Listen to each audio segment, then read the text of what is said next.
make me feel tall, which is No, not that I often. could stand on that. No, that's all right. Good. Good.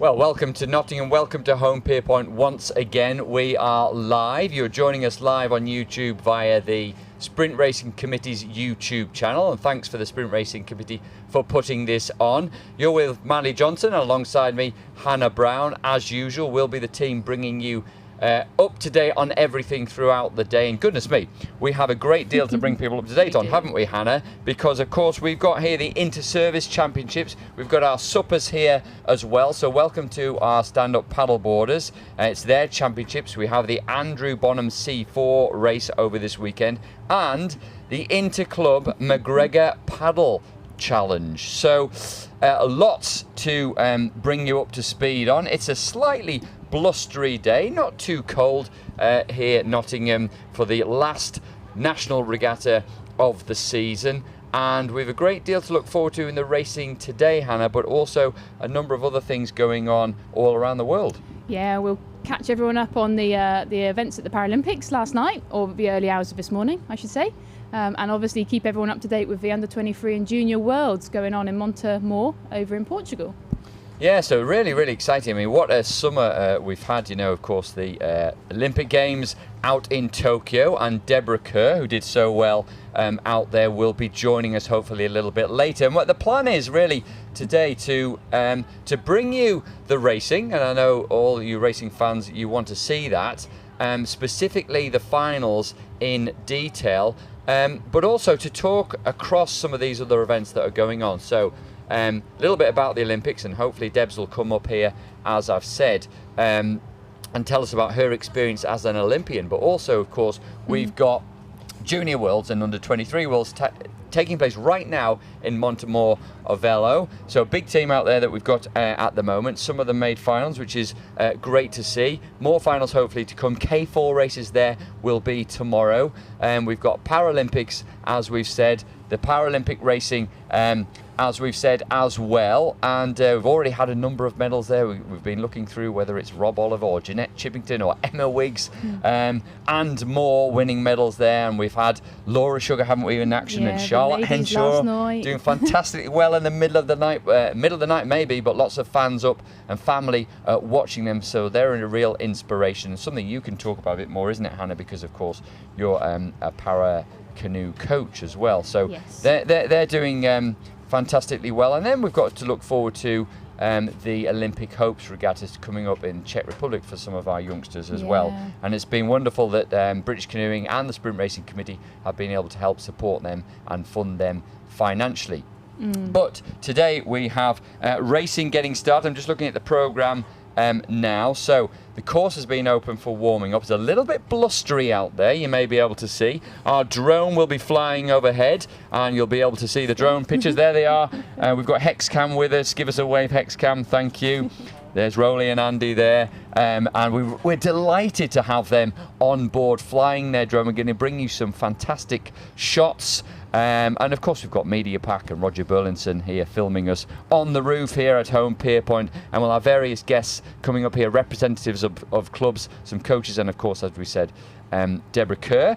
But we're going to start off with some inter-services with the K1 1,000 metre final. Then we've got a load of heats. We've got boys C and D K2 1,000 metre heats. We've got boys A and B K1 1,000 metre heats. We've got men's A K1 1,000 metre heats, men's B K1 1,000 metre heats, and more masters to look forward to. So, Hannah, it's reasonable conditions out there. You're a bit concerned about it being windy, but it seems okay at the moment. Do you know what? I think the direction of the winds just changed overnight. Yesterday we had some pretty large rolling waves coming down the course when we have a tailwind condition, but today it looks like it's coming from that left-hand side a little bit more, which means the grandstand cancels it out, and I think we could see some really fast times, given the fact it's the end of summer, although the sun has emitted us this weekend. But yeah, quite warm, very, very favourable wind, and I know a lot of people have been putting in a lot of hard miles this summer, for this regatta. Right, so in actual fact, for a lot of people, this is the main one. This is the big one. It's for a lot of clubs, whether you're from Nottingham or Richmond or Norwich, some of these big clubs, you'll have been looking forward to this regatta from a club perspective.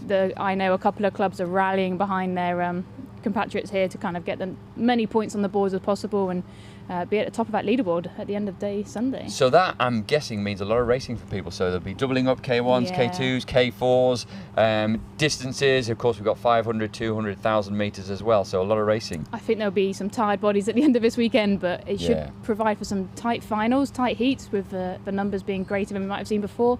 But also, it's great to see everyone fighting for a common cause. Yeah, it is, isn't it? That's a wonderful thing about the club being an important club regatta, and the wonderful thing about, of course, the McGregor event, such a well-known and famous name, and perhaps responsible for the beginning of kayaking and the beginning of the development of sprint racing, which came to the Olympics in 1936, and sprint kayaking's been there ever since, which is a good thing, isn't it? Yeah, and of course, might be worth mentioning, we've got slalom going on at the minute, of course, as well. Over the other side of the course is our whitewater course, but we've got many of our athletes out in the World Cup at Liceo d'Urgell, which you will know well, I imagine, from doing a bit of whitewater racing. I raced there a couple of years ago, yeah. Beautiful course at the base of the Pyrenees, absolutely gorgeous. Tough, really tough. Lots of little mini features and some big ones as well, so the guys need to be on their toes for racing there, but it's a big weekend for paddling, isn't it? It is, yeah, major weekend for paddling, which is great. Are you going to paddle yourself, Hannah? Will you get the chance this weekend? Not this weekend. Again, I'm tying between, providing some entertainment here, hopefully, and jumping around with some athletes, getting them on the water for their racing. But we've also got the final preparation for the World Championships coming up in 2 weeks' time, so for some of these guys, it's that sort of pointy end of the season, really. Yeah, it is. That's an interesting one, isn't it? Of course, in Denmark, Copenhagen, starting on the 16th of September. You'll be able to join me on Planet Canoe on YouTube for that, and there'll be some great racing and a difficult season for some people who perhaps missed out on Olympics. So the World Championships being their big goal, their main goal. Yeah. So, and perhaps for other people also that have done well at the Olympics, looking to improve and develop on that at the Worlds. Massively. I think, you can't take away the accolade of a World Championships. So the fact it's on at the same year as an Olympics is really big. I know there's a lot of people doing a lot of hard graft after the ups and downs of the season to kind of finish on a really strong performance. Yeah, great. Well, we're seeing some strong performances right now. You'll be able to see that on your screen. And that, in fact, will be the final. Remember, we said we're starting off with a final, which is the Inter-Services men final. Then we'll be looking towards the boys C and D K1 1,000 metre final. So Inter-Services coming down now. We'll bring that to you in just a few moments.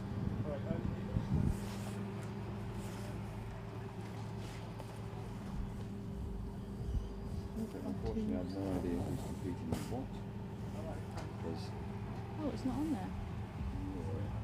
They just...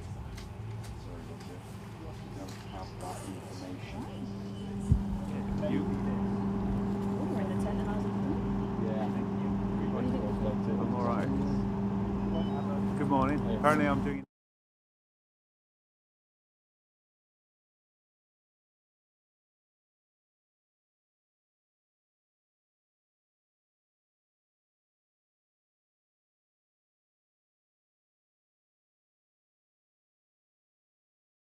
Because it's sheltered.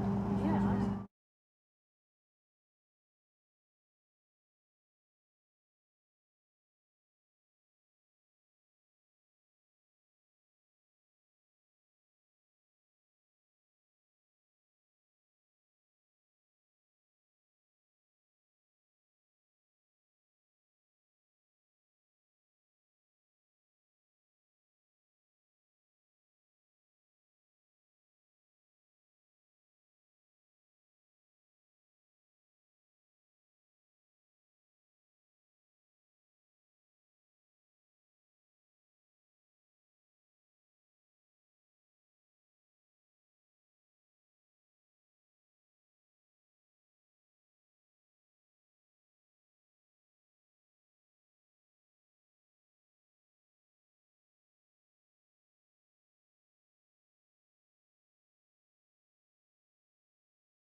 is it the on-air one? We'll just talk about this, shall we? So, First one. okay, so first race, heat 1 of the K2 boys C and D, 1,000 metres, coming to the last few strokes, last 50 metres for them. It's pretty close at the minute. It looks to be like lane 7 leading at the moment, Stevely and Stevely. But it's very, very close. And lane 5 in the yellow boat coming across the line right now as well. That is Allen and Bicknell. And then lane 6 as well, perhaps in third place, Bell and Lana. We also have lane 4, Holt and Redjeb. And we've got lane 3, McNabb and Mazur coming across the line now. Over on the far side of the course, lane 9, Power and Power. And lane 2, Hunter Hopkins and Martin. So that's K2 boys, 1,000 metres. 9th best times in the heats. And there are 4 heats through to the first final, so we'll see another 3 heats coming up soon. All to play for, really, isn't it, when you've got the best times qualifying through to the final? It's racing every bit of the heat. Yeah, how does that change the nature of the races, Hannah? The different qualification systems, could be done on positions or on times, really changes the dynamics of a heat. You really want to save as much energy during these heats as possible, but if you're unsure as to your position across 4 heats, 5 heats, 3 heats, you've got to race every bit to the line and put yourself in the best position. Yeah, slightly different to when it's just purely a race for positions, isn't it? Yeah, but the paddlers need to get used to doing both, don't they? And of course, as we keep saying, and I'm trying to avoid the word COVID too often in this conversation today, over the last year and a half, paddlers haven't had the opportunity to paddle as much as they'd like and to race as much as they'd like, and so to get that experience is really important. Well, we'll just have a quick look because we've got a guest who's going to be joining us very shortly. I'm just looking around. He is around. We'll have in a few minutes Scott Hines from Elmbridge come and join us up here on the roof. He's the first of our club representatives to have a little chat with us, and before we do, we'll just run through the second heat of the boys CD 1,000 metres. Critchfield and Moxon from Banbury in lane 2. Andrews and Morgan, a combination of Lincoln and Royal in 3. Baker and Stratford, Leighton Buzzard in 4. Hunt and Smith from Foy and Norwich in 5. Ernuth and Scaplehorn from Devizes in 6. Clifford and Rosa from Way in 7. And Barzillai and Collins from Richmond, another big club. We may see a representative from them join us there over in lane 8, right the way spread across the course, which is an encouraging thing to see conditions-wise. You can see as they come through into picture on camera over the far side, the distinctive red boat and red vest of Richmond, perhaps just leading the way, Hannah, yeah, a little bit towards the finish line. It does look quite comfortable on the far side between the lane 8 and lane 2 boat.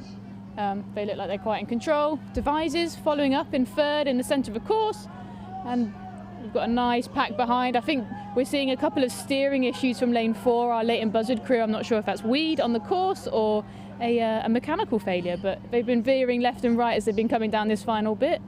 But no, it was over in lane 8 with Richmond, who are still going, actually, by the looks of things. So the yellow boys are the finish line, I think we'll reiterate that, but racing every moment until you are past it, obviously leaving nothing to chance. Well, that's very important, isn't it? Yeah. Okay, well, I'll tell you what, we've just got these races coming over the line in their heats. We will see in more detail in the finals, but maybe we could bring Scott Hines in, who's just having a sup of his coffee. So Scott's going to take the microphone now. Scott, if you can just come in to here and pitch. We've got Hannah's going to stay around as well. She'll ask some questions as well. Welcome to our little booth on the roof.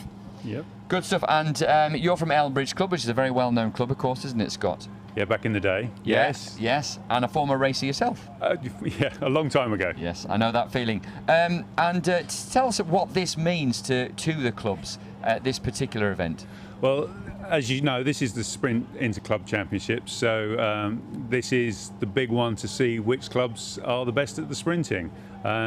Generally, if you fill out all the groups, you stand a good chance of winning the title overall. So being the best men or women doesn't mean that you'll win the whole championship. So it's a definite club event. So that's great, isn't it? So it's across the board, isn't it? So Yes. it's not just about the club who has one performer in the girls under 18s or in the men's. Yep. It's across the board, so everyone gets an opportunity and a chance to take part and participate. And there's equal value. Yeah, so it's really, really important. And how are you feeling about Elmbridge at the moment? How do you think Elmbridge are going to get on? What's the feeling in the club?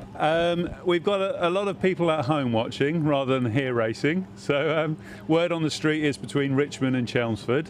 So we're just here to get our guys to have as much fun and experience as possible. Yeah, I mean, you can't win everything, can you? And although perhaps 10, 15 years ago that wouldn't have been the case for Elmbridge, but it's not just about that, is it? It's taking part, it's trying to develop people as well and get them racing. And how have you managed through the difficult sort of the last year that we had with very little racing, whether that be marathon, sprint, whatever? It must have been tough. Well, it's been quite interesting because some of our juniors, the first race they did was the assessment and selection races, and some of them got picked. It's the first regatta they've ever done.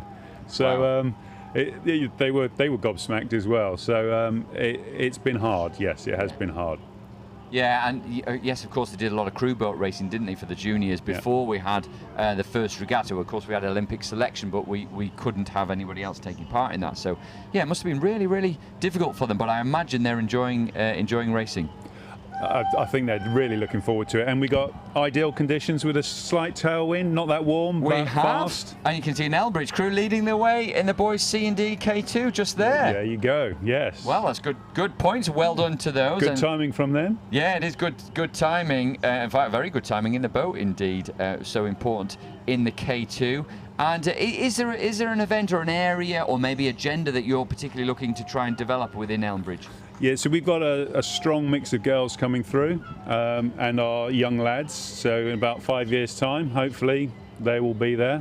So we're working on the guys that you've just seen come across the line first. Yeah, that's great. I mean, they've got the future ahead of them, haven't they? Yeah. They're only young, and you can last a long time in sprint racing, as Liam Heath would tell anyone. And hopefully a big and bright future ahead of them. They'll be able to see themselves on the stream. The family and the people that you say at home at Elmbridge can watch this as well, thanks to the Sprint Racing Committee. And we look forward to watching just how Elmbridge are going to get on. Is there anything, Scott, that you're particularly looking forward to today for Elmbridge, or is it just across the board that everyone's going to take part in as much as possible? I'm going to have to say is watching everybody, watching some of these guys have their first race ever, sprint race ever. So yeah, that's something exciting to see. Great. Okay. Well, we're going to enjoy that with you as well. Thank you, Scott. No all worries. The best to the Thank club. you. All the best to Elmbridge. We'll take that microphone. Hannah will hand it back, and great to see you, and all the very best of luck. Wow, thanks Scott Thank for coming you, Scott. in. Yeah, great to see him, wasn't it? Yeah. And such a well-known and famous club as Elmbridge, bringing on and developing the youngsters, as we saw that. I think it was the third heat of the boys K2, but of course we'll see them in their finals a little bit later on. Yeah. And you can't underestimate how busy they're going to be over the weekend. Any coach from any club here, it's yeah, and it's great, isn't it? Scott, yes, he had his time racing himself, didn't he? But he's putting so much into supporting and helping these young paddlers and developing them as well. massively. Yeah, it's really good to see that sort of cycle, the natural cycle we'll call it. But the guys that have enjoyed the sport from a boat themselves coming back and sort of inspiring as well as growing the next generation. That's right, absolutely. And what the youngsters learn most is to learn from those around them and watching and seeing what they do. So they'll copy, won't they? And that'll be reflected in their paddling. And you just saw there the image coming up there, the graphic of the fourth and final heat of the boys K2. We can just see underway now. We'll see them come towards the finish. Lane 2 leading the way, Butler and Lamb. There's a well-known name from Nottingham, isn't it? There is, yeah. Red Vest doing well, and Nottingham, of course, a big club which will be hoping that they'll get some good results at this regatta as well, because a club that's doing very well and has a really good group of youngsters that are paddling well. It's got a healthy group of youngsters and a really healthy group of under 23s. I guess the clash this weekend is a lot of them are away internationally or preparing for the Worlds next week, so racing every event is probably a bit tough to ask of them. But you're really going to see the strength and depth of clubs at those sort of base grassroots levels, as well as even the Masters. I wouldn't write them off think the Nottingham fraternity are coming out in force there. So. Well, Nottingham have a lot of Masters paddlers, as we saw at the last regatta, don't have very successful paddlers as well. And also, quite a lot of the Masters paddlers, as we've said, have their own children, and the children doing very well. Yeah. You know, already seen the name of Rosa coming down the course here, but we'll see the likes of Butler that we've seen in Nottingham, and then, of course, we've got others as well. Some of these youngsters, as you've said, are out in Portugal racing under 23 in junior worlds, and we'll keep you updated with what's going on there. So we will be having a look at the heats in the very shortly. Heats in the boys A and B K1 1,000 metres. In fact, they're underway now, Hannah. But what's your thinking of the clubs? We've got Richmond in the mix there, haven't we? We've got maybe Chelmsford as well, Nottingham, Norwich perhaps. I'd say Norwich has got force of numbers. Leighton Buzzard, they always come out in force at the regatta, because don't forget, you don't just score points on the water. I believe you score points from volunteering and positions there, and Leighton Buzzard have got a huge workforce, or volunteering in that respect, but yeah, in a really good way. I wouldn't write off Elmbridge. I know Scott played it down there, but I'm pretty sure they're here to come out fighting. No, it's interesting. I was talking to a couple of people from Leighton Buzzard the other day and chatting about what Attilas Herbent's doing down there with them as well. Leamington Spa. That's Leamington Spa, sorry, I should say. Attila is doing an incredible job doing there. well as well. I will put a plug out to him. Yes. Especially with a paracanoeing hat on. He's got an incredible couple of athletes coming through, and new ones on the water this summer. So real positive environment from him. Well, that will be exciting to watch them as well. We have some para races coming up, don't we, Hannah? We do, around 12 o'clock for our first batch of kayaks today, and then just around the 3 o'clock mark for race number 2. So there's no qualification systems here. They just get different opportunities to put in, a bit of race experience, race practice. Again, a little bit low on the ground this week. Quite a few guys that are going to the Worlds have opted out of racing just because we're travelling in 5 days' time. And so an opportunity, that presents opportunities, doesn't it, for some of the others? An opportunity, and obviously we're missing a couple that are out in Tokyo right now, potentially having a glass of Prosecco, I imagine, after an incredible, successful 2 days. Well, let's just chat about that in just a second. We'll just take through these boys A and B 1,000 metres, and just so people know, it's first and second and the best time to the final one. The final one we'll see around 10:30, so you can see over the far side of the course there, looks like Dylan O'Connor perhaps leading the way from the red boat. 2 Richmond paddlers, 1 and 2 there, I believe is my... good club numbers, isn't it? Yeah, you got Michael Mother. We've seen him racing before and doing so well in previous regattas over in lane 5. And lane 4 also, Dan Sklenar from Norwich paddling well. So, Paracanoe. Now, Paracanoe's been ever developing. I must say, I've enjoyed watching some of these paddlers like Yamel Yanarov. I remember watching him in Montemor when they had the World Champs there in 2018. He was very impressive then. But also, we have, of course, some of our very own paddlers and picking up medals, particularly the likes of Emma Wiggs, who's really inspired the next generation being Charlotte Henshaw, that's then done very well. So talk us through some of what we've had so far at the Paralympics. Yeah, well, firstly, just to shout out to Emma Wiggs. She is the first female athlete to win 2 medals in 2 events at Paralympic Games. Obviously, the introduction of the VAR category this cycle, or this Games, as it wasn't in the Rio cycle, has given that opportunity to her, but she is the first woman to do so, and what a force in the VAR she is. I can't remember off the top of my head, but potentially several seconds ahead, clear water on the rest of the field, outrageously strong in that event. Sure, yeah, I think it was 4 seconds actually, but actually behind her in 3rd place we had Jeanette Chippington as well, didn't we? At her 7th Olympic Games, to still be at the top of the field in this new category is an incredible achievement for her, and I'm sure if anyone's seen any footage or photos, it was an incredible emotional moment for her, because that kind of achievement is amazing, really. Yeah, it is, and I remember, I think it was it 2017, 2018, the likes of Emma and Jeanette and Liam Heath actually had won the European Championships. No, sorry, it was the year following the Olympics. They'd won the Olympics, the Europeans and the Worlds, of course, hadn't they?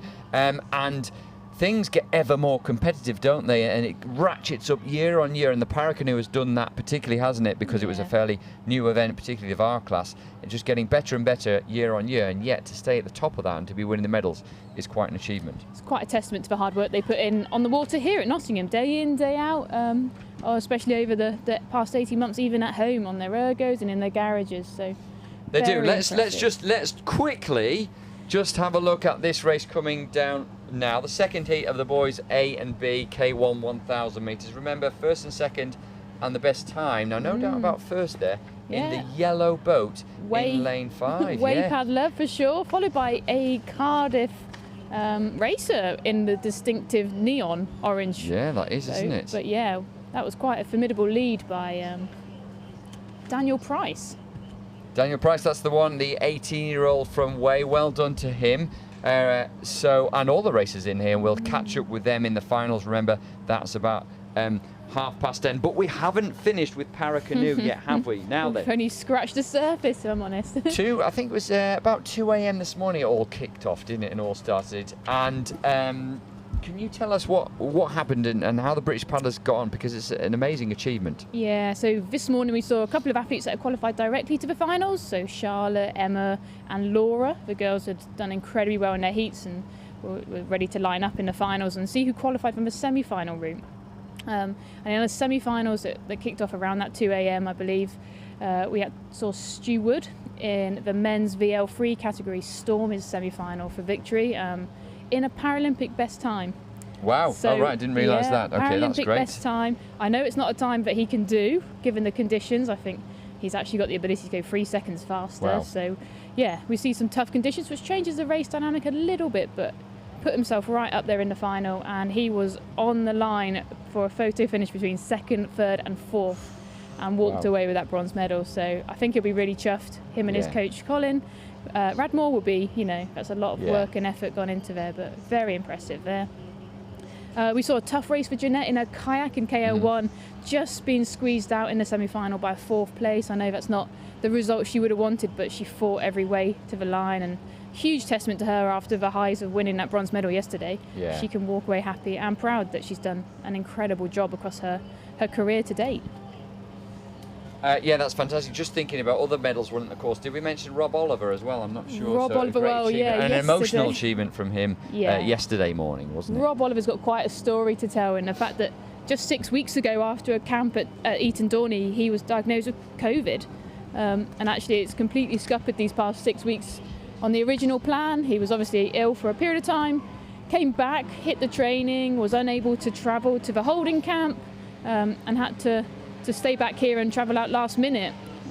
But yeah, it's clearly worked well. It probably makes us rethink the taper strategy if we has a result that I know he has fought really hard for. And again, another photo finish. Unbelievably close racing in the KL3 men. We came out on top, on the right side of that, didn't he? And quite an achievement as we think, of COVID, and particularly when you're a highly tuned athlete, there's much more likelihood to get long COVID, and so to come back after that short period of time is really impressive. No wonder he was so emotional. I think, and a lot has gone into it, carrying on with his career in paddling after the postponement last year. I know there was a huge consideration there. I think a testament to the fact he was double jabbed, and I think that's minimised his experience of having COVID this side of it. So I'm sure there's some science behind it. There's much more clever people than us to talk about that, but go and get double jabbed if you haven't already. 6 million people apparently, still adults, still haven't been double jabbed. So I would suggest, and it's only personal, just my view, not that of the Sprint Racing Committee, but go and get your second jab. It's not too bad. Now, we saw then the Heat 3, saw Ben Smith in lane 2 and also Rory Bray in lane 7 from Salmon Leap in Ireland, going well in their heat. The third heat of the boys K1 1,000 metres. Fourth heat coming on the water at the moment. And we talked about that gap waiting for the Paralympics and the Olympics being postponed. And it has advantages, it has disadvantages. Of course, nothing you can do about it, so you've got to react to it. But perhaps helped Emma Wiggs a little bit, given that she's had so many problems with that wrist injury.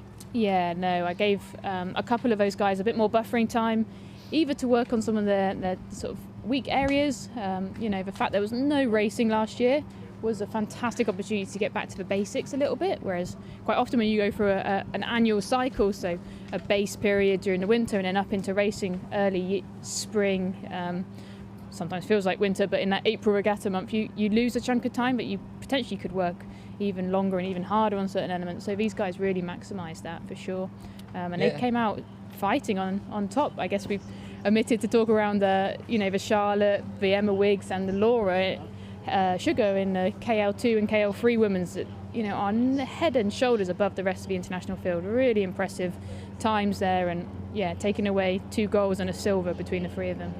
Very, very impressive, and perhaps driving each other on as well when you've got that little group, having you working together. And what stands out about the Paracanoe coaches, of course, of which you are one, it is the group that they've got and the ability to move the whole group forward and not just think, well, this is me and this is my athlete, I'm going to do my own thing, thank you very much, I don't want to listen to you or give you any of my advice. So it's good that there's a team ethic there. And I think that was a testament to Scott Simon, who introduced the Project 9 slogan, motto, belief back in 2017 when he took up the head coach role. The aim was to qualify 9 boats across 9 categories, and we did finish up with 8 out of the 9, and I know that brought the team together for a higher purpose, really, which is important. Yeah, I always thought that's quite interesting, that, because you didn't achieve the goal, and yet actually perhaps that's the right thing, because it shows just how ambitious his goal was. He's getting everyone to strive high for the very, very best. I think he's going to be really sadly missed, Scott Simon, who of course is moving on to new pastures, and we wish him all the best. But he's done so much to develop that Paralympic squad, hasn't he? Yeah, he's done an awful lot, sort of on the ground and up in the office amongst the team. He's something that he will be dearly missed, and I think there'll be a lot of people both on the para side and the sprint side that will miss his involvement for sure. I think they will. And the other thing is, we just saw Gabriel Popham Coverley there paddling so well from Falcon in the 4th heat of the boys K1 1,000 metres, boys A and B, as we saw him come across well. Sorry, go on. I was just going to say, just ahead of Andre Himvis, who a little shout out that his second oldest brother, not the oldest one, is currently over in Portugal and having a fantastic time racing K2 with Zach Tarver, who Zach Tarver has made an incredible achievement of qualifying for the final this morning, I believe. Yes, I believe so. Bring you up to date on all of those events over in Portugal. Well, what we need to do is, we've got our laptop on, folks, but I can't see it at the moment. It's kind of half closed down and gone to sleep, so we'll look at that. But I did speak to Nick Fowler a little bit, who knows all about what's going on in the juniors and under 23s, given that he'll be helping out with the Olympic Hopes regatta next week, and he was telling me about the likes of Charlie Smith just missing out on the A final in the under 23s, so close, middle lane in the B final, so although he'll be disappointed, a good achievement for him. Emma Russell making the A final in the 1,000 and B final in the 500, and Max Tarver in the under 18s, tough doubling up, K1, K2, not easy. Pretty tough. I think shout out to the Charlie, Emma and Becky Pemble, who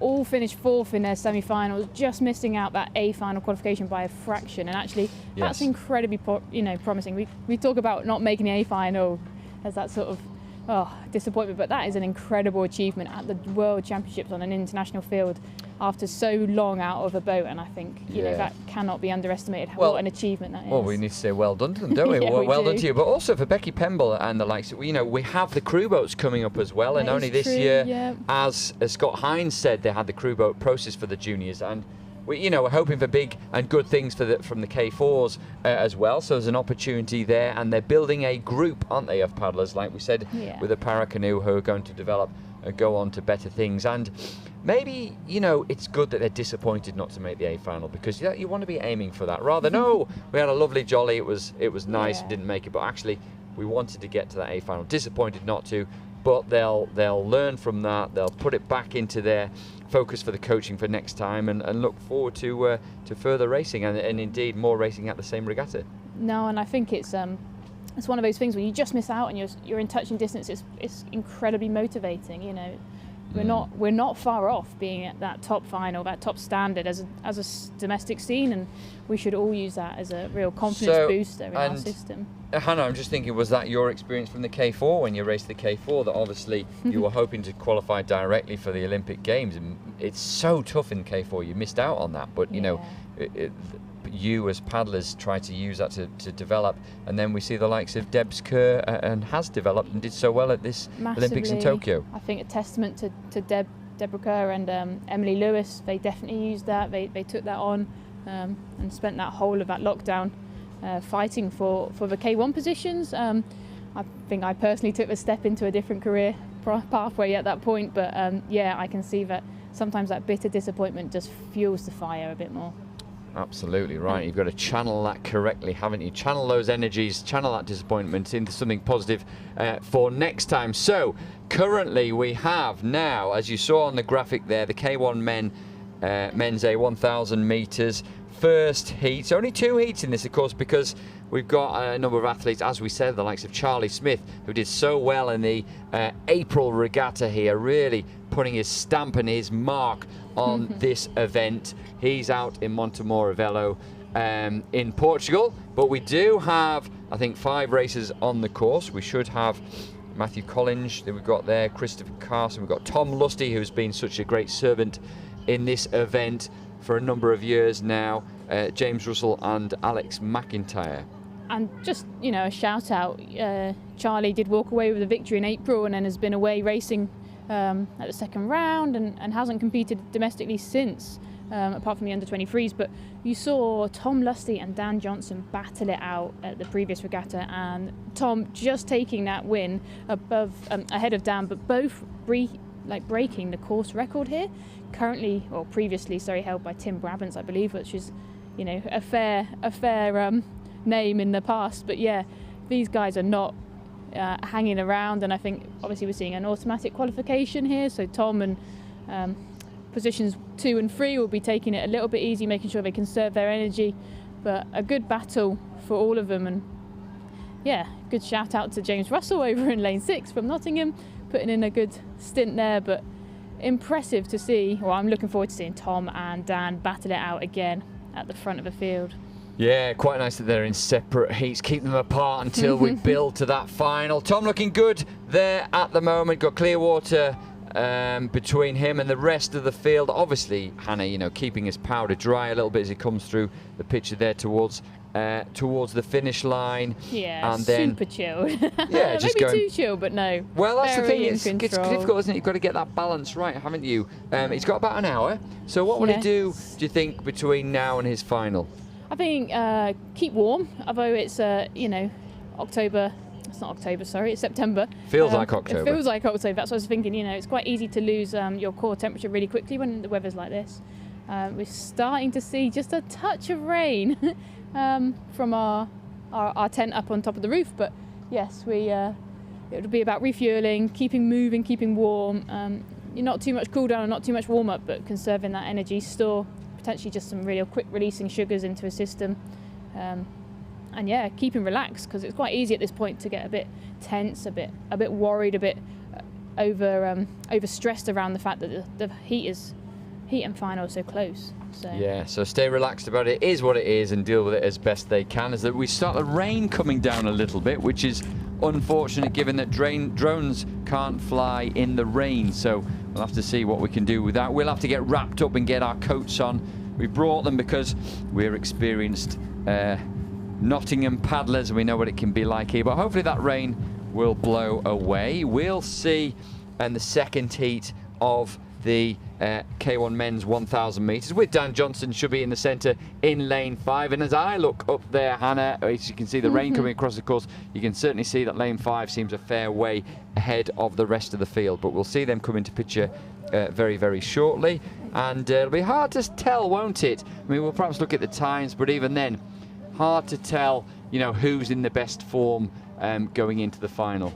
Yeah, very much tricky. I guess Dan is preparing to race K2000 at the Worlds in just about that 10-12 days time. So he's, you know, been working incredibly hard, potentially just coming out of a really heavy block of training, coming into that taper period, but looking in control there in the middle of the field. And it looks from vision that we've only got 4 races in this heat. So if my basic maths is right, they are all qualifying straight through, because we had 5 in the previous heat. So it looks like one dropout has meant that everyone will qualify straight to the final. So it is very much keeping it in control.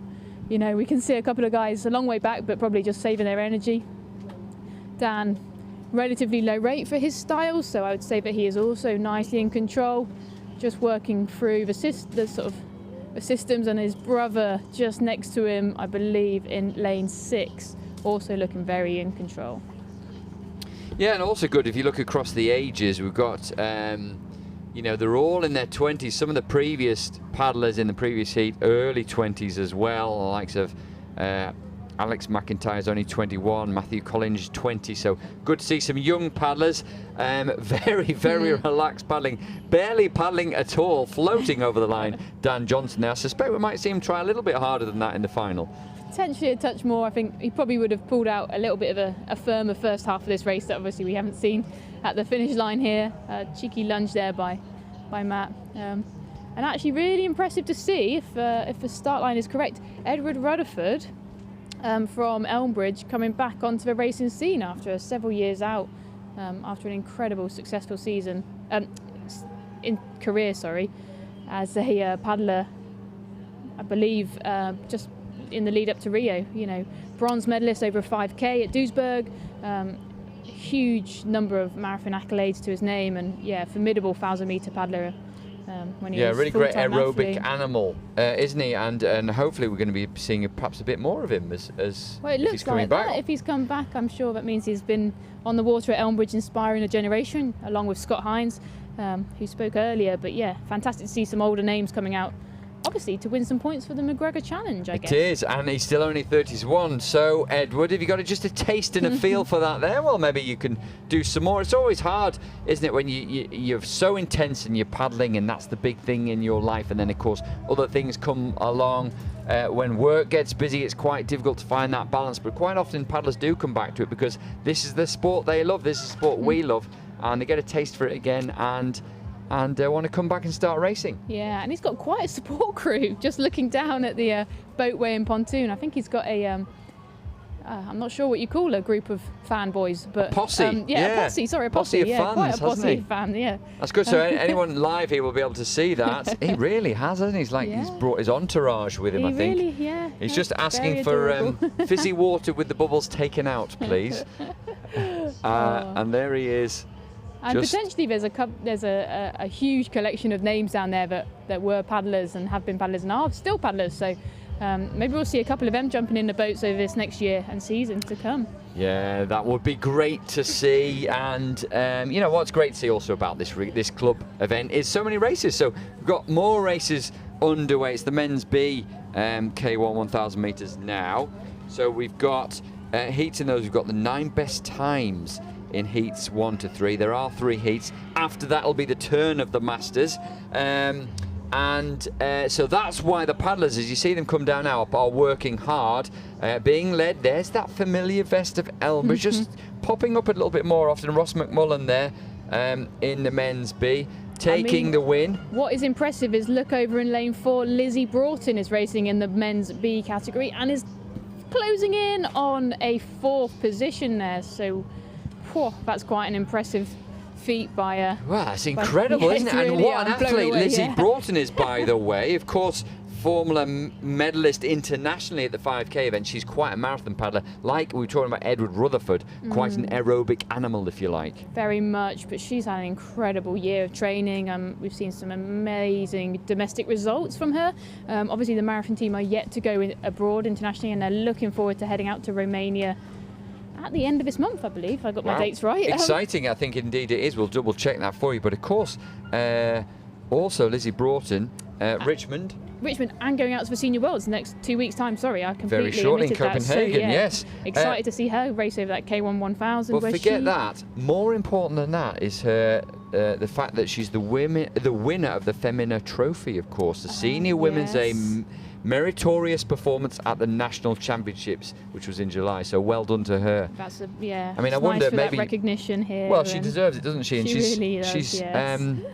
she has been paddling for a little while now, which is great to see her still at the top of her game. And congratulations on that award for her. That was voted for by members of the paddling community, and deserved, and just showing, you know, what she's capable of in that men's B race there. I know, I say top of her game and top of the men's game. Look at that, over 1,000 metres. She didn't leave them any room there. That's an impressive achievement, and I think follows on from her Richmond Hasler victory, where she posted the fastest K1 time of the day, beating all of the guys in Div 1, Wow. 2 and 3, I believe. So yeah, she's clearly not in bad form at all. Yeah. So.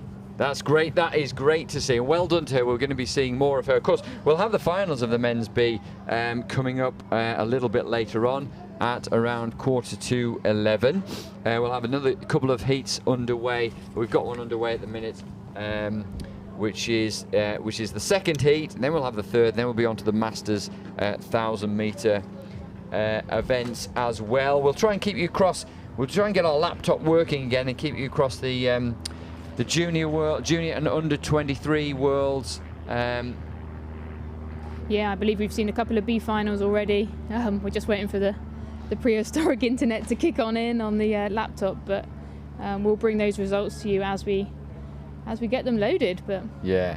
I think they have a slightly different weather, racing weather, than we have over here. I believe there was dense fog first thing this morning, so there is a potential that the racing was pushed back to prevent paddlers racing in poor visibility, and it kind of looks like that looking at the results, that we haven't seen any. Oh, we're on the wrong sort of time of day. We haven't seen anything, one but we'll bring that technical to issue you. here, yeah. We will bring that to you. We're just having a look at what you can see now coming across there. Second heat of men's B, really spread out there, but over on the far side of the course, that looks like lane 8 to me, which would be Luke Phillips from Richmond. Another good result for Richmond. They're doing very well. So good result for the 19-year-old. While we'll also, Hannah, I'll try and have a look and see if we can bring us up to speed on Junior Worlds results.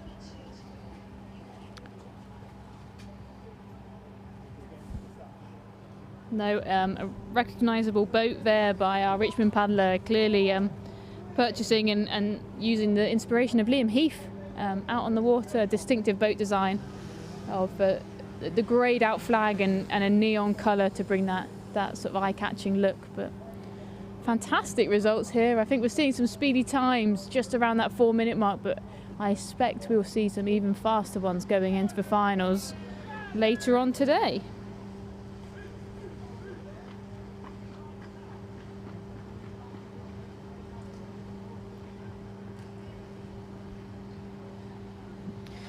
Right, just looking at the programme for the Junior World, so we've got some finals coming up. Junior men 1,000-metre finals coming at the Junior Worlds very shortly.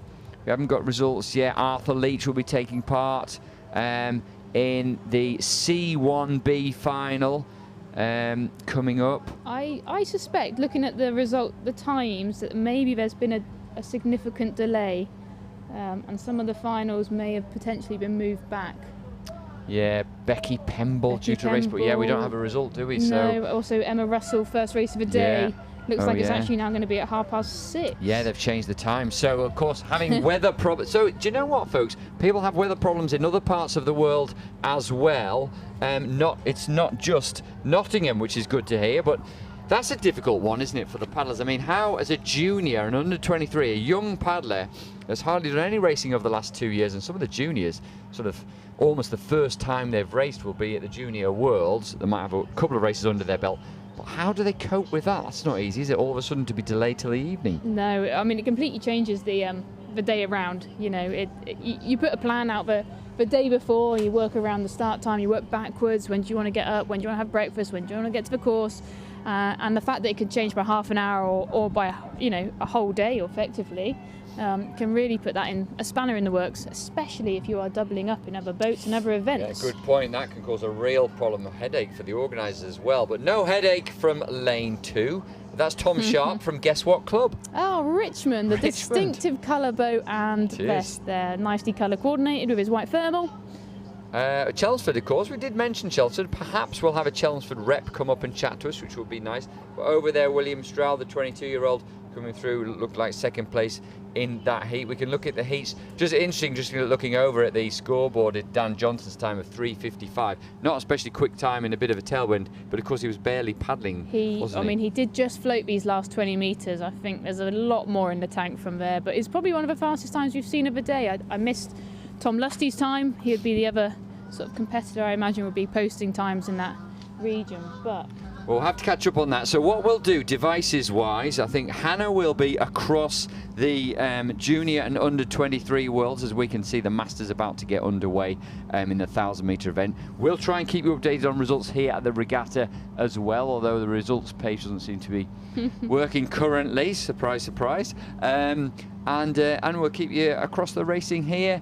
We'll mention the Paralympics again as well. We'll hopefully have Debs Kerr come and chat to us. She'll be racing today. 200 metres for the women today, coming up a little bit later on as well. We've got the drone up and running at the moment and flying, so hopefully we'll bring you some of those pictures. Lots to look forward to here throughout the day. A real full programme of racing right the way through until 6 o'clock tonight. We'll get a chance perhaps to mention some of the sprint racing perpetual trophies as well, like we did with Lizzie Broughton. Yeah, I mean, look at that. Lizzie Broughton 4:01, technically just 5-6 seconds off Dan Johnson's time there, but what a time. Potentially, I'm going to put it out there, a course record for a K1 women. Now, Hannah, well, I think I saw who was the previous course record holder here. Cycling around. Yes, yep. I think it did. Rachel Cawthorne around. She's working with the Scottish Canoe Association this weekend, assisting their youngsters in their preparation for this regatta, as well as the future Olympic hopes coming up this week, following weekend. I've got a small update on the under 23s and juniors. Right, we have a 10-hour delay for the finals this morning, so I'm not sure which races they're planning on kicking off with, but we'll keep you updated there, because clearly their weather situation is worse than we've got here, because you know what, although it's grey, the wind is calm, the water is going to be fast, and we're racing. Perfect. We are racing. That's the important thing, isn't it? I'd better mention this next race, because Nigel Jones seemed to be paddling quite well. Nigel from Nottingham, and I've paddled the odd crew boat with him in the past, and this is the Masters, of course. Looks to be like Nigel in a very distinctive red top. Presume he's paid you for that shout out. Yes, naturally. Well, no, he promised he would, and probably won't actually deliver on that. But actually, and of course, Nigel's been paddling really well, hasn't he? We saw that in the previous Masters regatta, looking really good, really strong, and has kept up his paddling. He really loves paddling. He loves kayaking. He's done plenty of whitewater downriver racing, loves the flat water as well, done a few marathons in his time as well, Nigel, so he loves this sport, which is great. It's good, and I know he's carefully planned his summer holidays with his 2 young girls and his wife around paddling out at the sea, so he spent as much time as possible out on the water during the past 6 weeks, obviously omitting to his family duties, but he does look comfortable taking the win here just ahead of lane 3, and I'm sure, again, another victory to put in his on his paddling CV. His burgeoning trophy cabinet, Nigel, isn't that right? Yes, and we didn't mention the sea as well, of course. Ocean paddling, and indeed supping, because we have a lot of people supping. We'll see suppers today, but it's popular on the sea. And surf lifesaving, so popular. Go down to Cornwall, and Glenn Eldridge will take you out, take you through some surf lifesaving, take you out perhaps on a surf ski. But that ocean racing and surf lifesaving is a big part of paddle sport, isn't it? And great grounding for many paddlers, particularly if they're from New Zealand and Australia. Yeah, we see a lot of the oceanic competitors sort of enjoying a lovely sort of beach lifestyle, but using that for their strengths. So their natural training and environmental background means they get out there, they battle against the elements, they get used to that, but they also grow an incredible awareness of the paddle stroke, the lock of the water when it's turbulent, as it often is out at sea, and then actually that base level fitness for both speedy stuff and long stuff is quite a natural side effect, shall we say, of racing out of sea. So yeah, some impressive athletes, and I think we're seeing quite a few from the Foy network over the racing season.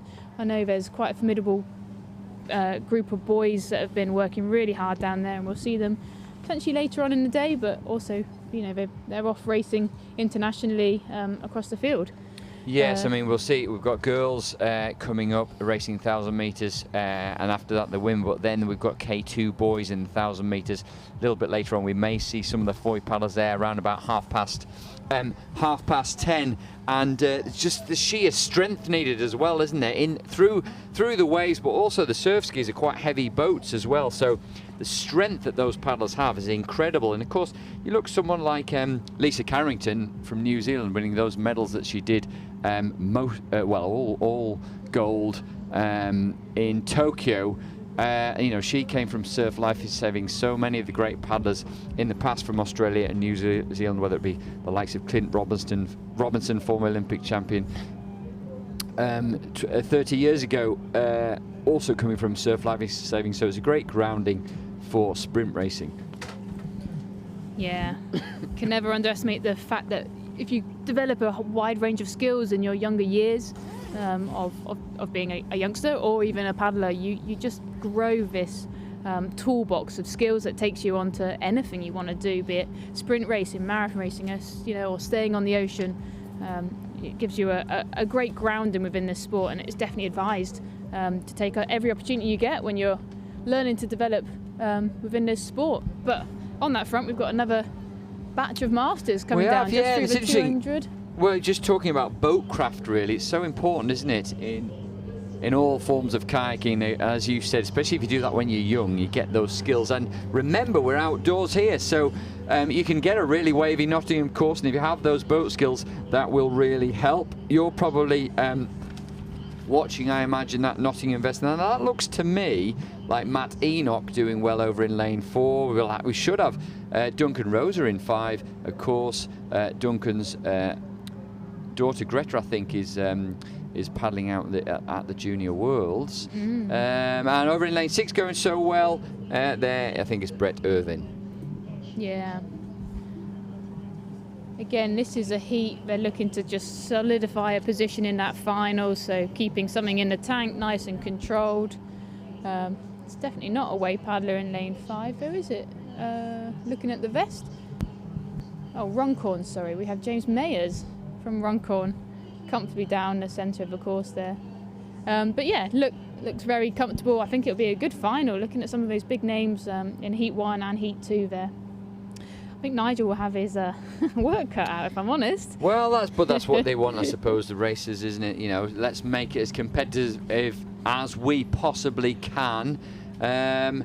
So yeah, it'll be underway with the K2 Masters 1,000 metres very shortly, and yeah, interesting talking about the different disciplines in canoe sport, of course. It's so important. Like we mentioned, we have the slalom going on at World Cup in Liceo d'Urgell in Spain this weekend.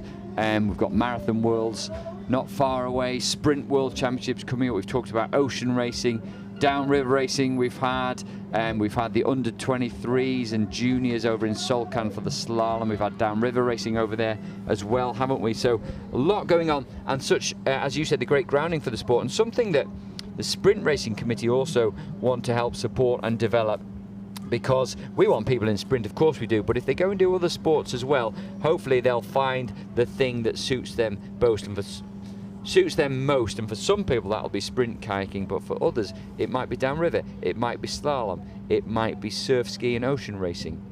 Yeah, and I think having a range of options means that you choose what you want to do, and that's really important.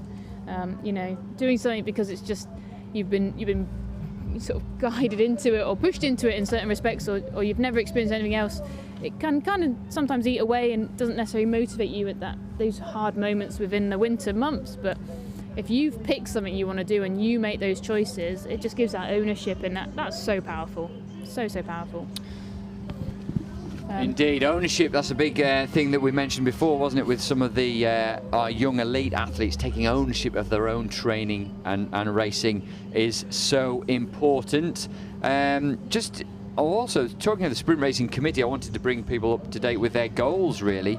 It's to expand the competition structure as well. So we have more crew boats available, more local regattas, regional regattas. We want people racing. It doesn't have to be exactly 200 metres, doesn't have to be exactly 500 metres or 1,000, but just racing, doing some head-to-head racing and gaining that experience. That is one of the key goals of the Sprint Racing Committee. So important, and perhaps another reason why some of these other disciplines are important. It gives people opportunity to race. There's nothing quite like racing, is there? No, I think it's vital to get out, experience it, enjoy it, test yourselves, go back, train, come back, test yourselves. And the national regattas are fantastic, but it does offer us 4 races a year, and actually that's not that many when you consider how many Haslers there are, how many wild water races there are. It's actually fairly low on that ground, and we have a couple of clubs putting on some fantastic low-key sprint events, but we need more, really. We need more opportunities, more varied races, and just more ability for guys and girls to test it out, test out boats, test out distances, test out different formats, and just enjoy paddle sport, really. Yeah, and there are logistics involved with that, Hannah, aren't there? And people have talked about, well, how do we manage the timing and the results and these sorts of things. But, very basically, if you have a stopwatch and a bit of paper, and you can do some head-to-head racing with people, just get them racing, enjoy that experience, and then you work your way up so that the National Regatta, for many people, is the pinnacle, and as it is in this event, being the club's event, the pinnacle of their season, the thing they look forward to all year, and they're racing towards, not just the first time that they race. No, and it's just learning, isn't it? At the end of the day, sprint racing is a head-to-head race from A to B. We don't necessarily need start gates, beam timing. We need an ability to roughly line people up, obviously, and make it a fairer starting platform, but and a finish line that records who came across the line first. It shouldn't be much more complicated than that, and actually by simplifying it makes it way more accessible and so much more opportunities, because it doesn't have to be a single race. It can be a relay, it could be crew boats, it could be point to point. So many options for sure. Yeah, point to point, perhaps with distinctive places on the water or on the river that you can race between. Or I quite like the idea of head-to-head racing. Like Henley, they have in their rowing, where you basically knock somebody out, you go through to the next round, knock the next person out, go through to the next round. Or you do that, perhaps you've got a narrow river, you can only have 3 or 4 paddlers racing at the same time, and out of 4, 3 go through to the next round, and so on and so on. So it could have that. Also, of course, the Sprint Racing Committee want to develop the national regattas, so make them really competitive, make the racing exciting, make it close, so that, as we say, these national regattas that we have from April through to September are the big ones of the season. Really make it a special event for these paddlers. Yeah, I know what's really important is to make it fun. You know what? At every level, sport should be fun. Regardless if you're sitting on an Olympic start line or a World Championships to your first race you've ever done, it should still, get a little bit of an exciting tingle inside of you. So. Well, perhaps we should ask that of Debs, because interesting, something that Mallory Franklin said when she sat on the start line for the final, and if you watch that again, she looks at the camera and smiles, and it was a little reminder to herself of why she does it. And she does canoe slalom because ultimately she loves the sport, and she had to remind herself, after all that pressure and expectation, this is why I do it, this is where I feel most comfortable, this is what I love most. And then she delivered the run that won her the silver medal, and I think perhaps that was why, because she remembered the key reason why she does it. Forget all those other outside pressures, it's a wonderful sport and she loved doing it, and it's important that people remember that. Yeah, very much. I think the day you don't enjoy something, you should ask yourself why you're doing it, and if it is just a one-off, a blip, but find out what makes you tick, what makes you enjoy it, and use that to motivate you more than anything. Absolutely. I don't know if you can see. You may well be able to see on the camera there. I think you can on our stream that there's some runners going past as a sort of muddy running event going on. Talk about fun, hey?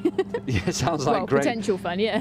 Like an extra long portage. Think of those of you of canoeists, an extra long portage but without the boat, and running along there, enjoying themselves there, enjoying the park that we have here at Holme Pierrepont, which is great. And we'll be looking Girls C and D. Girls C and D coming up very shortly in the K2 1,000 meters, as you'll be able to see on the graphic shortly. And we're just looking through results. We're getting the updates as well, sort of looking at times in the heats, K1000 meter times. We're dipping under 4 minutes at the moment.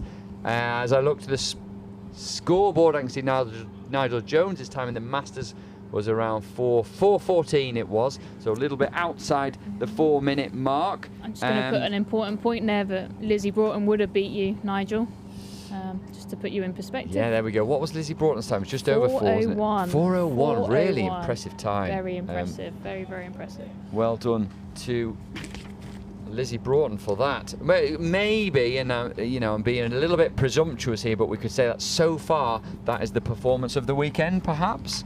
Massively, tucked away in a men's B race. There's some standout performances, but everyone on an individual level is here racing.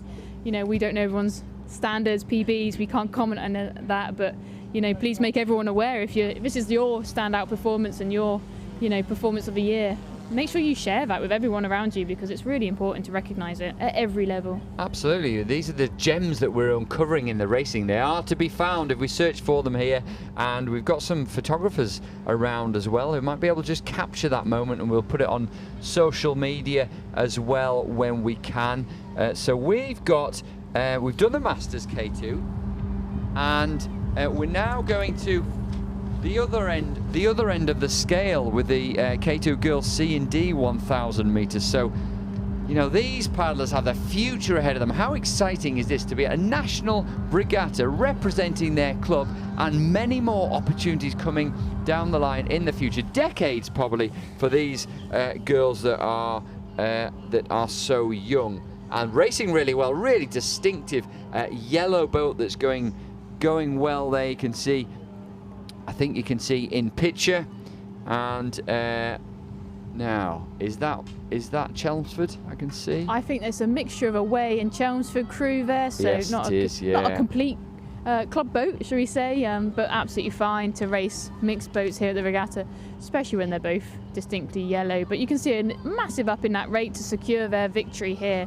Really confident, great timing from the paddler in seat 2. Quite an old design Nello, if we talk about the boat really quickly. Very high cockpits. We're talking about the sort of Mosquito era, but yeah, confident victory over the Reading crew there, and just ahead of the Addlestone boat. Yeah, but so it's awesome to see sort of solid boats the wrong way, but club boats of 2 girls, racing out here and competing as a club.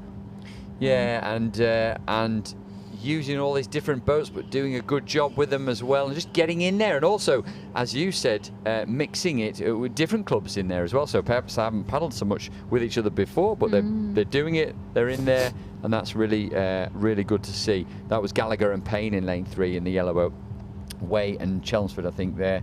And what we've got is the 9 best times in the heats we'll go through, so that's why these are racing hard. As lane 4 goes over the line, well done to them in lane 4. Atwood and Ritchie from Way bagging some more points for them. That's great to see, and we'll of course look again at the girls C and D 1,000 meter K2 second heat, and then we've got the women's C and D and women's Masters B, C and D 1,000 meter K2 heats coming up, followed by, we should have the Interservices men 1,000 meter final, though I don't have the lineups for those as yet. K4 final coming up, haven't we? We are apologising not to have the Interservices start line with us currently, but we do have a series of finalists coming up, so I'm sure the useful regatta committee will get us. I'm sure they will. And I was going to say we missed actually the start of the stream, the Interservices K1 final, didn't we? That was won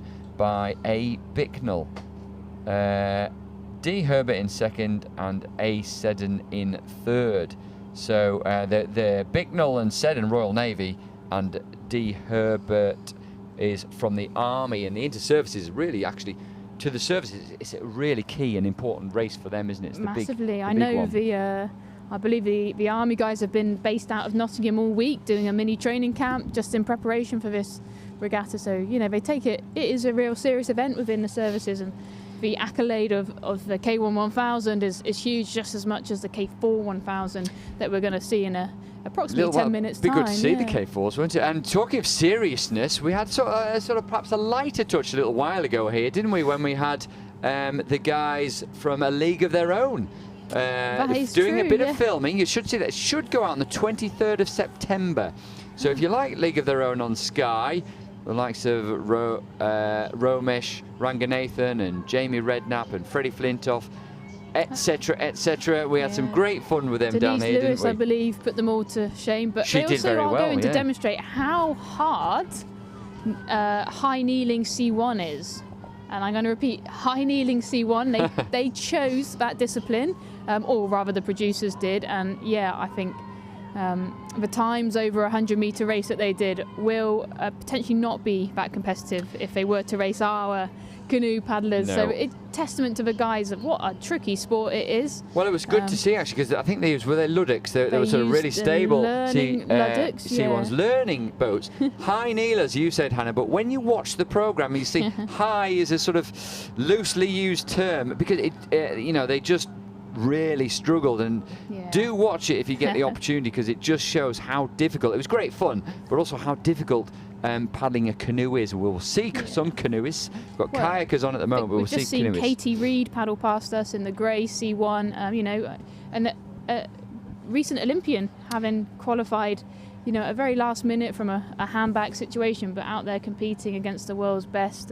We've got a range of youngsters out currently at the Junior Worlds and under 23s, both boys and girls competing in the 200, 500 and 1000, and a really exciting mixed C2 opportunity being taken up by a couple of the paddlers. So yeah, really sort of growing in this department. I know Richmond have put in a huge amount of C2s and C4s this weekend, obviously to consolidate the points for the McGregor Challenge, but also just to get guys and girls in the boats. But yeah, it's growing, and we can never underestimate how tricky that sport is, from kayak and canoe.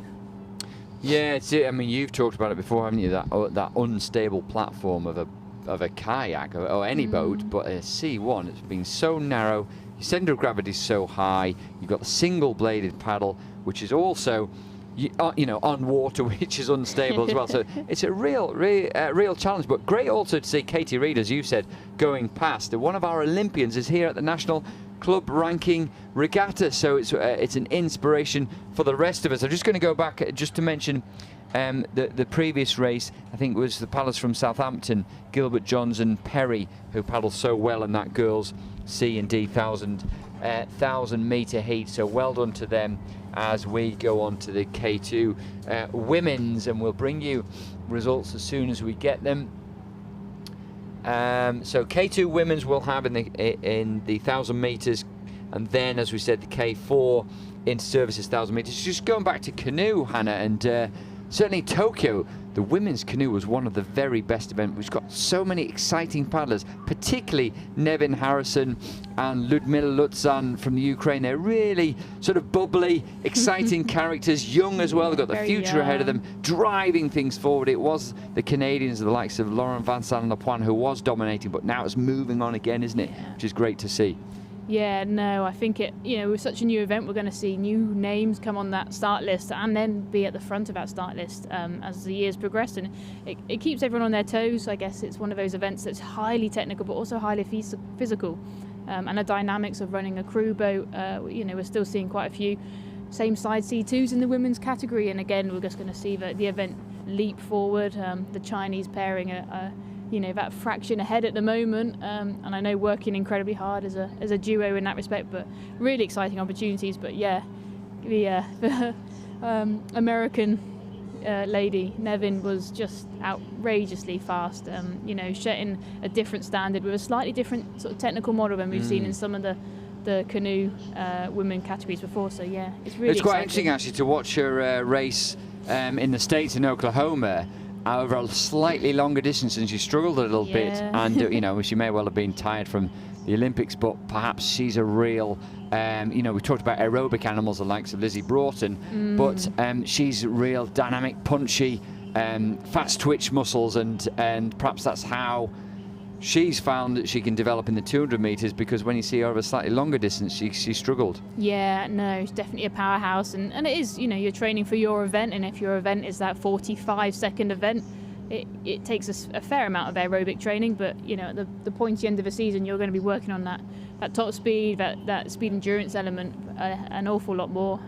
So it's really interesting to see the different dynamics of racing distances that some of these invitational races offer, and actually for guys and girls are in maybe slightly coming down off their peak of their physical season, but they're still in great shape, so we get to see where they are across distances rather than just their one targeted event. It's very exciting. Yeah, so we've still got the Masters Women's K2 going through there now, and I'm just going to follow on from what you were talking about, Hannah, there. And if we had the Olympic Games not too long ago, a few weeks ago, we've got the World Championships. So if your two goals of the year are the Olympic Games and the World Championships, not a massive distance apart, how do you think the athletes are going to manage, you know, peaking and trying to be at or close to their best for both of those events, if possible? Well, I guess from the Olympic side, they've had around that sort of 6-week mark. So I know, you know, individuals like Debs have come home, had a week off, a week to sort of shut themselves away from that Olympic side and the sporting side and decompress in that respect. And obviously we've seen Liam go through that and decide to not race at the up and coming World Championships, because it's really hard to come back, you know, put yourself on the water, find that dark hole that you need to in some of those sessions. I think it's a testament to the girls going through it right now, ready to race in the start line of Copenhagen next week. It's tough. It's really, really tough. The flip side of that, the Paralympic guys are literally flying back on Monday morning, Monday coming, and then they will fly out to the Worlds in a week's time. So it's very much just ticking over, getting over the jet lag, keeping some sensible life choices in that time if they're looking to perform at the World Championships, but to enjoy it more than anything. I think it's a really unique opportunity this year that Worlds are in September after the big games, but also just on a tool. We normally see the Worlds not happening in a Olympic year, so testament to Copenhagen for wanting to put that on and taking on that responsibility, because it's a big ask. Yeah, it's a huge event, isn't it? But nice to have it in Denmark as well. You know, over the years there's been some great Danish paddlers. I mean, Emma Jorgensen, still wonderful. I mean, really, really talented. But down through the decades of canoeing, you see Danish paddlers pop up winning Olympic medals, and you know, anything on water, in fact, in Denmark is popular, and sprint canoeing is one of them. On snow in the winter, I guess. Yeah, it gets pretty cold in the winter, which is why so many of them train in places like Florida over the winter. Yeah, they do, or they hit up the cross-country ski season and use that as their sort of winter training base. But yeah, quite a formidable team. I know, looking at their under-23s and juniors, they've got a strong cohort of paddlers coming up across the boys and the girls categories. So really exciting to see what happens in the coming years there. I think obviously Rennie Holton-Poulsen has led the way in the senior men's category, but there's a contingent of boys snapping at his heels now, so exciting to see where the K1s, K2s and K4s come from. Yeah, very much. That's what we want, isn't it? That's what any nation wants, the next generation coming through. We in Britain will be looking for that and hoping for that with the men's. You know, Liam deciding not to race at the Worlds. He hasn't decided, I think, longer term than that what he's going to do. No, and you know, we know and we hope, and I'm sure he's very capable of going on to Paris, but we will also be looking at to see who's going to take on his considerable mantle. We can see some great racing going on right here, right now, can't we? Look at that. Between lanes 3 and lanes 4, battling out. You could chuck a blanket over them, they're so close. And that was just a qualification round, am I correct in thinking? That was heat number 2 of the women's CD and Masters BCD. Yeah, I mean, so amazing, isn't it? Leaving nothing to chance, the paddlers from Richmond and Norwich, sorry. Yeah, well done to them. Yeah. So I'm just having a look. We haven't got the lineup for the K4. We can just so we can see Interservices K4 men's 1,000 meter final. So you'll be able to see that graphic, and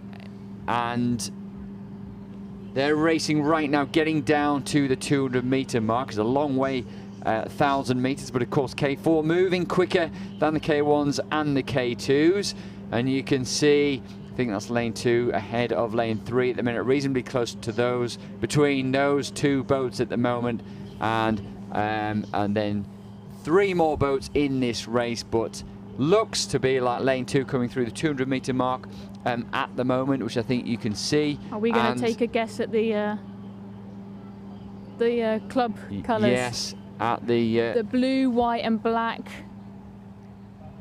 vests of the Navy. It's testing our knowledge here, guys. Really sorry we've let you down on this respect, but a clear and formidable victory by lane 2. Very impressive as they're coming all the way to the line. Yeah, and they're just trying to keep their rhythm on. A little separation between the strokes. Yeah. So different characters and different strokes. Very there, different technical models there, we can see for sure. But all trying to keep it going. And massive victory over what I believe is the army boat coming down now. Followed by the RAF boat over in lane 4, who's also followed by another RAF boat, although it looks like we've got some steering issues for lane 1. Just keep it in the lanes. We know that you're liable for disqualification if you're exiting the lanes at any point, but it looks like a nice snaking pathway so far, all the way to the finish line, but yeah.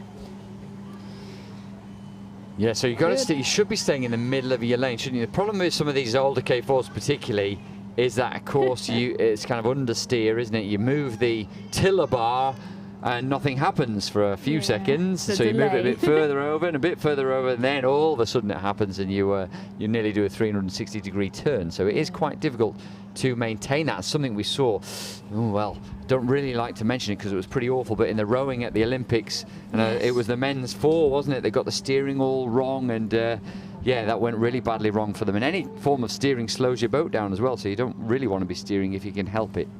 No, it's not ideal. Obviously, if it's equipment or just getting used to the boat, it's a testament to getting into your racing craft a little bit earlier than just the warm-up and testing it out.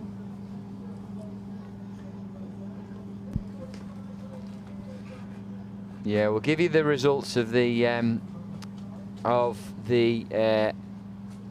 inter-services K4. We'll confirm that a little bit later when we get the chance, and we'll be looking at the K2 men's final for men's CD 1,000 meters coming down the course very shortly.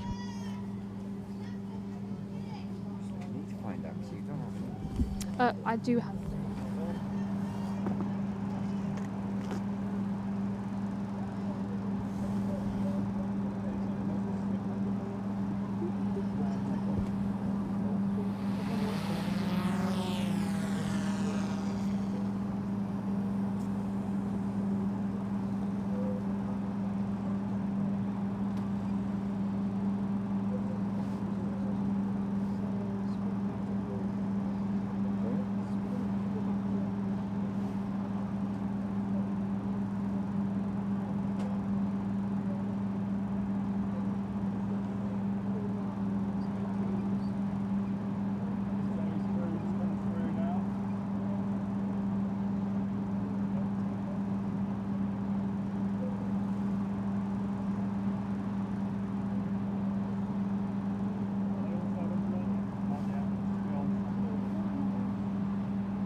the ticket. Race 25.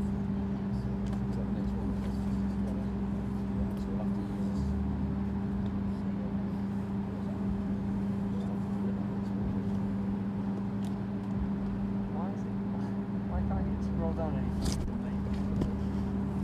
Right, am I a numpty or just this?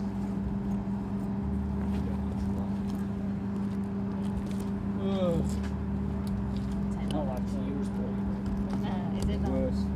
It's worse. National Regatta results.org.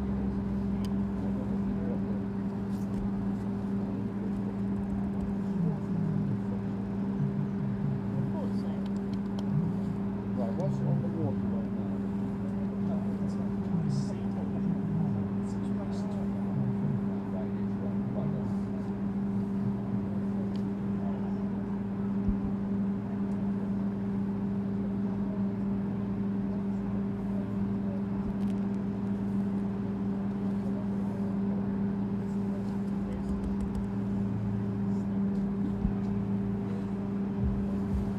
So, underway, we have race 25, which is the boys CD K2 1,000 metre final one. And now I believe we've got Bell and Lana from Banbury in 1, Unruth and Scaplehorn from Devizes in 2, Allen and Bicknell from Way in 3, Bula and Hills from Richmond in 4, Butler and Lamb from Southampton in 5, Barzillai and Collins from Richmond in 6, Critchfield and Moxon from Banbury in 7, Steveley and Steeley from Esk in 8, and Banfield and Ross from Elbridge in 9. And we are seeing the pedigree of Jimmy Butler powering down that K2 in lane 5. Formidable victory so far. With a Southampton due paddler, Lamb, and Butler's son, Edward. Really nice. They're going well as well, aren't they? They've got clear water for the rest of the field, well deep into the 1,000 metres, deep into the lactic acid, deep into this race, and there's no stopping them. They do look good, don't they? They do look good. I mean, there's also a contingent of red vests behind them of the Richmond boats in lane 6 and lane 4, but they are being well and truly held off a boat length ahead easily. And yeah, looks like they worked hard, but very good. First national champions. Oh, it's not national championship, sorry. It's first victory there from it's a club championship, so it's important for them. Yeah. So well done to them, no doubt about the winners, but we had 6 and 4 doing very well as well. Just to apologise to people watching on the stream who perhaps we haven't got all the technology with us today to give you all the details of everyone's club and so on, but we'll bring that to you as much as we possibly can. We did say at the start that heats, we get an opportunity during the heats to chat about some other items to do with sprint racing and to do with canoe sport, and we get to interview people as well. We've already had Scott Hines from Elbridge. We'll have more. We'll have Debs Kerr, our very own Olympic finalist, coming up to chat to us as well. But in finals, we'll do our very best to bring you as much detail as we possibly can in this club regatta, the inter-services regatta here, the supping regatta that we've got going on. We've got some Paracanoe races as well here this weekend. We've got decent weather, a tailwind, reasonably quick times at the minute. We've got a drone as well, and hopefully we'll be able to bring you some of that drone filming shortly. And we've got Hannah's phone. Thank goodness for Hannah for your phone and our laptops, because we're getting some of the detail here. That's great. All right, so we will bring that to you as much as we possibly can. Just to let you know what's coming up, we've got, that was race 25, we've got race 26, the final 2 of the K2 boys 1,000 meters C and D coming up right now, and then after that it'll be the K1 boys A and B 1,000 meter finals, and then it's the K1 men's 1,000 meter finals. And so in race 26, we should have Andrews and Worgan from Lincoln and Royal, McNabb and Mazur from Reading in 2, Gallier and Gravel from Leighton Buzzard in 3, Jackson and Wardle from Lincoln in 4, Holt and Redjeb from Royal in 5, Bourne and Cramer from Southampton in 6. I forget that club. Is it Linlithgow from Patterson and Sroka in 7, Reading, Titimar and Fenwick in 8, and Power from Leighton Buzzard in 9. And it looks from the roof like it's lane 4 and lane 6 battling it out, and I would not want to call it currently. Really tight. It looks maybe like lane 4's just got the edge on currently from Lincoln. Yeah, Jackson Lincoln and crew. Wardle there. But lane close. 6 have just made a big push, and you just seen the red nose surge ahead, and I think lane 6 have it, the Southampton crew. Bourne and Kramer there, looks like the nose getting over the line. What do you think about 3rd place? Maybe lane 5, the blue boat of lane 5, the lane Royal. 5 or lane 9 on 8 on the far side by the looks of that. Royal and Reading racing it out for 3rd and final place there.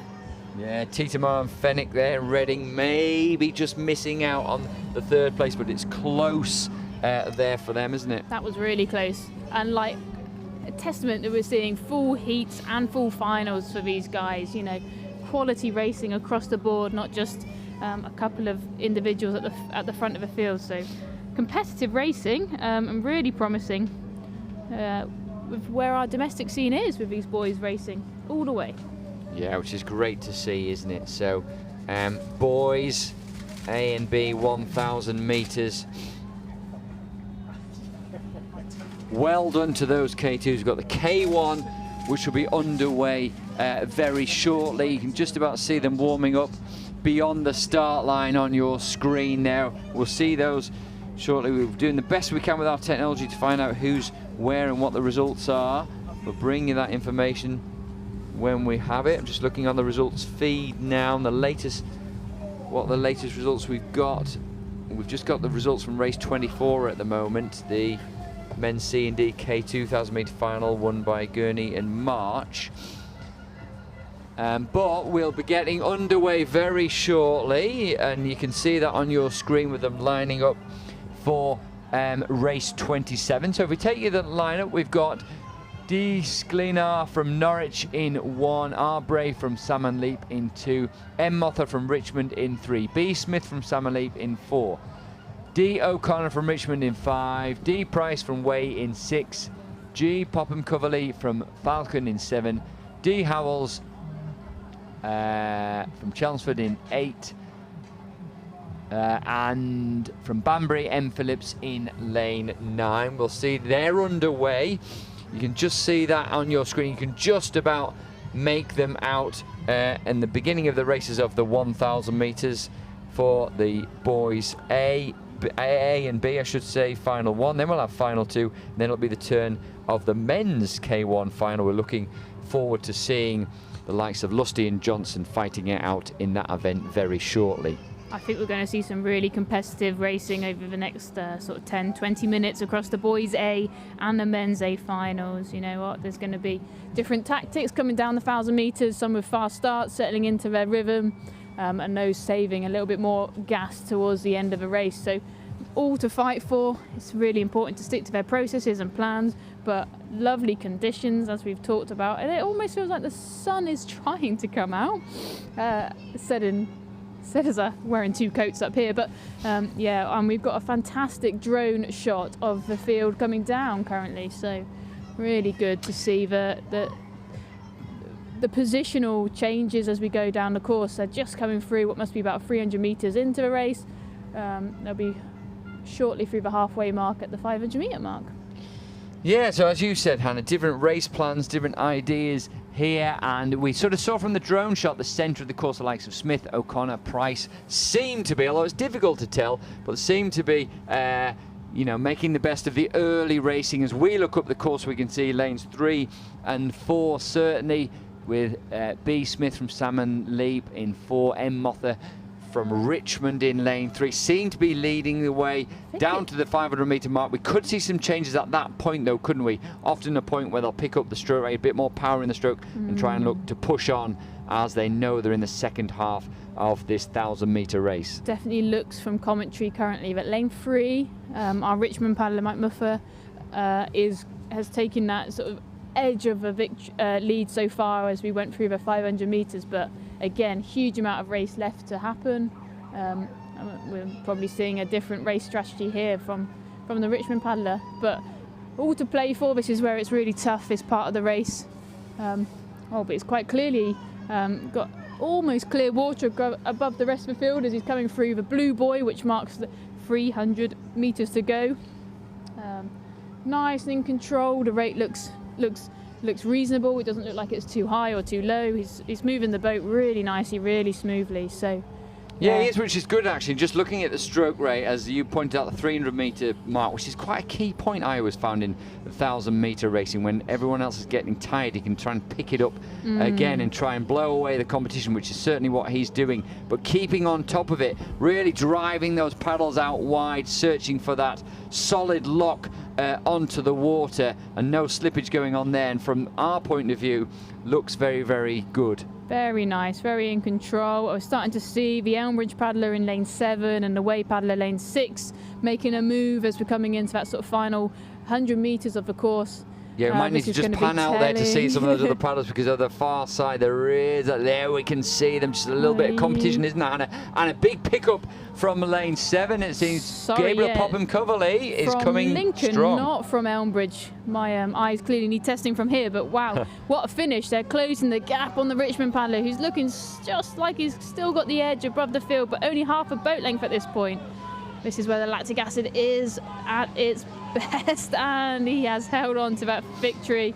Lane 7 second, way over lane 6, and lane 2 taking that 4th position. Yeah, well done to lane 2. That's our brave from Salmon Leap, but the fast finishing Gabriel Popham Coverley, he must have been the quickest over the last 300 metres. They're very impressive. But D Price from Way as well, also perhaps benefiting slightly just from being over on that far side of the course with Popham Coverley, just those two moving through very, very well, and putting Mike Mother, I think it is it? Michael? I believe Michael Mother. Under pressure towards him, but all credit to him because he was out there early, wasn't he? He was pushing on, he had a big gap, as we could see from the fantastic drone shot that we had from the others. They came at him, they asked the questions. Thankfully for him, he was able to answer them.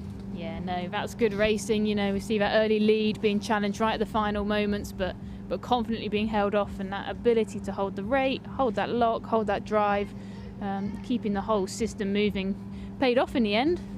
So yeah, impressive victory for our first boys A final. It was. I always admire that the paddlers that get out there early and say, look, I'm setting out my stall, I believe in myself, I'm going to paddle confidently. And I don't mean those that are being ridiculous and silly and going off far too quick. Those that say, no, I'm feeling good, I'm sure I'm fit, the training's gone well, I'm going to put myself out there and give it a go. And even though paddlers came back at them, they didn't come back enough to overtake him. So well done, a brave attempt from him. We're underway with the next race, which is race 28, and that is the second final of the boys A and B 1,000 metres. So J Rushby from Richmond in 1, H Grant from Richmond in 2, M Kabir from Woking in 3, A Hinvers, we've had a little chat about the Hinvers family already, so he's from Southampton in lane 4, B Griffin from Royal Leamington Spa in 5, A Morley from Way in 6, B Want from Norwich in 7, A Tonkin from Reading in 8, and J Enoch from Nottingham in 9. All the big clubs that are looking to, to be on the podium for this clubs regatta are in there. The likes of Richmond, the likes of Royal Leamington Spa we did mention briefly, as well as Norwich and Reading, and of course Nottingham as well. Nottingham paddler over the far side of the course. We can see the pictures from the drone. They're really interesting shots there, because you can see the early lead seems to be with lane 8, which is Howells, which is Tonkin from Reading at the moment. That's what the drone shot will give us, which is nice to see that actually he was making the best of his way between 500 metres and 300 metres. But now we get to the business end of the race, and maybe the near side of the course. Lanes 1 and 2 also trying to pick it up as we get to the last 200 metres. Yeah, it does look like it's a change around. Normally we see the race in the centre of the course when we've qualified through to the finals, but very much lane 8 looks like he's got clear water, so he's had a fantastic race down the course so far. But then over potentially in lane 1 and 2, taking that third and second and third place, but we see a nice sort of up in the rate from our Nottingham paddler in lane 9, Mr. Enoch.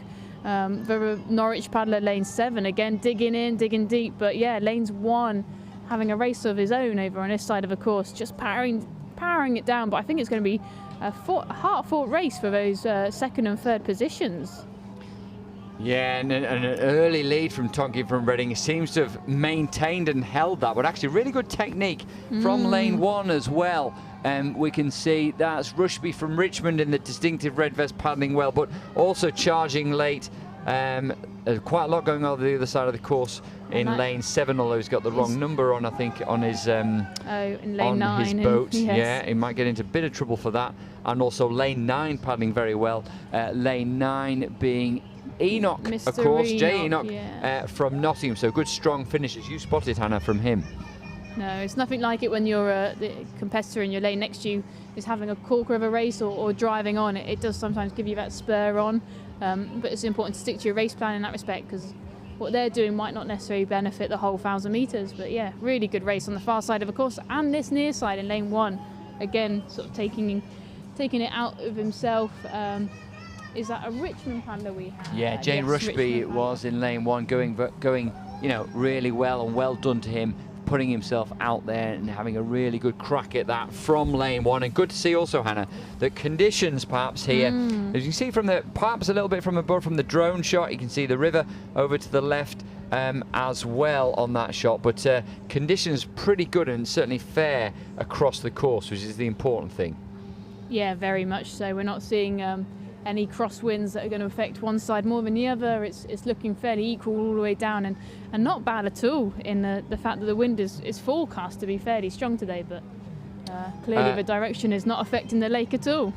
It is not affecting the drone either, and we can see the drone shots looking at the white watercourse over there as well. We are looking just up towards, if I can see with my eyesight, just towards the 1,000 metre mark again, where we'll be looking at race 29, and this indeed is the K1 Men's A Final A. So let's take you through it. We should have C. Carson from Way in 1, Edward Rutherford, who we mentioned, from Elmbridge in 2, Matt Johnson from Chelmsford in 3, Dan Johnson also from Chelmsford, the two brothers there. Dan is in 4, Tom Lusty in 5. It's going to be a great battle developing between Johnson and Lusty, I'm sure. Jay Russell from Nottingham in 6, M. Collins from Worcester in 7, A. McIntyre from Chelmsford in 8, and P. Wilkes from Chelmsford in 9. So Chelmsford very well represented in this race. They're already underway with their race plans. You can be sure that Tom Lusty and Dan Johnson will know the other is paddling well, but as you've said already, Hannah, several times, they will have their plan. Their plans may differ from each other. So as we see the shot and we see the race develop, you know, don't just expect because somebody's in front at this point that they're going to stay there. No, but it does look like from commentary that those two are almost head to head in the centre of the course. You know, we see a slightly different rate pattern between the two. Tom with a slightly lower rate, although very similar actually right now, with Dan naturally sitting a touch higher, but they look like it is well and truly a 2-horse race at the front. Yeah, it looks like, just looking at the drone shot then, it looked like lane 4, so it looked to me like it was Dan Johnson who had the early lead, just coming through the 500 metre mark, but Tom Lusty wasn't a million miles away. No, and it's very much keeping, you know, your competitors in touch and distance, but sticking to your plan. I know we keep saying it, but it's really important.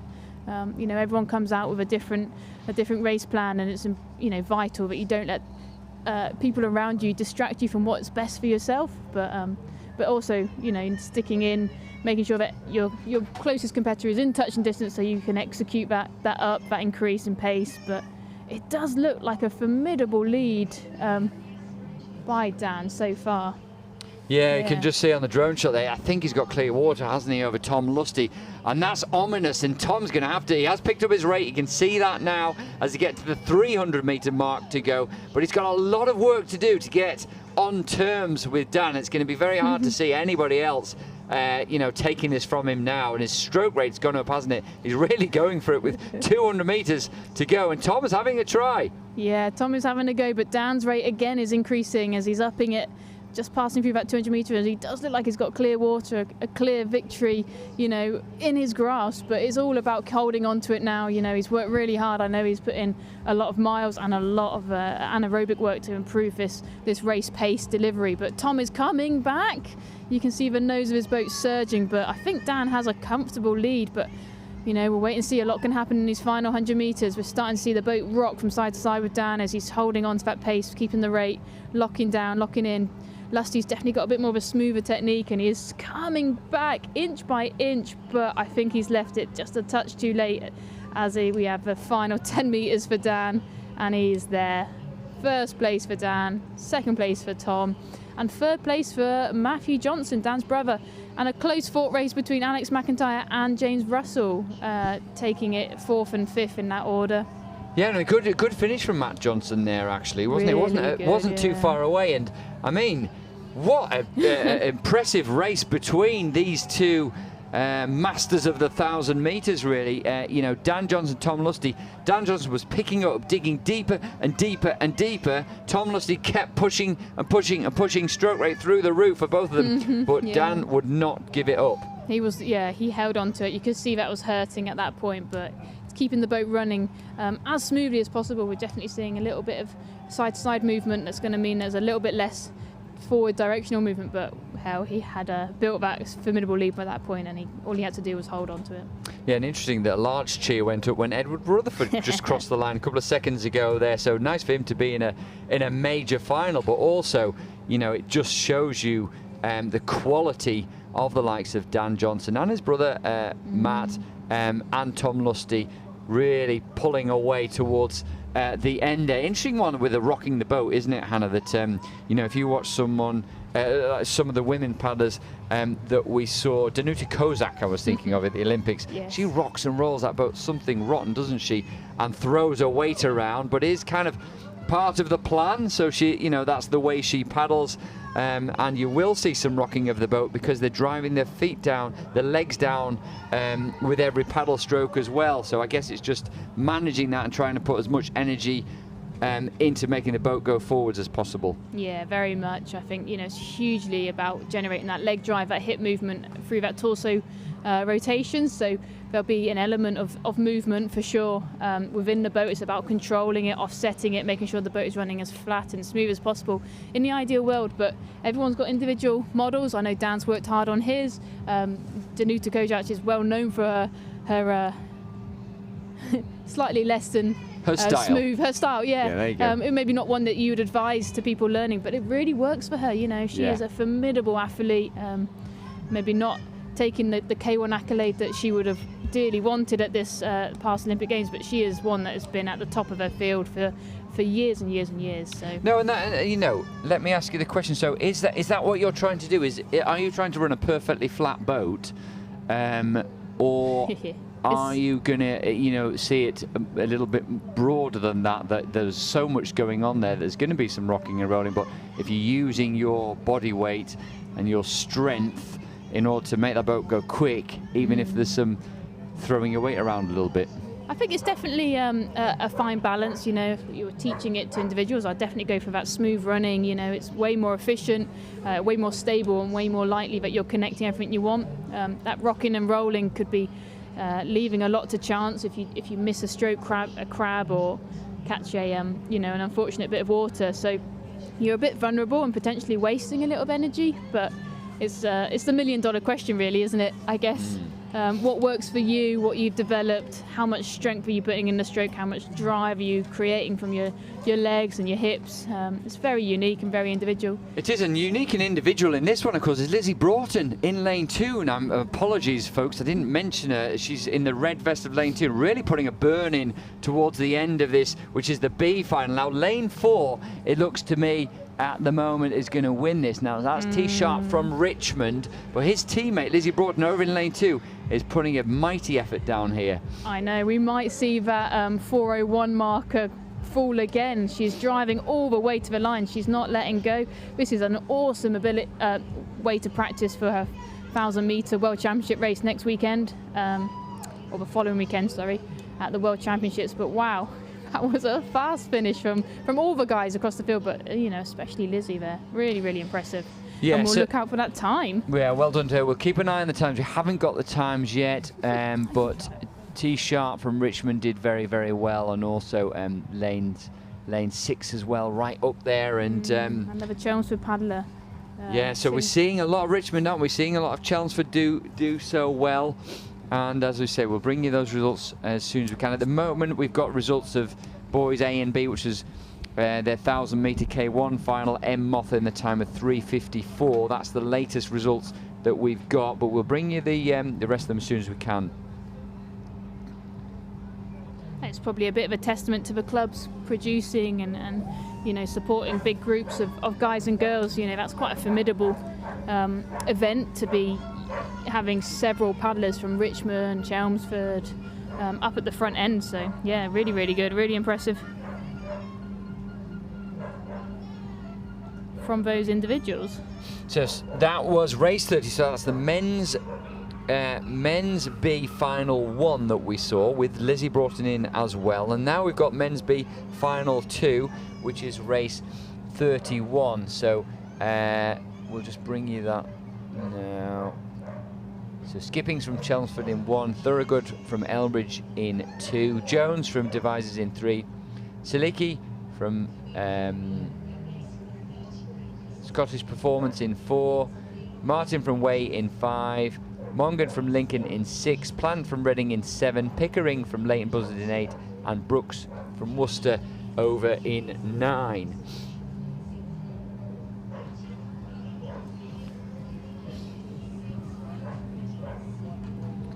Great to see some close racing again in this final, right the way across the board actually, over in this 1,000 metre race here, which is the second final of the men's B 1000, and you can see it looks to be like lane 2 currently. Thorogood, Distinctive Vest of Elmbridge there, making the best of this second final and ahead of the rest of the field, but really close between 3, 5, 7, and I think that's 9 over the far side as well. Fast Literally finish. a straight line across those 3 boats. Lane 2 definitely taking that win there. Nicely controlled, and that lunge might have been really important from lane 9 on the far side. Good, 5 looking good as well. So Thorogood in lane 2, lane 5 was Martin, lane 9 was Brooks from Worcester, lunging for the line, so very close for them. Well done. All points in the bag for this club regatta. Great stuff. And we'll move on. We'll look towards race 32, which will be the K1 Masters A and B 1,000 metre final. And this is the hotly contended one, isn't it? Between the Nigel Jones, Matt Enoch, Brett Envine, and Dee Rosier, and Mr. Mayers from Runcorn. So yeah, I won't want to make the call on this one yet. I know they'll be sitting on the start line encouraging each other, I'm sure, at this moment. With a bit of friendly banter, perhaps. Yeah, exactly. But yeah, formidable contingent of masters here from Nottingham, Richmond Way, Runcorn, and also from Worcester, Flabberry and Leighton Buzzard. Yeah, so all competing for their clubs as well. So we've seen some of the youngsters. It was wonderful to see the girls K2 going down earlier, and now the sort of more mature end of the scale, if you like, also competing and contributing points for their club. They're just, we'll be able to see them shortly. They're just circling around like vultures at the start line. They're preparing themselves mentally once again for the challenge that lies ahead. A little bit, to me, it looks like a tailwind, Hannah. So, I mean, times aren't stunning. Well, no, actually, they are quite quick. I just have to correct myself looking at Dan Johnson's time there. 3:34. I mean, I think quite the course record that I think. No, but it's not a million miles away, is it? I think we're talking about 3:30 for that. So 3:31, I believe, and the water temperature has been falling. So I think since we had the July regatta, the temperature was over and around 20 degrees, whereas now we're around that 16 degree mark, which actually sucks out the speed from the boat. It makes the water slightly heavier, slightly slower. I'm sure there's some really clever people that will be able to describe the water properties when it gets colder. But yeah, slightly denser water means that we won't see that fast time that we potentially Well, could something do. actually that's significant out in Tokyo, isn't it? That the water's really, really warm, and something the paddlers said, both Paracanoe and Sprint Canoe, is that when they're out in Komatsu training as well, the water was warm then. It just takes a little bit more of getting used to, not necessarily the feel of each stroke, but the fact that you know your stroke is going to be going quicker, you're moving faster through the water, so I guess there's adjustments to make there. Hugely. It's almost about like the feel of the lock and the potential slip of the warmer water can often put people feeling a bit at unease. It's a really tricky one in that respect. So just trying to give the drone a wave there, but not able to do that this time. But it is around, circling around, and I think the drone just desperate to go and watch the Masters racing, which is, of course, very exciting. But a few adjustments being necessary to the drone there. We'll get that flying up again and working with you shortly. And we're underway with the Masters A and B K1 1,000 meter final. Arguably, very much arguably, the big race of the day, but I'm sure one or two of the Masters paddlers would argue that it is. Many of the juniors would perhaps think otherwise. Either way, it's going to be an exciting race. Just line them up for you. We'll have M. Giles from Fladbury in lane 1. We'll have D. Pedler from Worcester in 2. Nigel Jones from Nottingham in 3. Matt Enoch next to him in 4. B. Irvin from Richmond in 5. D. Rosa from Way in 6. J. Mayers from Runcorn, as we said, in 7. Another Nottingham paddler, S. Walsh in 8. And Leighton Buzzards, M. Martin in lane 9. Yeah, I think this is going to be a close race. You know, we're going to see different race tactics. A couple of the guys being fast finishers, so we say. Less speedy out the blocks, but definitely having an ability to wind up that pace and hold a really uncomfortable output for a long period of time. You know, these guys are formidable over multiple distances, so definitely one to watch. But we will also obviously be rooting for that Nigel Jones to see what he's got in the tank and what he can do today. Indeed. Well, they're making their way down, as you can see on camera there. And different race plans are in play, as you say. Interesting that you were talking, Hannah, that, you know, it is Masters, and us Masters, as we get a little bit older, it's the outright strength and power that begins to decrease, but the ability to hold a pace is the key thing. So what I guess they'll be looking at now is to be up to their racing pace and just want to maintain that. And it's actually, as we get to the 200 metres, not so much people picking it up as much as trying to maintain the speed on their boat. Definitely managing the decline as much as possible. Yeah, so it's a complicated equation of trying to make sure you output enough energy at the beginning that you're in the race, but you save enough that you can finish strong and finish fast. But it looks like it's in the centre of the course, provisionally with Matt Enoch, I think, from commentary over in lane 4. But the drone has just gone up and is looking to capture that lineup for us. But yes, lane 4 definitely ahead of lane 3, and lane 5 just on the tail by the looks of it. Yeah, Irvin from Richmond looks to be going well, so it could be red vest against red vest this, couldn't it, with Nottingham against Richmond. As we see the drone shot there, we get a better shot just briefly of that there now as they begin to pick their stroke rate up and get towards the 300 metre race now. And I think Nigel Jones is out of this one, really. Lane 2 picking up well, that's Pedler from Worcester, but we can see there, we can see in picture, it's distinctively the white boat of Matt Enoch. I doubt he's going to let this one go, but he's not far behind him. To his right is Irvin from Richmond, also in the red vest. These guys battling it out. Looks to be perhaps Matt Enoch has the stroke rate, he has the momentum as he goes through the 200 metre mark. He definitely has a subtle advantage at the moment, but we don't know what you know, the Richmond paddler's got in the tank for this final 150 metres. You can see Matt digging in, very smooth stroke. There's a lot of drive in the boat, the leg drive. The slightly off-grey colour that he's opted for means it's hard to see the boat movement as such, but a nice drive, and it looks like he's holding on to that. We're just in that final red buoy era. He's got Mayers also over the far side in 7 going well. Duncan Rosa in 6 also picking up. So there's a sort of a battle for the gold and a battle for the bronze here. I'd say don't underestimate Nigel Jones for that bronze. He's definitely up in his game a little bit in these final 50 metres, but it is going down to the line. We're looking at the Richmond paddler making a final comeback, but can Matt hold on to it? I am not sure. I think Richmond has taken that just ahead of Matt Enoch, and then Nigel's in 4th just behind. Yeah, Mayer's from 7, that was. Mayer's so definitely has celebrated and taken Nigel, that first. Yeah, Nigel missing out. But what a performance there from Irvin. I mean, just coming with the charge. And as we talked about in Masters, perhaps a bit more about momentum, not outright power. Matt Enoch made a statement. He put himself out there, didn't he? And he said, right, I'm going for this.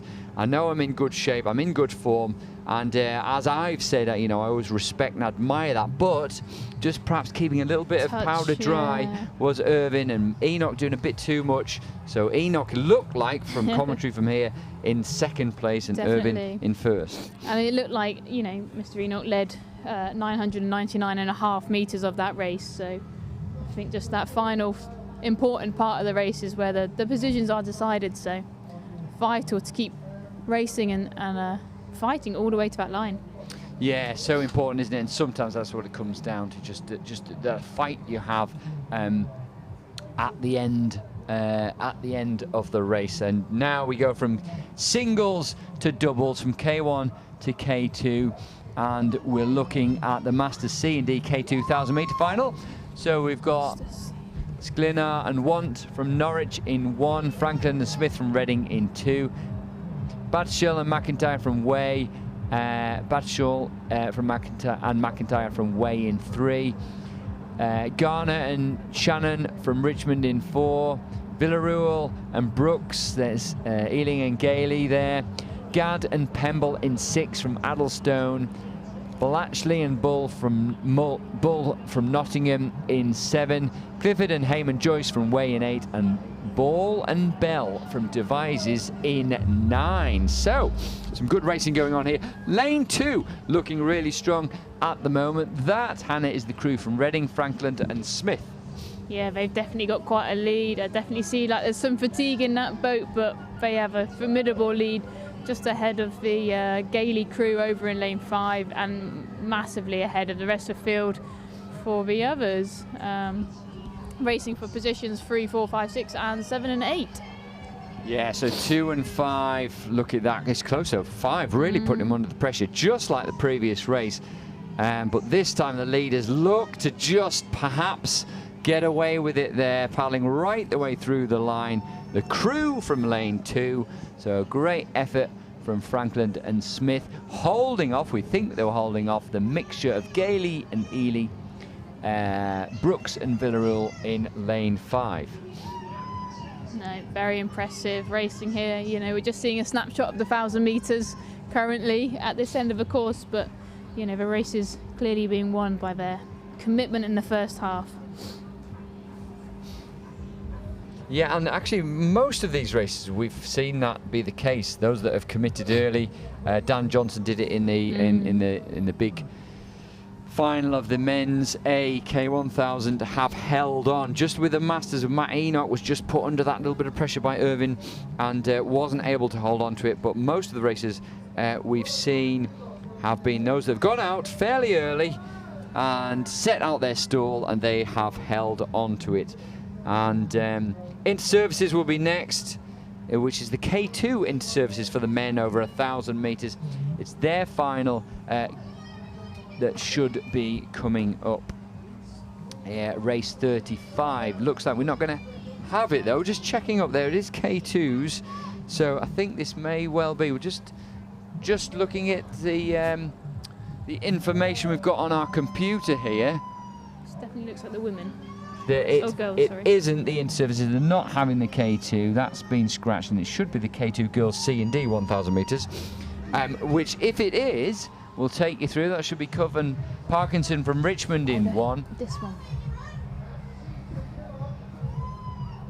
And then the No, it's not. It's the women's K2. I apologise. We should be able to bring you that. The women's K2 race 34.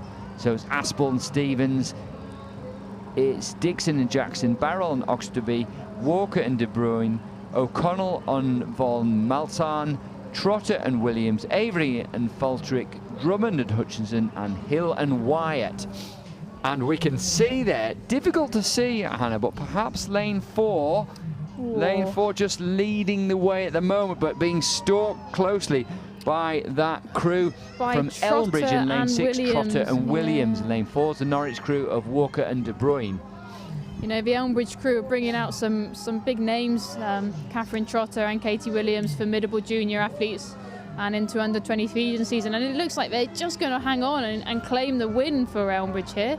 Yeah, I know Scott Hines alluded that there were some guys and girls at home not racing, but they've definitely brought out some formidable athletes from their Well, their 6, past 4 and paddlers. 5, yeah. You know, I mean, they look good, didn't they, the Elmbridge crew? So Trotter and Williams, we had Walker and De Bruyne from Norwich, and also the Richmond crew, O'Connell and von Malzahn there in lane 5. So good to see a really close race. I mean, over a long distance as well, 1,000 metres. Quite often you'll see 4 or 5 seconds between crews, but good to see them very racing so closely there. Fantastic racing across the board. Now then, I think we now have our inter-services coming down again. it should be the inter-services coming down. Yeah, the start absolutely. line here, but 30 rate, which would be race 35, but now unfortunately we don't have any detail on who it actually is. Inter-services kind of doing their own thing, if you like, but nonetheless we've seen some good racing over in lane 1 and lane 2. In fact, look to be going well. You can see that from the drone shot there as we cut to the shot of our camera on the roof now. Some competitive racing. We just pan out a little bit. We might see lanes, or we cut to the drone shot. There we go from the side. We can see lane 1. It is sneaking through. We've had lane 1 or lane 9 win finals previously, even at World Championships and Olympic Games. It does happen, and the momentum seems to be with the red boat in lane 1 at the minute. yeah, followed closely by lane 2. Yeah, now lane 2 is the Navy, isn't it, Hannah, I think? I believe so. Blue's the Navy. So. I think lane 1 is the Army. And we're seeing over in lane 1, 2, 3, 4, 6. The RAF coming on down, pushing actually. They look like they've got a fantastic finish. We've seen them. Their K4 take the victory earlier on, I believe. So yeah, it's going to be tight for the podium. Lane 2 really picked it up there, haven't they? In the last, yeah. oh, look at this! They're really going for it, battling it out. I don't want to call it right now. Oh. I think it could be with the Navy, you know, and these final closing meters are just going to take that first position ahead of lane 6, and then lane 1 hanging on for that third position. But wow, that was close. A big positional change in the red boys there, wasn't it? Quite often in big finals, it's the gradual change over the last 150 metres, but there, just within about 30 metres, the Navy, maybe they just got the timing that little bit better, so working together, wasting less energy, and, you know, working in harmony that little bit better than lane 1. Lane 6 also really in the mix there, so Yes, very, very much. close from those 3 crews, and it's such a important thing, the inter-services here, to try and get one over the other service, and the Navy will be pleased with that, of just overcoming the Army towards the end of that race. Yeah, they're not that competitive between the services. I think they, you know, there's a bit of gentle, friendly competition, but impressive to see that each of the 3 services are, you know, taking one of those medals home each. So really putting together their best crews to fight out the top 3 positions. It's impressive, guys. Oh, it is indeed, and we will look to the K2 girls. I hope it's the K2 girls. I've been talking about them for the last 10 minutes or so, and hopefully we will actually see them, and then we'll see some lightning races, which is great as well to see. Really packed full lightning races of young 10 and 11-year-olds, even 9-year-olds in there. So the future of our sport, a really exciting thing for us to see, but for all the paddling community to see, getting live on the live stream. So we'll bring that to you very shortly, but for now, with 200 metres to go, just about, we should find race 36, the girls C and D K2 1,000-metre final. So Cove and Parkinson from Richmond in 1, Alexander and Gwyn, Wiltshire Youth and Addlestone in 2, Long and Shrivena from Falcon in 3, Fenwick and Kubish Wiles from Reading in 4, Gallagher and Payne, Chelmsford and Way in 5, Gilbert Johnson and Perry from Southampton in 6, Bowles, Trow and Pemble from Addlestone in 7, Comfort and Ritchie from Way in 8, and Bajpai and Fulford from Reading over in 9. Really another close race, as you can see from camera there. It's yellow against red. It's 5 against 6. It's our mixed crew of Way and Chelmsford with that high rate, that really nice synchronicity, taking that victory so far ahead of the Southampton crew, I think, from this distance. Yes, you're right. It's that red vest again, isn't it? Richmond or Nottingham or Southampton. In this case, Southampton going well for them. Really close race, which is good to see. And lane 7, it seems, also coming across in 3rd place, Bowles, Trow and Pemble from Addlestone. I mean, again, 1,000 metres, 4 minutes, well, more than 4 minutes worth of racing. 5-minute race, really, isn't it? Yeah, and yet so close, Hannah. Yeah, no. Again, those race strategies probably playing off in the middle, allowing everyone to be tight and competitive all the way to that finish line. Oh, wonderful to see. Now, we've got the lightning races. I was just going to go back to the Sprint Racing Committee's goals. So we talked about expanding the competition programme. We talked about developing our national regattas. There is actually somewhere where you can get good coffee down near the roof, Hannah. No, so is there? Oh, right. Finally at Nottingham we can get a decent cup of coffee, at least I hope so anyway. Is that the TripAdvisor review, or is that well, no, I just went down and saw they had a decent espresso machine. Oh. So an espresso machine is so important to athletes these days, no matter what sport you're in. And I think there's a good one down there, so you can make your way down. We're just near the tower. There's a few little places where you can get some coffee and some food. I mean, I know some of the stands that have, been at here through thick and thin, the Nello, the Curtin Kayaks, Ress with his Icon shop there to kit out anyone with any of their needs over the weekend. So. Well, yeah, that is right. It's so important that we keep our businesses going within canoe sport. We talked about some of the manufactured boats from Nello, but also we have our own manufacturers here as well, so we want to support those.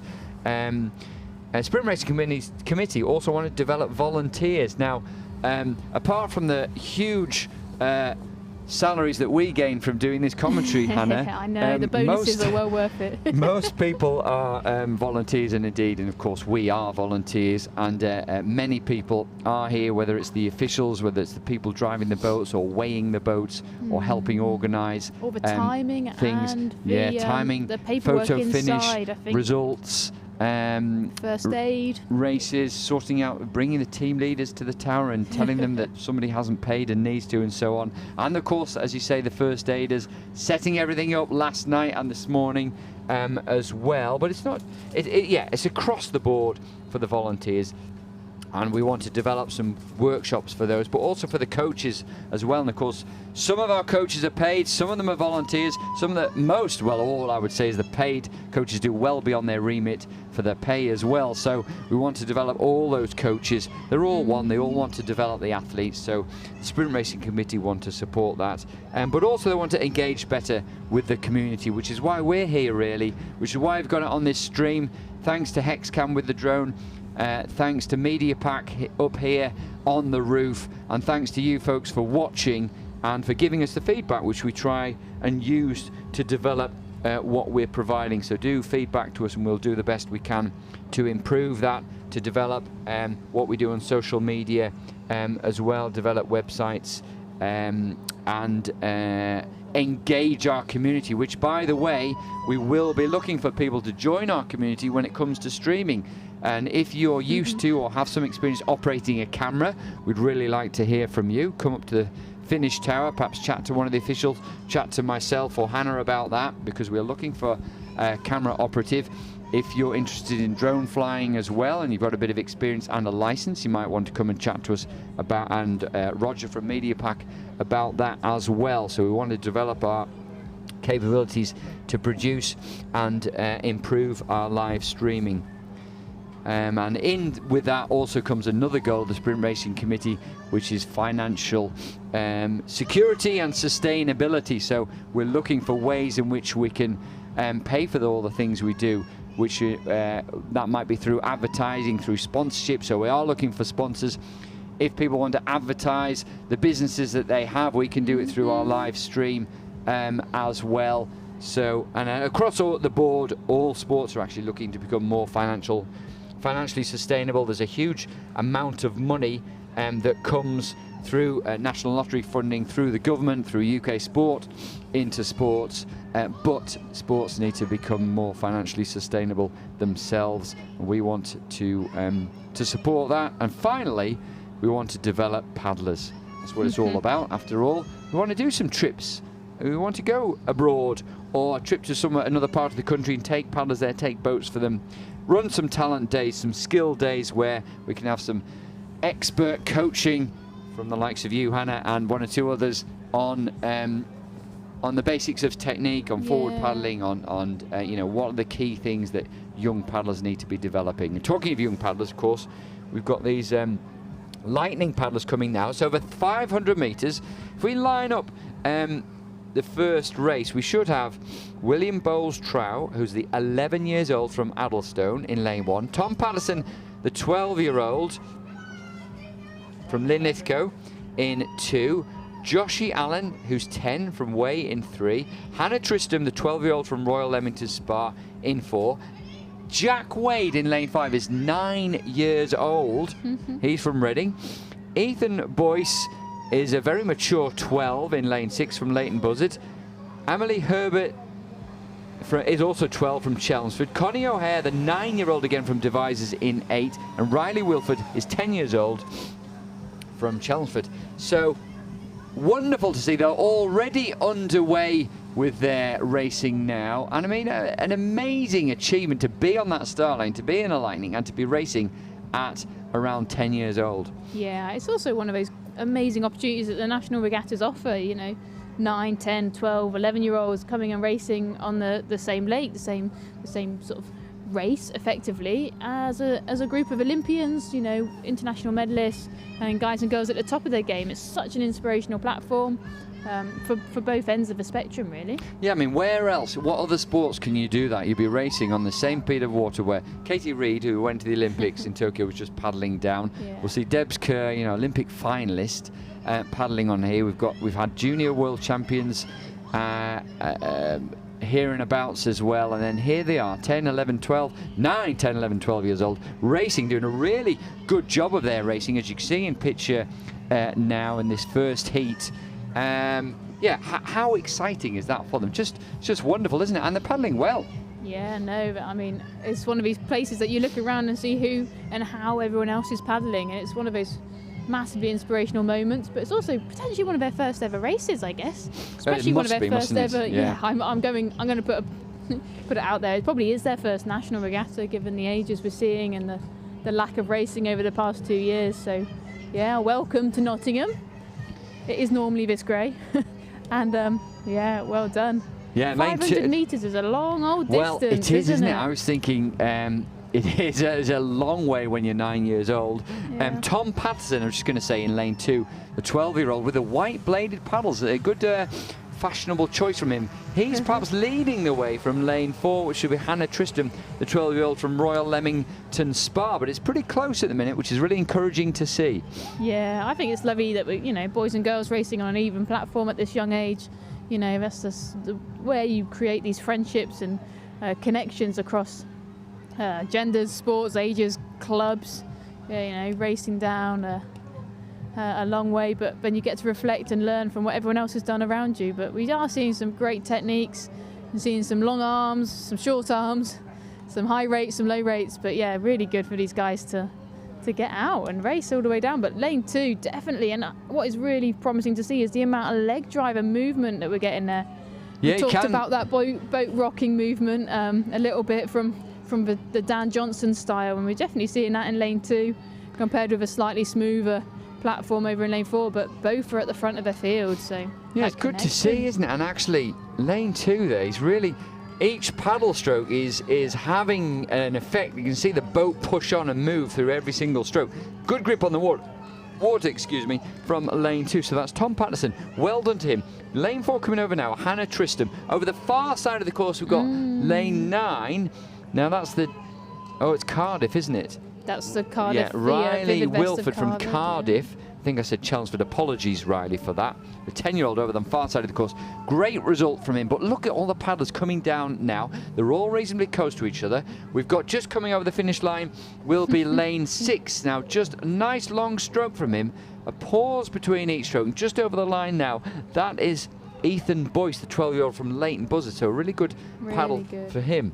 We need to let them know that the finish line is the yellow boys. I've seen quite a few of them carrying on out of eye shot here. So what an attitude there. That's perfect that we want to see. Nothing sitting up and cruising over the line. They're fighting every stroke, every moment until they hear the right voice say down. Oh, well, it's a great impressive effort from them. Well done to each and every one of those paddlers. I'm sure family watching will be really, really proud of you. Congratulations. You've got a great future ahead of you. Interesting, Hannah, that you were talking also while the racing was going on. These paddlers are trying to win a race, but you were talking about the community and the different genders taking part here and the different strokes, different body types, and enjoying themselves and being part of something. You didn't actually mention so much whether or not they're winning or losing, and perhaps that's the important thing. Of course they want to win, they want to try and win, but there's only a tiny percentage that can win, and in actual fact what they're doing is developing something for the future, a joy of paddling, a healthy lifestyle.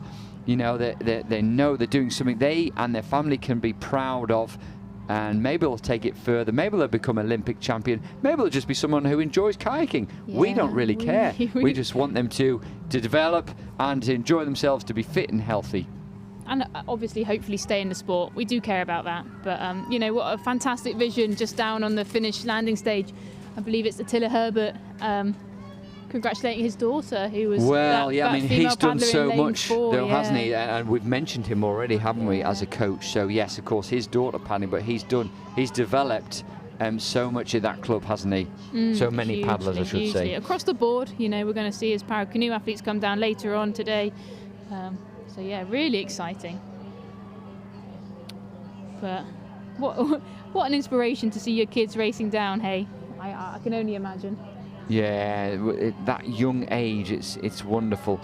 So well done to Leighton Buzzard there. Yeah, great coaching setup, as we said. But let's talk about this second heat. So we've got the second heat here. We've got Joshua Drummond, the 9-year-old, in 1. Harriet Gwynn from Wiltshire Youth, the 11-year-old, in 2. Fergus Barnett, the 9-year-old from Fladbury, in 3.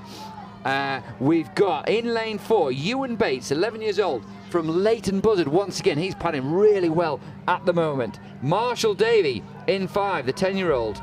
We've got Farron Adams, 10-year-old, also from Devizes, in 6. Benji Johnson, the 11-year-old from Worcester, in 7. Right over the far side, I'm paddling so well at the moment. Goodness me. The victory there. A great victory from lane 8. That's Lorenzo de Billio, only 10 years old, from Royal, in 8, and then Finley Chamberlain, the 11-year-old from Chelmsford, over in lane 9. But already 8, he's still paddling. He's still going, Hannah. Goodness me.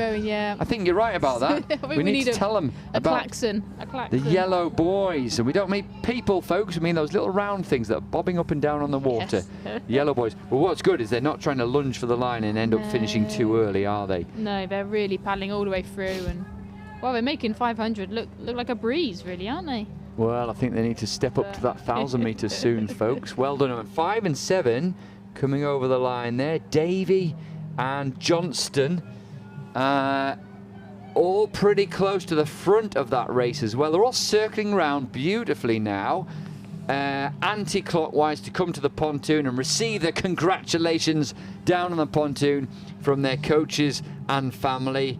And yeah, great effort from them. Well done to each and every one of those paddlers. We'll see them again in the finals, which will be just after lunch, about 1:15. But we have a third heat, we had a fourth heat as well, before we get underway with the K4 boys D 500 metres. Yeah, and you can see the fourth heat underway from that drone shot. You can see the bottom of your picture going very well at the moment. We can see lane 1, Leon Gospodinov, sorry, third heat at the moment, but there will be a fourth heat coming up. And Leon's going well at the moment in lane 1. Harrison Schofield, the 11-year-old from Norwich, is in 2. Evie Benson Bartoli, the 11-year-old from Chelmsford, in 3. Lewis Smith from Worcester 10-year-old in 4. Amelia Giles, who's 11, from Fladbury in 5. Theo Bush, who's 10, from Devizes in 6. Ruby Perkins, the 12-year-old from Leighton Buzzard in 7. Kyla Holt, the 11-year-old from Royal, who's paddling so well, very close at the minute, in 8. And then Jack Tuvey, the 10-year-old, in 9. And it's spread right away across the course. Lane 1 continues to go well. That's Gospodinov in lane 1. Lane 4. Now, that's an interesting one, isn't it? Lane 4, Louis Smith, not the gymnast, the medal-winning gymnast from the Olympics, but looks a little bit like Liam Heath and Johnny Schofield with his backwards turn cap, hasn't it? Backward facing cap, I think going well. And lane 6, of course, sitting up is the best option there. Yeah. Lane 6, of course, going well, going to win this one. Yeah, Devizes paddler, well done. Yeah, well done too. That's Theo Bush from Devizes. Lane 1 with a bit of waves to tackle with there. Leon Gospodinov doing well. And lane 7 was Ruby Perkins, a 12-year-old from Leighton Buzzard. So well done to her. Yeah, and we are seeing a lot of celebrations from lane 6 from Devizes. You know, it's impressive there. I guess, you know, it's all about the times though. They're qualifying through for a final coming down the yes, I should have said that actually. Down, 9 best times, isn't it? So effectively a time trial here to go through to the final, which should be just before 1:15. We can see the lightning race. Oh, you can see from the drone shot there actually a lot of K4s lining up, getting themselves prepared as the 4th heat's underway of the lightning, because the K4, the boys K4 is coming up soon over 500 meters. Of course, that's because 500 meters is the race for K4 in Olympics, whether you're a woman or a man in future. We saw that in Tokyo. We'll see that in Paris. And these athletes, probably too young to go to Paris, and even probably too young to go to the Olympics in Los Angeles. Maybe Brisbane in 2032, who knows. But great to see them here.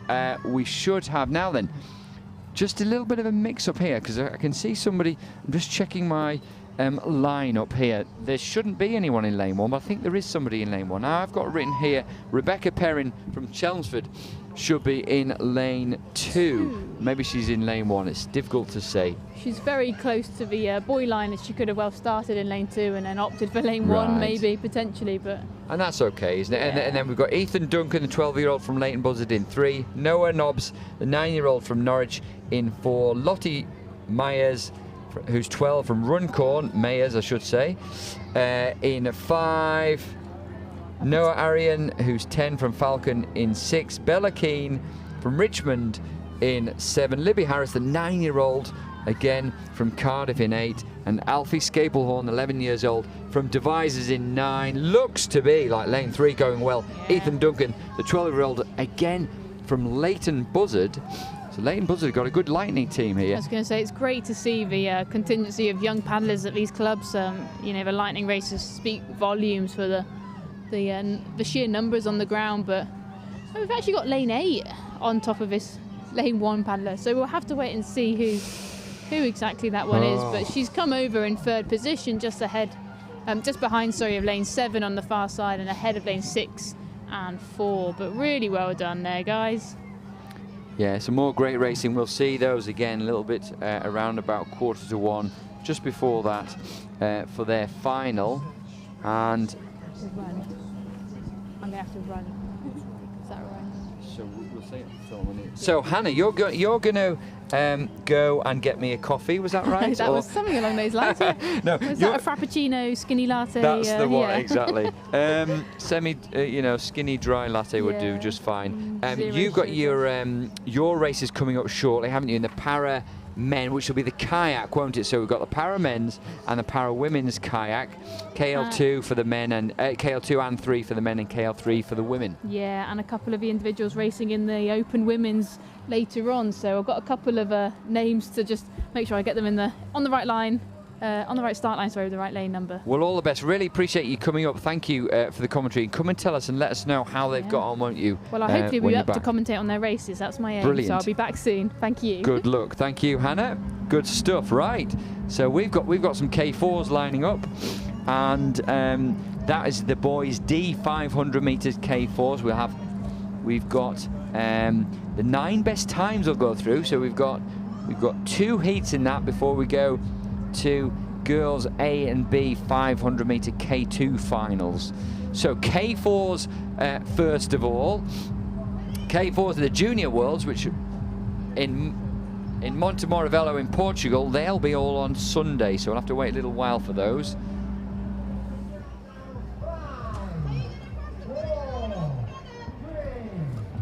As I say, we'll keep you across what's going on in the Junior Worlds. Obviously been some weather problems at the moment, so not a lot going on at Montemor at the moment, but let's hope we will see something going on today, and if there is anything, we will bring that to you.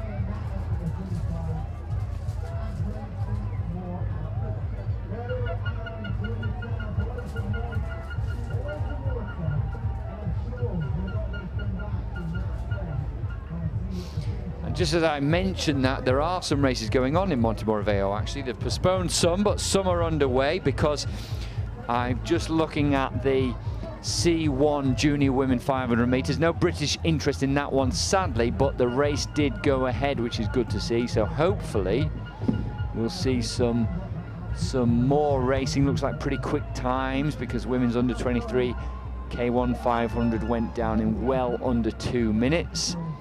So we'll keep across that.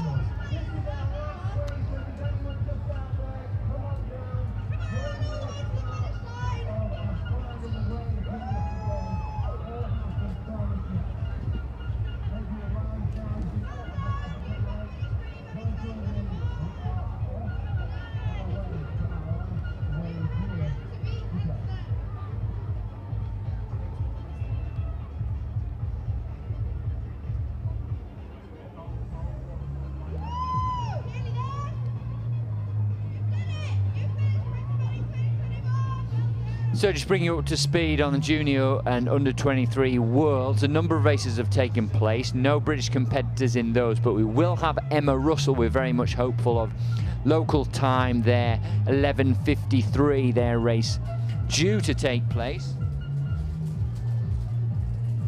And we'll bring it, we haven't had that race yet, so we'll bring you the results just as soon as we can. Emma Russell in that 1,000 meter K1 race in the under 23s. Emma, of course, was a reserve for the Olympic Games, so Emma had a fantastic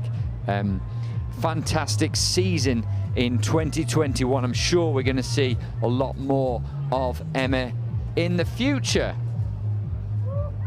Well, we can see from the drone shot from above, the conditions look pretty good. It's fair, just a light breeze here. Actually, it's warmed up a little bit, so it's not too cold, thankfully. We've got the K4s lining up. Remember that there are two K4 heats. 2 K4 heats taking place, about to get underway very, very shortly. And that is the first heat, the K1 boys D 500 meters, and then the second heat.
So as we said, underway, K4 boys D 500 metre heats. We have Lane Buzzard crew in lane 3, Gallia, Gravel, Power and Power. Hunter Hopkins, Lovell, Martin, O'Hare from Devisers in 4. Barzilai, Gospodinov, Long Ching Tang and Weiss from Richmond in 5. Alan Bicknell, Saunders, Shetty from Way in 6. Bell, Jolt, Lana, Moxon from Banbury in 7. And Cabarik, Nagy and Shipway from Southampton and Reading in 8. And what happens here is 9 best times from the 2 heats will go to the final. So not too many missing out on here, given that we only have 6 in this race and 5 in the next one.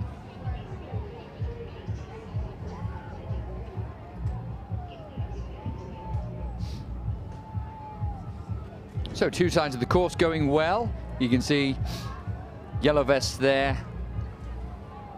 Yellow and black of Leighton Buzzard paddling well in the blue decked boat. But over on the far side of the course also we have lane 7.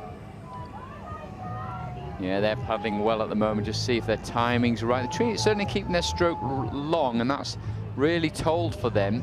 Lane 7 towards the end of this 500 metre race there. So they have a great chance, both those crews from lane 7 and 3. Yeah, I mean, they will go through to the final, as will lane 6, I'm sure. So lane 7 was Banbury with a good strong finish. And lane 6, you can see. Lane 6, I should say, was from Way. Leighton Buzzard crew in 3, who were looking good early on in that race.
Now, which we have, of course, in the boys D 500 meters K4. So we've got a Fladbury crew, which is great to see. Such a well-known club, Fladbury. They should be in lane 3, but as you can see from the drone shot, you could just a moment ago, really paddling well at Chelmsford in 4, Way in 5, Reading in 6, and Norwich in 7. There you can see great drone shot there of the race really developing, and such a strong start from the crew from Chelmsford. Looking very well drilled at the moment. But they get to the halfway point around about now, and we can see the paddles whizzing round, but not so much that's important. It's the ability to keep it together, the leg drive, the rotation and the shoulder movement all at the same time. That's so important. A good lead from them. Remember, it'll be the 9 best times which will take them through to the final. We'll see the final about 10 to 1. So certainly the black and yellow of Chelmsford, such a strong club at this regatta, going well at the moment.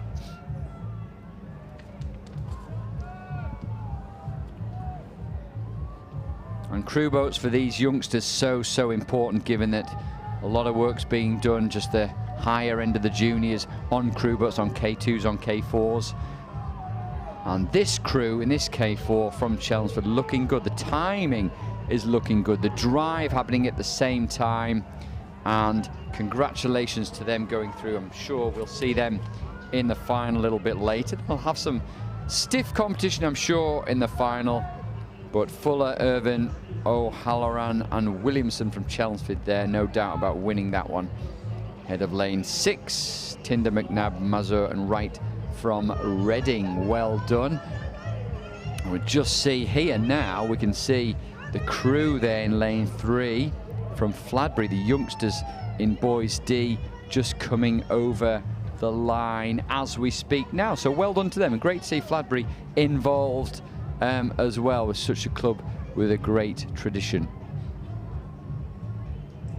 As the drone makes its way up, you can see on the right hand side of your picture the crowds and the cars there as we see the next race, which is already underway. It's a final. It's the K2 girls, a straight final, AB 500 meters, as you can see on the graphic there. Let me take you through them. We'll start in lane 3, Poole and Troy from Elmbridge. So the familiar green vest from Elmbridge going well at the moment, as we can see from that shot. Being pushed in the lane next to them to their right, that is Sklenovara and 2V from Norwich and Glasgow. And Ball and Patrick from Devices and Scottish Performance Squad are there. Hall and Rosa from Way. Hunter and Pocklington from Cambridge and Wiltshire Youth in 7. And I think we should have another crew from Elmbridge, but I'm not quite sure who the other paddler is. I Bethune from Elmbridge with AN Other from Elmbridge over on the far side of the course there.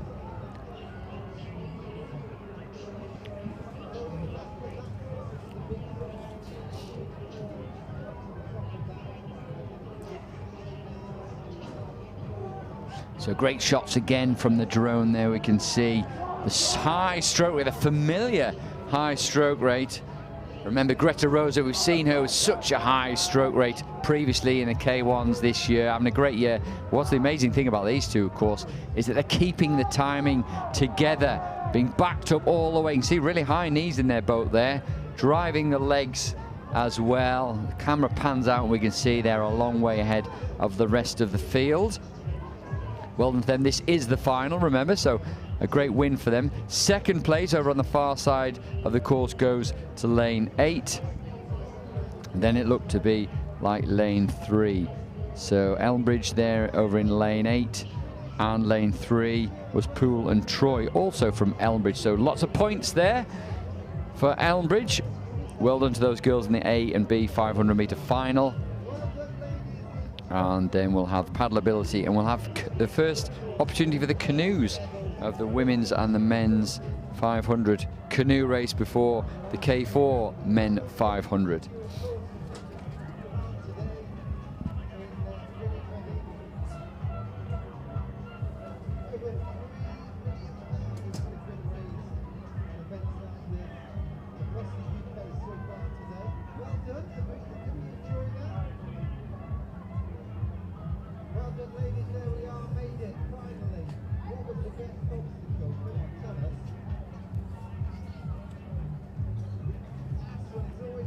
Well, you can see just how busy things are from the drone shot, can't you? Lots going on here at Holme Pierrepont. Lots of activities for people to enjoy. There's a big running event going on here. We have often have the National Triathlon Relay Championships as well. We've got our own crowds as well watching. Plenty of them you'll see from those drone shots, watching the racing develop. And that's something not to be underestimated, because when we were here in April for the Olympic selection, well, unfortunately and sadly we didn't have any crowds. Great that we could bring it to you on the live stream, but a shame that we didn't have people actually here taking part, watching the racing, following the races, chatting to the coaches, and some of the great legends of paddling that are here for the Masters event, and some of the legends of paddling that are developing and will be legends of the future. I'll say that as I see the two paddlers that just won that final in the girls A K2. I think we're going to see more of Rosa and Hall in the future, I'm sure.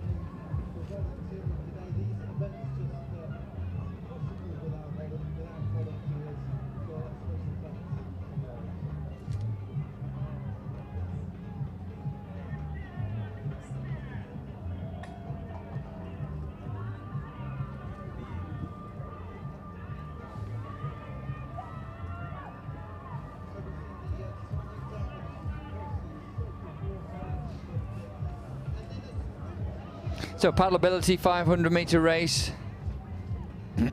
on course at the moment. Cassie Glaves, 13-year-old in lane 2. Daniel Warwick, who's 20, in lane 3. Jacob Mansfield, the 19-year-old in 4. Joshua Fisher, also 20 years old, in lane 5. He's going well at the moment, keeping the momentum.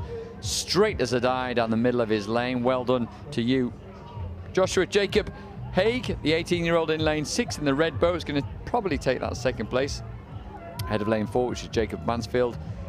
Lewis Davies, the 16-year-old, we should see in lane 7. Ian Radcliffe, who's 52, from Nottingham, should be in 8.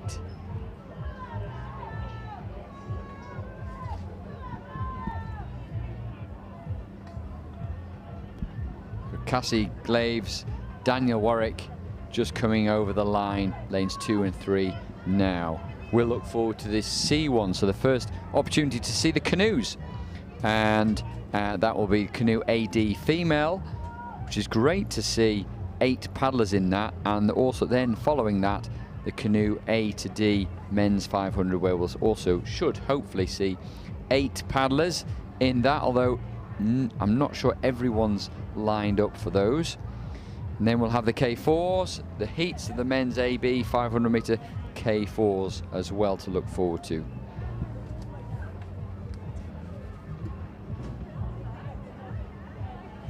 So canoes already underway. Canoes narrow. There's no width restriction on these canoes these days. They're narrow as they can possibly be, just wide enough to get their legs in, these high kneelers. And what's great, of course, here is that we've got Katie Jane Reid in the grey boat there. You can see her leading from the drone shot. Perhaps we might say she's more of a 200-meter paddler, but she's pretty good at this distance. The former karate champion Scottish paddler who got a late call-up for the Olympics, put down some fantastic results in Banal in Russia in the Olympic qualification. Wasn't far off there, but then did get the call-up. Competed so well in Tokyo, and to be part of a developing event, the very first time that women's canoe was in the Olympic Games, is a great thing. And she's shown she's dominant nationally and picking up points for her club. That being Scottish Performance Squad, of course.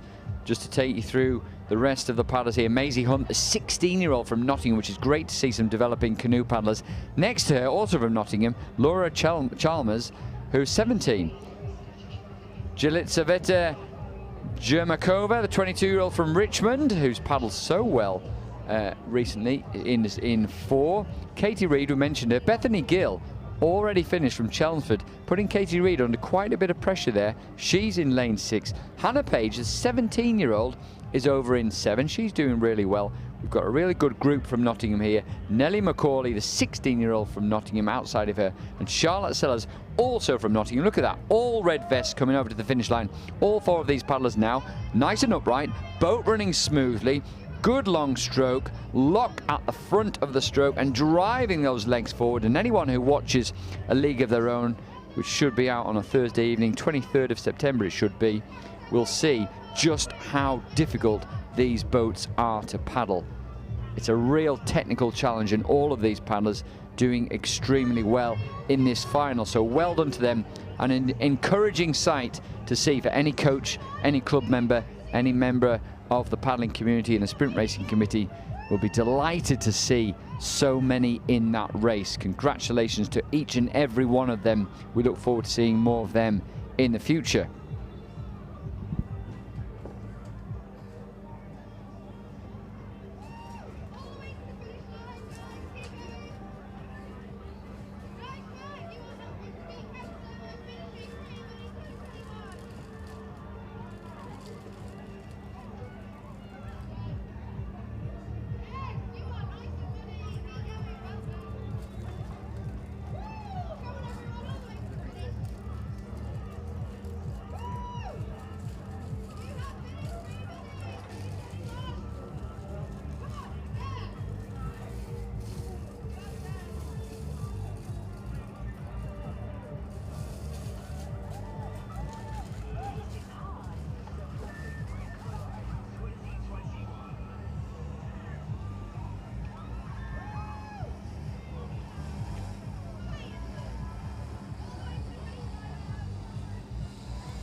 So we're underway now. It's the turn of the men in the canoe. And I can see 1, 2, 3, 4, 5. I think there's 7.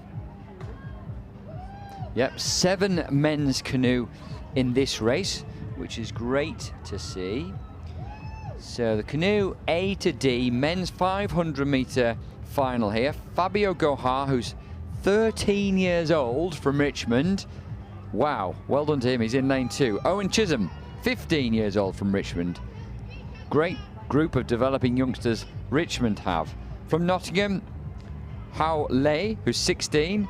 Ben Phillips, a 22-year-old from Richmond, is in 5. And then we go Richmond, Richmond, Richmond, Richmond. We should have in 6 Sandor Salontai, who's 29. David Leach should be in 7.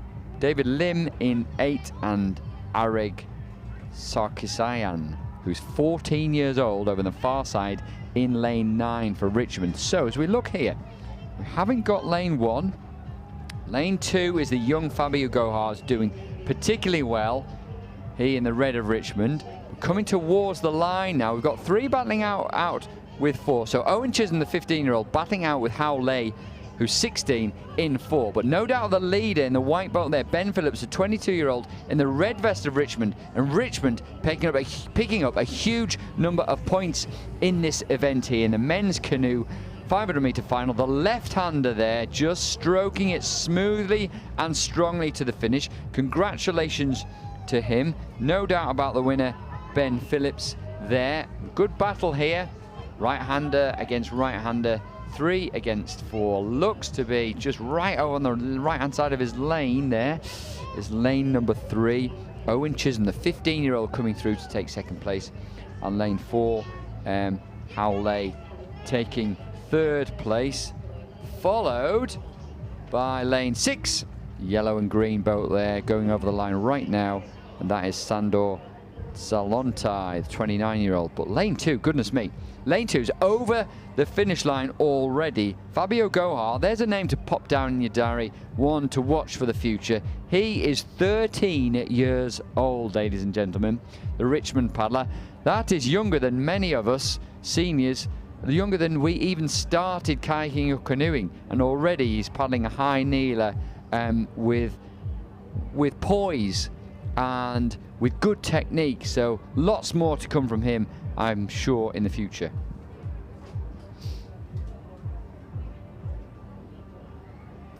So we've got some heats coming up. It'll be the K4 men's A and B 500 meter heats coming up shortly, followed by the inter-services women 200 meters, and then we've got some para kayaks.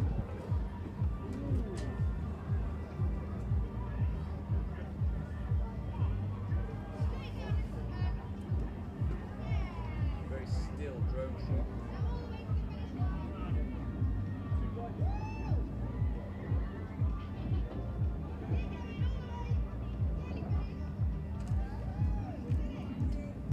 So a great drone shot there from above, just seeing the start in the K4. Now, the start does take a little bit of a while to get going in K4s, given that they're such heavy boats.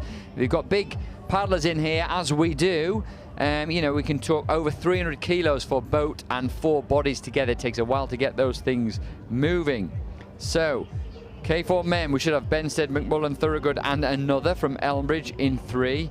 Carson, Holland, Kovacs and Martin from Way in 4. Jeffries, Johnson, McCracken and Phillips and Banbury in 5.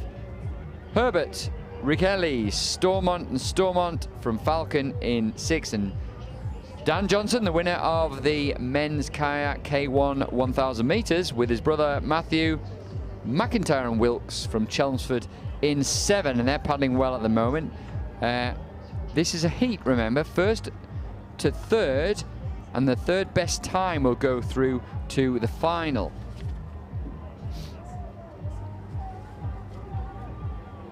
See at the moment, fairly high stroke rate there. We can see as we just focus in on the crew there from Way, looking good. Yeah, really, really well drilled. What we want is a little separation between the strokes, setting up by the man in the bow and everyone else following. Difficult job at the back of the boat there, but they're doing a fine job. That's the crew from Way go through, and then lane 7, then lane 3. So definitely those 3 will go through to the final. The 4th place will have to wait for the best time. So 7 was the crew from Chelmsford, and 3 the crew from Elbridge. So well done to them, and then we'll have a look. We should be able to see the K4 men's second heat.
Right, so you can see these overhead shots we're bringing you with the drone here. Super stable shots, great shots of the K4s. We're going to just stay with that possibly a bit longer with the drone this time round to see how it looks on screen. And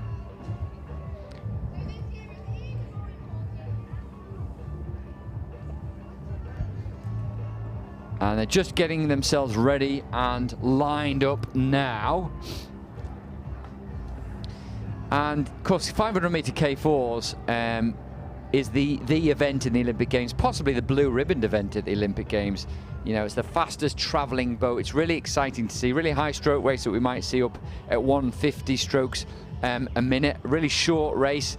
You know, we're talking 90 seconds, less than that for the men. Balance between pure power and sprinting speed and aerobic capacity.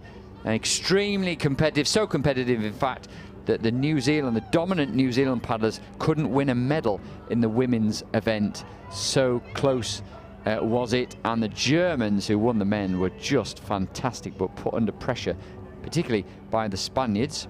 And this is where it develops. So all around Europe and parts of the world, domestic events are taking place, and this is where people are cutting their teeth, if you like, and then hopefully some of them will step up to the big stage like we're seeing currently this weekend at the Junior and Under-23 World Championships, as well, of course, as we'll be seeing in Copenhagen very shortly from the 16th of September. You can join me and Planet Canoe on the live stream for that from the Friday.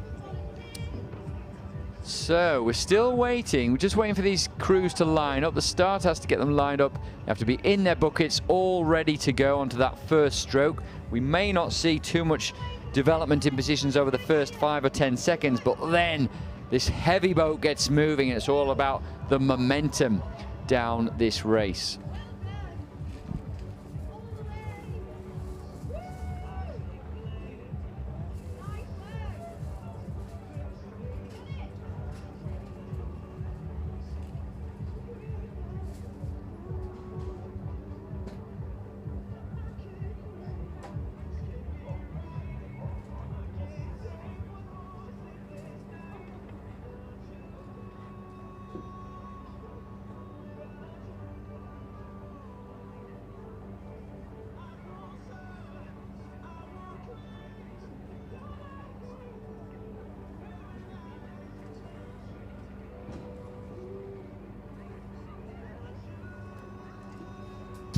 Actually, you've just heard we've got a little technical problem at the moment, so we might just be a little delay in the racing, but we'll bring that to you as soon as we can. May well be the start, it may well be the finish line. There's just been a little delay, I'm being told. You might just have to wait a little bit for that, but keep your eyes fixed on it.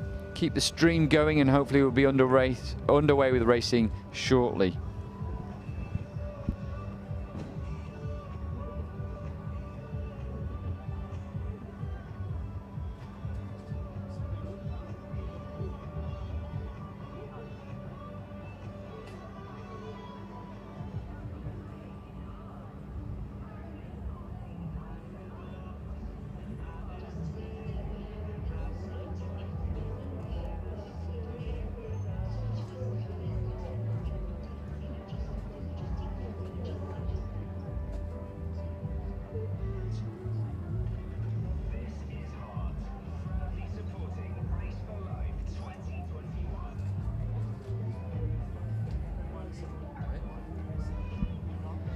Well, technical problems have been cleared up pretty quickly because we are underway and we are racing. Look at that. What a great drone shot we can see there as the race develops. And already Armstrong, Shamil, Oakley and Russell from Nottingham away to an excellent start. They already make their way to the 250 mark.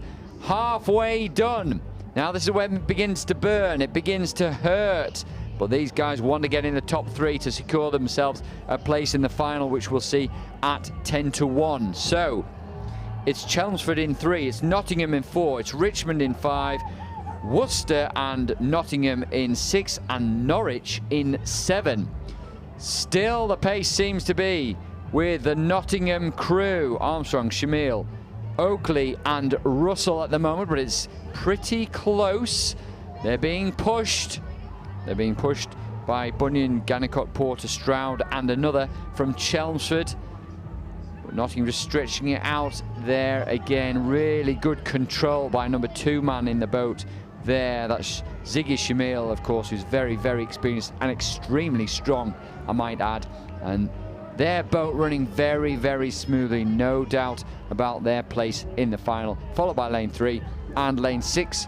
The blue boat there, Brooks, Collins and Killy from Worcester and Nottingham. So well done to them there. We'll see those, certainly those top 3 crews, we'll see those in the final, but it's also the 3rd best time will go through to the final. The final being at 10-1. Next we'll bring you the Interservices Women 200 metres, then we've got the Para Kayak races.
into services. We've moved down to the 200-meter mark now. So the Olympic distance of 200-meter racing. Paddlers just struggling, one or two of them, to get themselves into the start buckets. Not an easy job, I must say, to do. So we'll wait for them to get lined up. We don't have a start list for this race, unfortunately.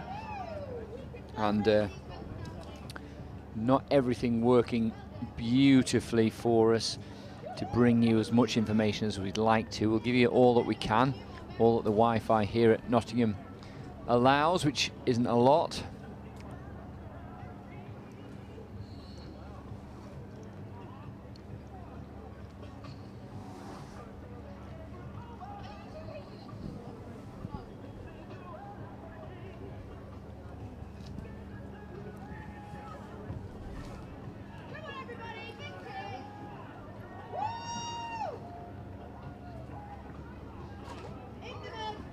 I can tell you that the race in Montemor in Portugal, which is a fantastic venue, where the under-23 and junior world champs are taking place, we have had a finalist. So it's great to see Emma Russell was taking part in the 1,000-meter K1 race in the under-23s there. So congratulations to Emma for making that final. Also, she has finished. She was 6th place, so 9 seconds behind the winner, Miss Holme from Hungary, but really in the mix with from 4th place over to Emma in 6th was very, very close. It's just that the Hungarian was a long way ahead. So Emma 6th place in 4:05.94. Well done to Emma over in Portugal. Montemor at the under-23 and junior world championships. I'm sure we're going to see more of Emma Russell in the future, hopefully in the shorter races, in the crew boats, and domestically here in Nottingham as well.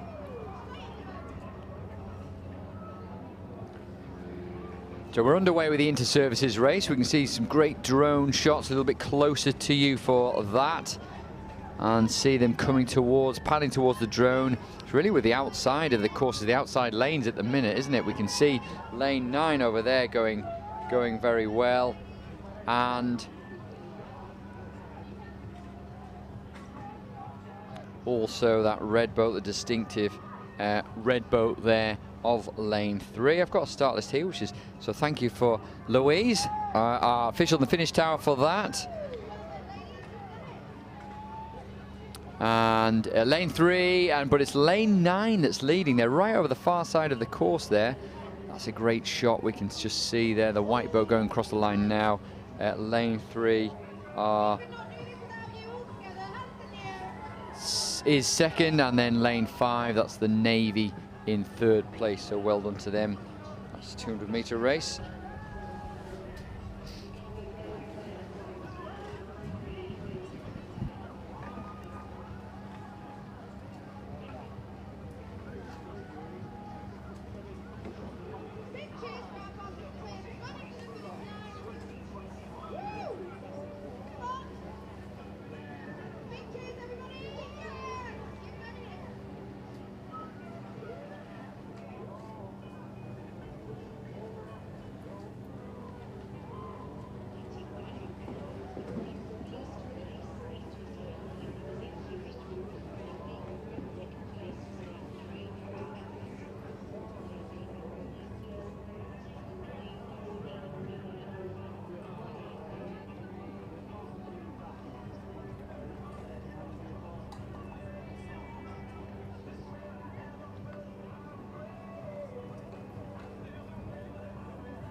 So the first of our Paracanoe races, the men's KL2 and 3. So Jonathan White from Exeter in lane 3.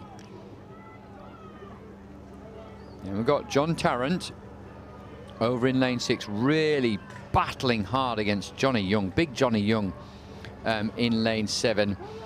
And the leads with Johnny Young at the moment, really getting an acceleration through his stroke. But John Tarrant is pushing him every step of the way from Royal Leamington Spa.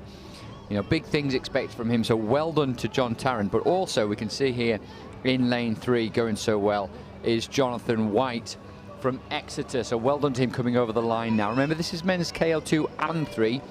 So 2 different categories in the kayak discipline in Paracanoe. Now, Johnny Young there getting the better of John Tarrant, but not by a long way. So that's really, pleasing to see that things are so close between them there. And I know Royal Leamington Spa, again, Attila Herbert doing a great job coaching at Royal Leamington Spa.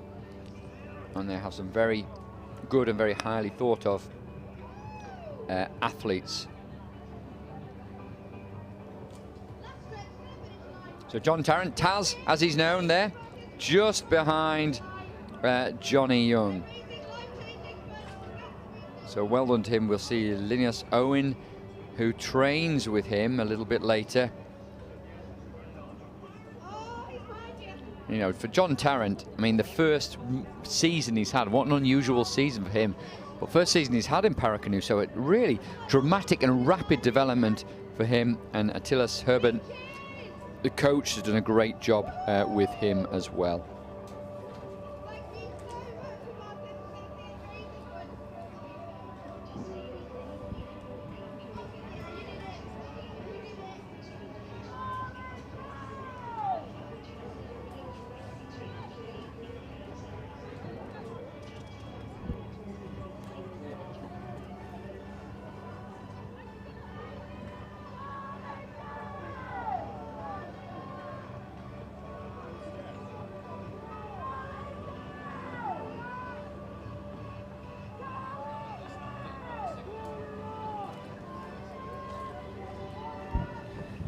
So, also great to see the women involved here. We've got 2 women here, pretty close to each other. Linus Owen, there you can see going over the line right now from Royal Leamington Spa, again, who we've mentioned. Great Paracanoe program there. Attila Herbert doing a good job with them. And Lindsay Thorpe, 28-year-old, coming over the line in the red kayak now. So well done to her. Now we're going to look ahead to some heats, and we've got the heats of the women's 200 meters in the kayak. So K1 women 200 meters in heat 1 and heat 2, and then we'll have women's and K1 women masters after that.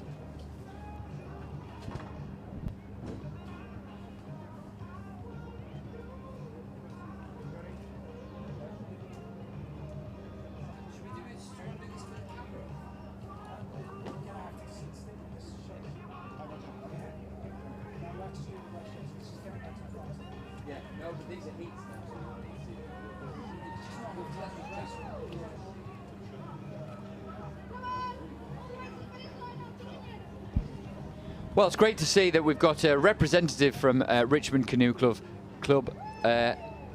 Tom Sharp, and I'm just going to ask Tom a few questions, and chairman of Richmond Canoe Club, which is fantastic.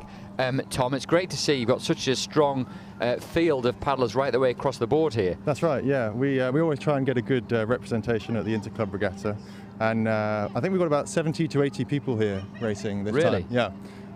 So pretty impressed. I'm quite pleased we managed to bring out such a big crowd. And the thing we always try and aim for is a breadth of paddlers across all the divisions. So we've got juniors, seniors, veterans, canoes, kayaks, well, ladies and men. And what do you think this event particularly means to the club? Is this the pinnacle of many people's season that paddle at Richmond? I think it is for a lot of people actually, because traditionally we'd probably be more of a marathon club. So we get better turnout, if I'm honest, for sort of the local marathon races. But we always push this regatta, being in the club championships, and we've got good club atmosphere.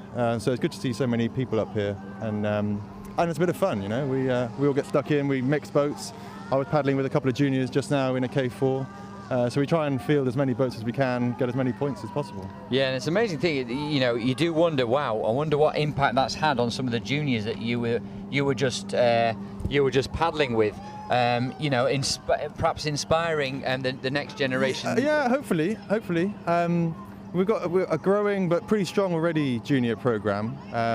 So it's good to try and give them a bit of something, you know, put them in a men's race and see what the top end is really like.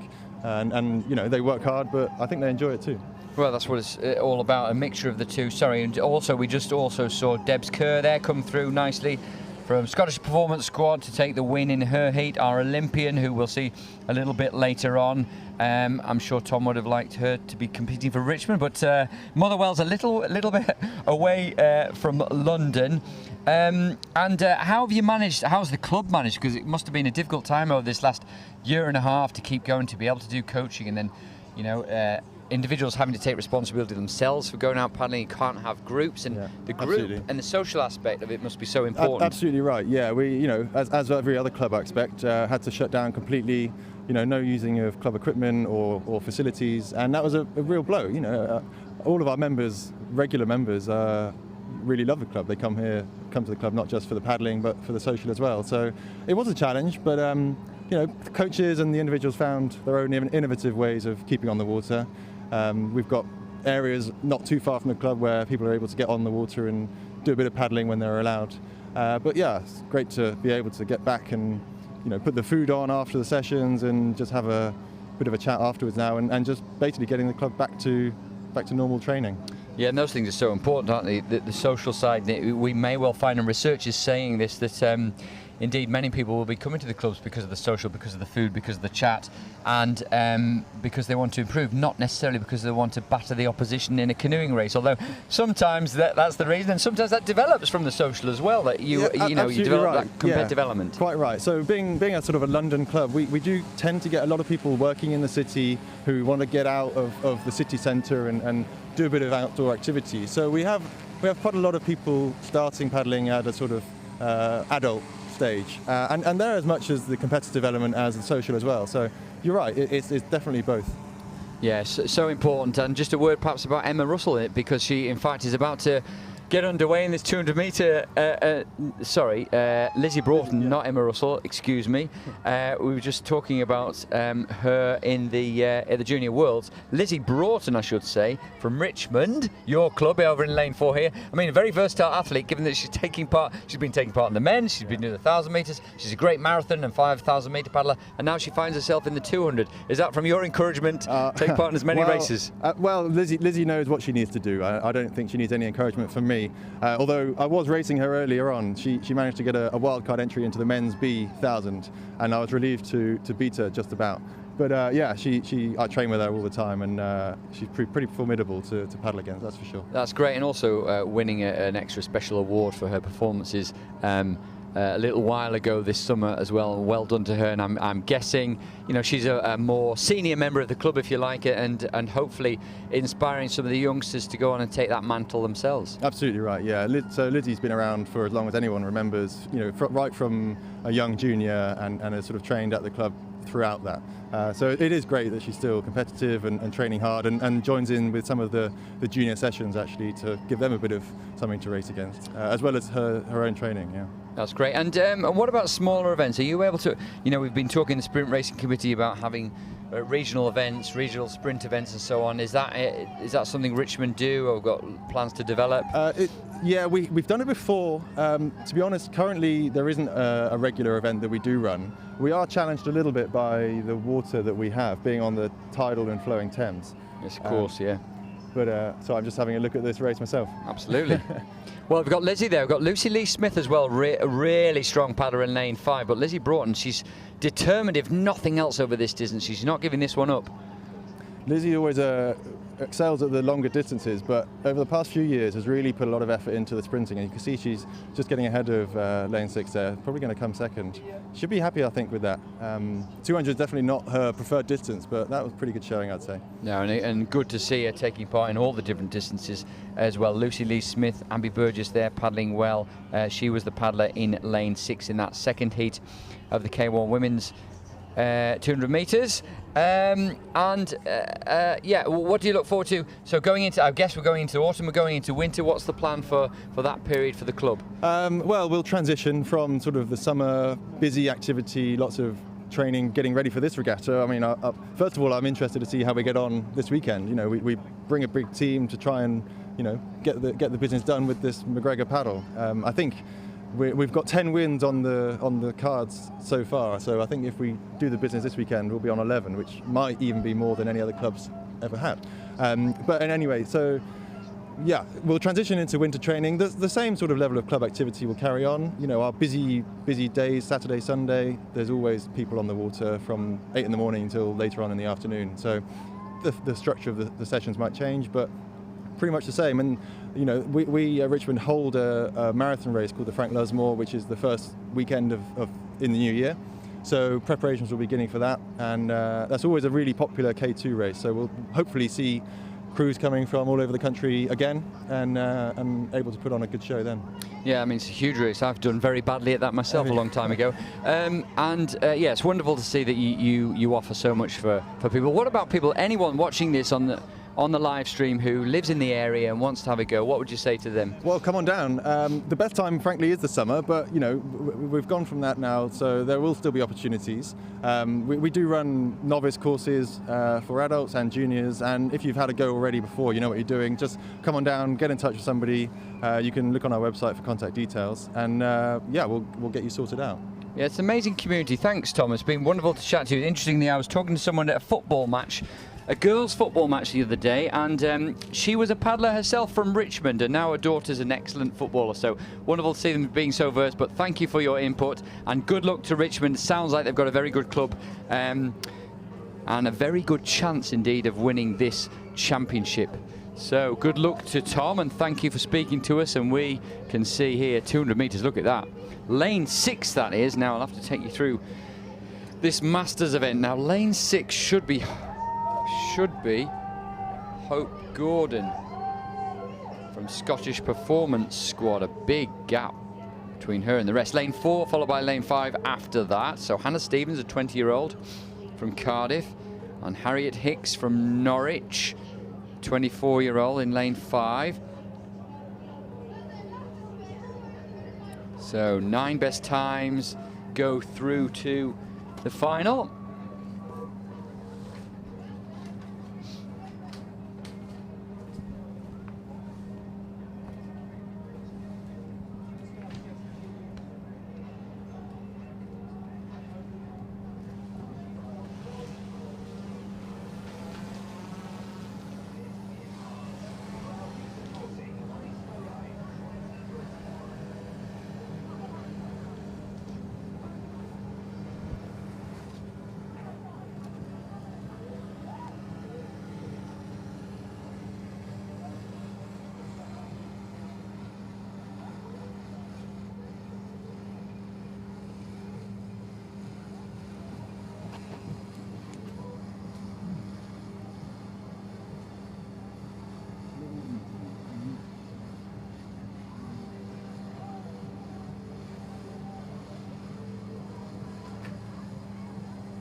The second heat of the K1 Women's C in Masters 200 metres should have Catherine Trotter in lane 3. Doesn't look like there's anybody in lane 4 there. So Catherine Trotter from Elmbridge in 3. Leah Fultrick from Chelmsford in 5.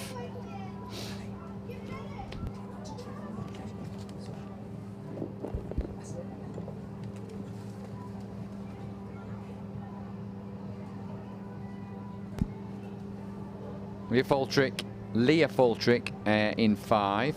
Katie Walker in 6, and Amy Daesh should be in 7.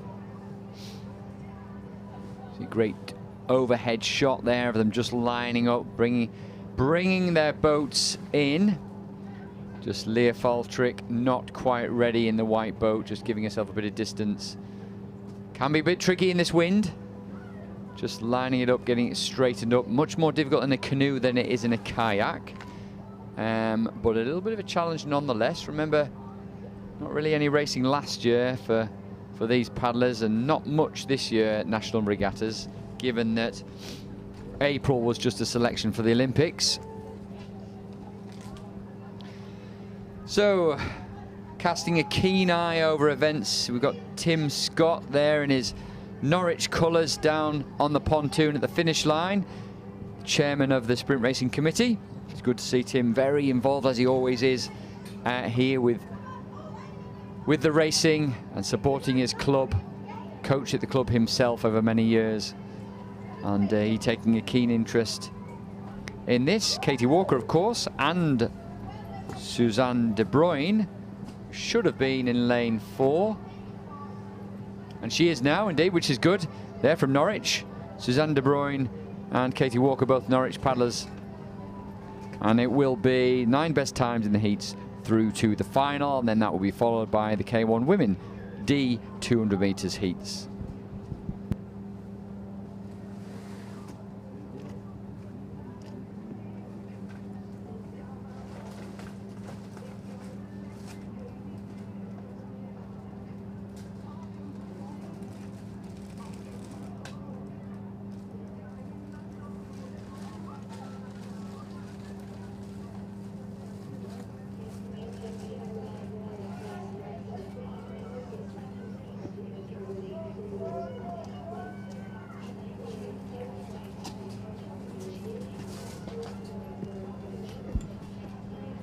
So we're now underway, which is good to see. Pretty close race, this one.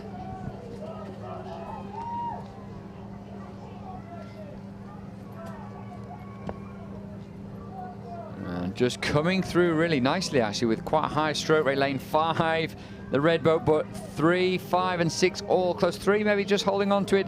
That is the Elmbridge paddler, Catherine Trotter. She's a good paddler, isn't she? Look at the way she paddles, really using the strong muscles of the back, maybe just getting ahead of Leah Faltrick in 5 and Katie Walker from Norwich in 6. So they'll look for the best times going through into the finals. We'll see them in the final at 20 to 2, and then we'll look for the women's D K1 200 meter heats.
Women's DK1 200 meters is underway. Holly Mobbs from weigh-in 3.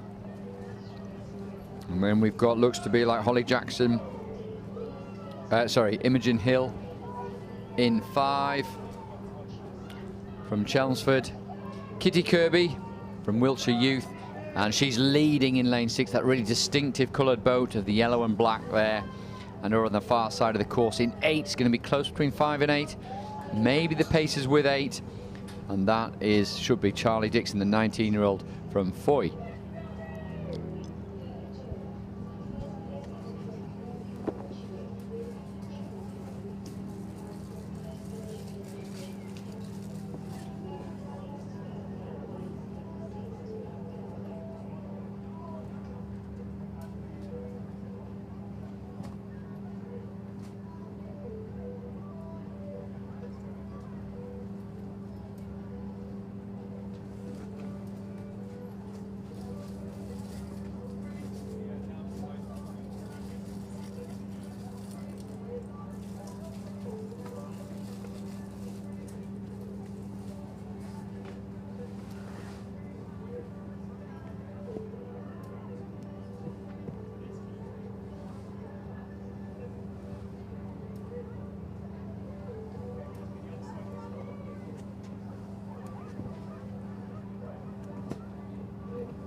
Underway with Heat 2 of the women's DK1 200 meters.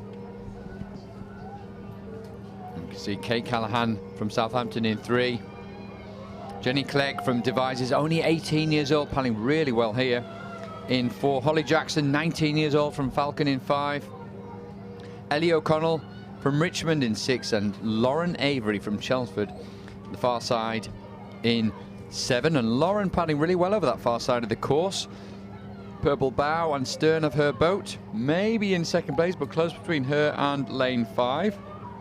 Holly Jackson, but no doubt about the winner of this one, and that is lane 4, Jenny Clegg. Well done to her.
So what we've got coming up next is the heats of the K1 Masters, Women's Masters, 200 meters. And after that, we'll start with the finals from the Lightning races. And then we'll have the 500 meter K4 Boys D and Men's A and B finals. So plenty to look forward to. We'll leave you watching these pictures, and I'll be back in a few minutes.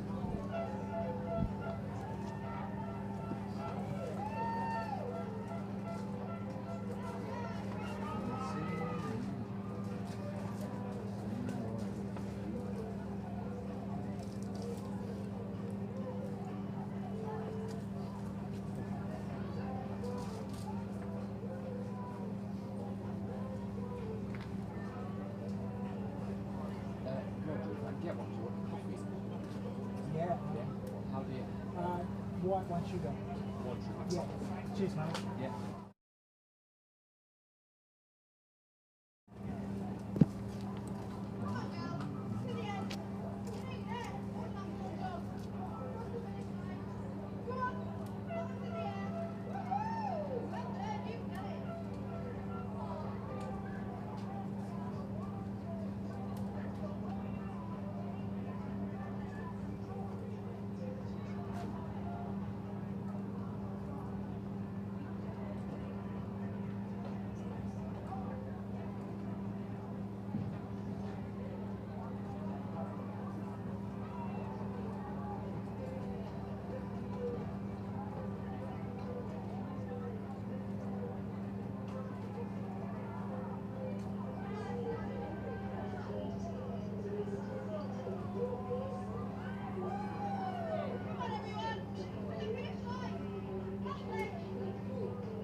Okay, so we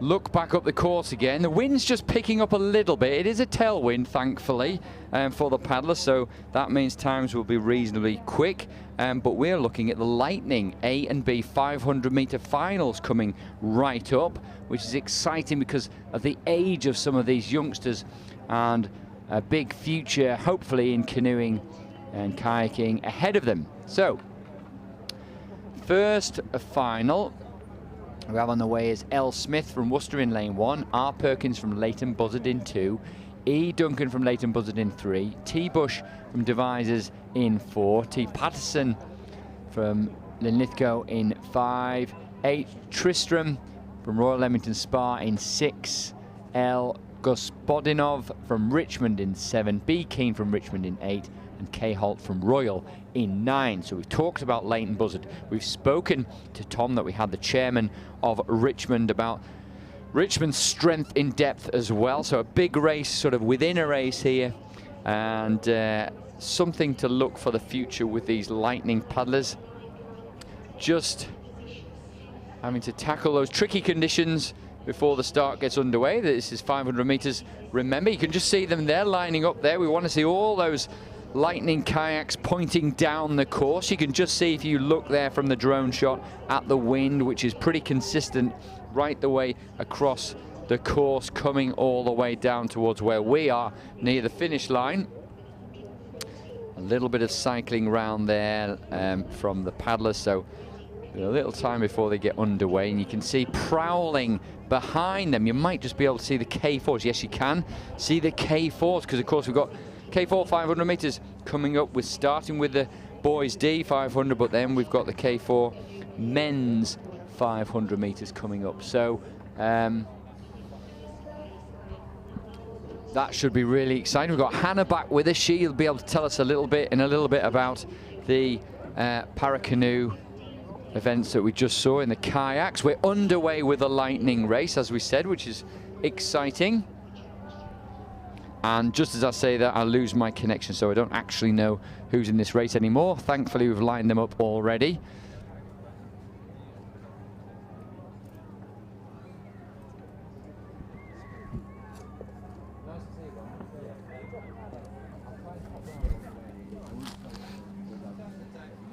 Yeah, thanks. Good to see you.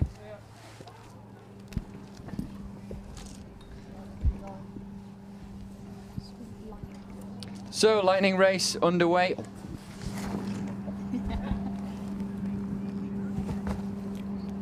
So just once again, L. Smith in 1, R. Perkins in 2, E. Duncan in 3, Bush, T. Bush in 4, T. Patterson in 5, H. Tristram in 6, L. Gospodinov in 7, B. Keane in 8, and K. Holt in 9.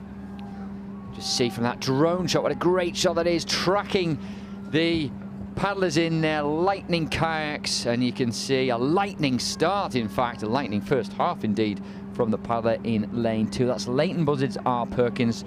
We've already mentioned Leighton Buzzard got such a good squad with them here, which is great to see. So Perkins going well. We're just zooming in a little bit there. We can see that technique. Look at that.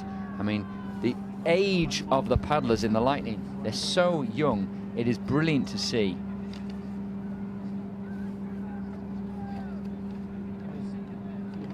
And battling their way down the course there now.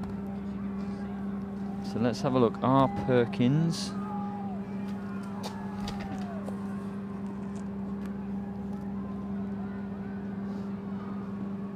Ruby Perkins, that is. She's 12 years old, from Leighton Buzzard, who's in lane 2, who's leading at the minute, but then 4 going well as well, and lane 6 and right over on the far side of the course. We'll be able to see lane 9 as well in just a second, I'm sure, as we pan out, because this is a close race. It's close race, but it's right the way across the course as well, which makes it all the more exciting. And trying to sneak through without anybody seeing is lane 9. And lane 9, that's K. Holt, going really, really well.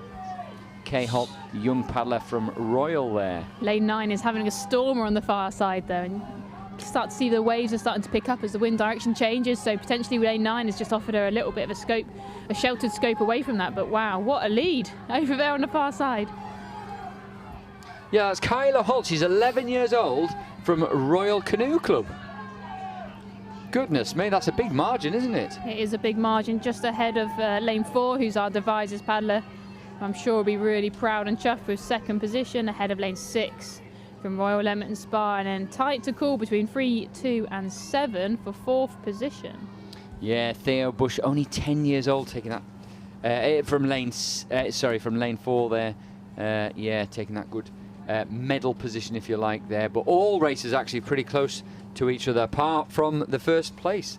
So well done, very well done to Kyla Holt over in lane 9. Then we'll have the 2nd final coming up very shortly, with the wind certainly picking up. Hannah, isn't it, as you spotted? Yeah, a little bit. I think the wind may have stayed the same sort of speed, but the direction of it has just turned ever so slightly. So we're seeing a little bit more fetch on the water, some more ripples, rather than that nice still body of water we had at the beginning of today.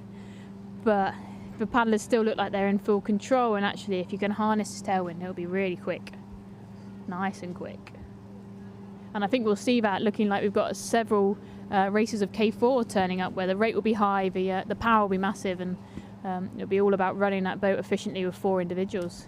Well, I mean, I'm just looking through that. We've got full race in the boys D K4, 9 lanes full of K4s, and then in the men's A and B K4, 9 lanes full of K4s, which is just what we want, just what the Sprint Racing Committee want, just what the audience who are watching down there. We've got a full pontoon near the finish line cheering on our Lightning paddlers. Big round of applause for them. And they've got plenty of action to watch, because the K4s will be really exciting. But before that, we've just got our 2nd final of the Lightning race. So we'll have Elder Billio from Royal in 1, H. Schofield from Norwich in 2, J. Allen from Way in 3, W. Bowles Trow from Addlestone in 4, R. Wilford, CDF Cardiff, that one is, in 5, K. Arian from Falcon in 6, J. Trovey from Glasgow in 7, H. Nobbs from Norwich in 8, and H. Gwynn from Wiltshire Youth in 9. We did mention, I don't know if you saw, Hannah, but Emma Russell coming 6th in the 1,000 metres in Montemore. I was just looking at that. And I think is it Zach Tarver? Zach Tarver in 9th, I think, in his race, but actually reasonably pleased, because given that he's doing quite a lot of racing over there. So I mean, like we said, that A final is a huge accolade on the international scene. You're racing against the best in the world, and the best in those junior and under 23 categories have been training very hard and with variable restrictions across the board. So for our guys to be up there or anywhere near there is really promising for the future. Yeah, it is. And, if you think Adam Varga, who was silver medalist at the Olympic Games in Tokyo, is still under 23, just shows that some of the very best paddlers in the world are still, in those younger age groups. So very impressive for us. Our paddlers try and get in the mix. Now, we can see it in this Lightning race here. Now we can look at the red boat over on the right-hand side of your screen. That is lane 1 going really well, and it's a bit of a tricky one, because right over the far side as we pan out, we'll see that lane 9.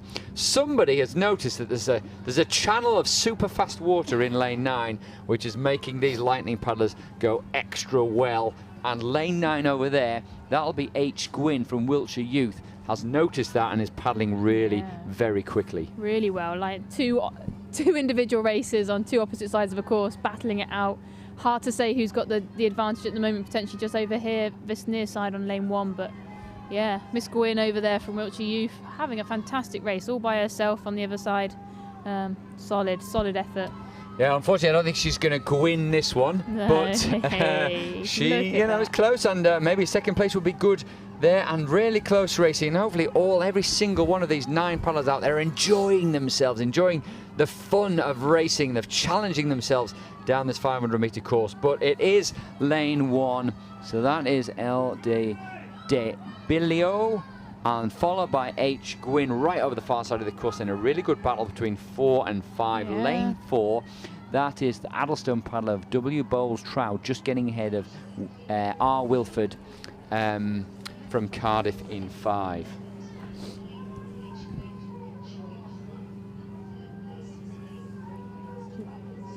So the future of paddling there, Hannah, it's really exciting, isn't it, being 10, 11, 12 years old. And and you know, got that to look forward to. But the way they were paddling there was great, wasn't it? And you know, you could see they have the basics of the technique as lane 9 just comes over the line right now. Well done. Well done to him. And you know, they've got the basics there, and then they can spend the next few years, it could be the next decade or more if they wanted, developing those skills. So many more years, I think. Yeah, really, really good. The Lightnings offer such a fantastically stable platform for guys and girls to learn the sport. You know, it's great seeing us being up here on the roof. We can really see the leg drive working hard, and you know what, that's one of the fundamentals of the kayak stroke. We've touched on it in previous regattas, but it's working from the bottom up, so making sure that the legs and the hips are driving the power behind the stroke. And quite often, you know, passerbys, novices don't believe the legs do anything in paddle sports. So to see these young individuals working, you know, that correct technical model from the basics in the very beginning is really, really promising. Indeed. Well, we're going to see some legs working now, aren't we, in the boys' DK4 500-metre final. We can see the drone shot. We can see it developing. That is the perfect echelon. Well, the officials have got this right on times, haven't they? Because they've put them correctly. The middle of the course is going quickest there. I'll line them up for you. We've got Norwich in 1, Reading in 2, Devizes in 3, Chelmsford in 4, Banbury in 5, Leighton Buzzard in 6, Way in 7, Southampton in 8, and in lane 9 we've got Richmond. Now we can see, if we look over there and we look at the course there, we can probably see lanes 4, 5 and 6. Yeah. I think, would we say 4, 5 and 6? Hannah, really 4 and 5 close. Particularly there. Lane 4, Chelmsford, Fuller, Irvine, and 2 others we don't have the names for. And then lane 5's Banbury, Bell, Jolt, Lana and Moxon, all going well. I'm just saying the Chelmsford crew are looking like they're coming in and out of timing a little bit. We're seeing some caterpillaring compared to a really well-drilled Banbury crew. So with their potential power they've got in the boat, it's just looking like their boat run is getting a bit affected as they get to the tail end of this race, whereas Banbury look incredibly strong, powering down these final sort of minute of the race. Nice movements, the synchronicity between the paddlers looks great, and you can just see the Banbury boat just taking the edge at the moment. Well, yeah, interesting. I think you spotted that eagle eye, that coaching eye of yours that you have, and you can see that. And it's about the harmony, the synchronicity, particularly, I suppose, while the bodies get tired and the lactic acid begins to burn. They're absolutely solid. People can throw whatever they want at Banbury, but they're just keeping it going, maintaining their momentum. It's not about the individual. This is about the boat. The 4 paddlers paddling together, and they've done that extremely well, but very close for second place. It is, and I think the Chelmsford guys are just taking the advantage over Leighton Buzzard, who looked like they had a tiny steering issue just at the final end of that course. But wow, what a tight fought race and a really well drilled boat from Banbury. Yeah, well done Banbury, well done Chelmsford, and well done Leighton Buzzard, which was Gallier, gravel, power and power. A lot of power in the back of the boat, quite literally and metaphorically there, because that's where the engine room is, isn't it? But such a difficult position to be in position 4 in the boat, isn't it, Hannah? Right, now, what we've got, we're going to show you. Look at that. It's busy, busy, busy at Nottingham today, isn't it, at Holme Pierrepont, which is great to see. And we've got a K4. We'll line you up in this race because this is the men's A and B final. And then maybe very briefly, Hannah, you can tell us what each person's job in that K4 is. So let me line them up. We have Falcon, Richmond, Elmbridge, Chelmsford, Way, Nottingham, Chelmsford, Worcester, I should say, and Banbury. Now, different positions, different jobs in that boat, Hannah. Yeah, this is very much up for debate. I mean, you got the front seat setting the rhythm, setting the race plan, controlling the boat in the respect that you need to harness the power behind you. You can't just rate it and hope for everyone to follow. Seat 2 is very much about that bridging, so you've got the driving of the legs from the people behind as well as keeping the time and synchronicity with the front person, so very much a balance of roles of both endurance and power, so you're not going to be the one that ties up and loses that connection between the front and the back. Seat 3 is very much the engine room. You know, you're sat the deepest in the boat, you've got the most stable platform, you can really dig on in and make sure you provide as much and all your power you can. And Seat 4 is a blend, you know, you're out of the water ever so slightly, the boat is moving around, it's quite a hard one to get the boat to run, but you know what, I'm going to bring it back to the racecourse now. We've got a head-to-head between Chelmsford and Nottingham. Well, Nottingham I'm incredibly biased, so Nottingham looks the better. Well, they had the better start, but Chelmsford really picked it up, haven't they? They're coming back at them. The Chelmsford are well known for their, you know, back-end finishes there, and I think it's still neck and neck. Don't underestimate some of the power within that Nottingham boat. It is going to go all the way to the line, and it just looks like Chelmsford are edging ahead. We just need that little bit extra oomph per stroke, and that is it. Just Chelmsford just ahead of Nottingham. Well, it's just the truth of the racing, Hannah. Unfortunately, you were willing Nottingham, and they did well, didn't they? But Chelmsford, very, very strong. Away, of course, third place there. Carson, Holland, Kovacs and Martin from Way. Chelmsford was Johnson & Johnson, McIntyre, Wilkes, and Nottingham, Armstrong, Schmiel, Oakley and Russell. So some big names across all those boats, you know, guys and girls in other disciplines coming together, and the K4 offers such a great opportunity for that. I think it's a fantastic platform to see them battling out all the way to the line over a brutal distance. It is a great distance, isn't it? It's funny because it's that tricky distance, you know. If you wanted to sprint, maybe a minute's sort of maximum. You don't really want to sprint longer than that. And if you want an endurance event, the shortest might be 2 minutes. It's sort of in between that, so very hard balance between aerobic and anaerobic, between power and endurance, and a blend of all those things together to make the boat go quickly. And although it might be a minute and a half, a minute and 40, there's no let-up, is there? So it's a really tough one. No, it's really hard. And maximising what you have behind you, and as the front seat paddler would be doing, you know, marrying up the acceleration off the line, getting the boat that potentially weighs 350 kilos, you know, in total, maybe more, depending on how much some of them enjoy their cake. You know, it's a potential blend of that, and then running the boat and managing the inevitable decline. You know, we see people think about doing ups, but in a 500-metre race, there really isn't an increase in speed. It's just managing that decline all the way through. Yeah, I know all about that, managing the decline, Hannah. Now, we're just going to have a quick look at, we've got paddleability race here. We should have Mansfield and Warwick in lane 4, and Glaves and Hague in lane 5, which is great to see them. They're battling it out closely as well. As we saw the K4s, we might just see the K4s sneak past up, having followed their race. And maybe the mistake we've made in the past, Hannah, is that K4s was where we threw a few people together in a boat, and actually K4s and K2 is what it's all about. They're the most fun.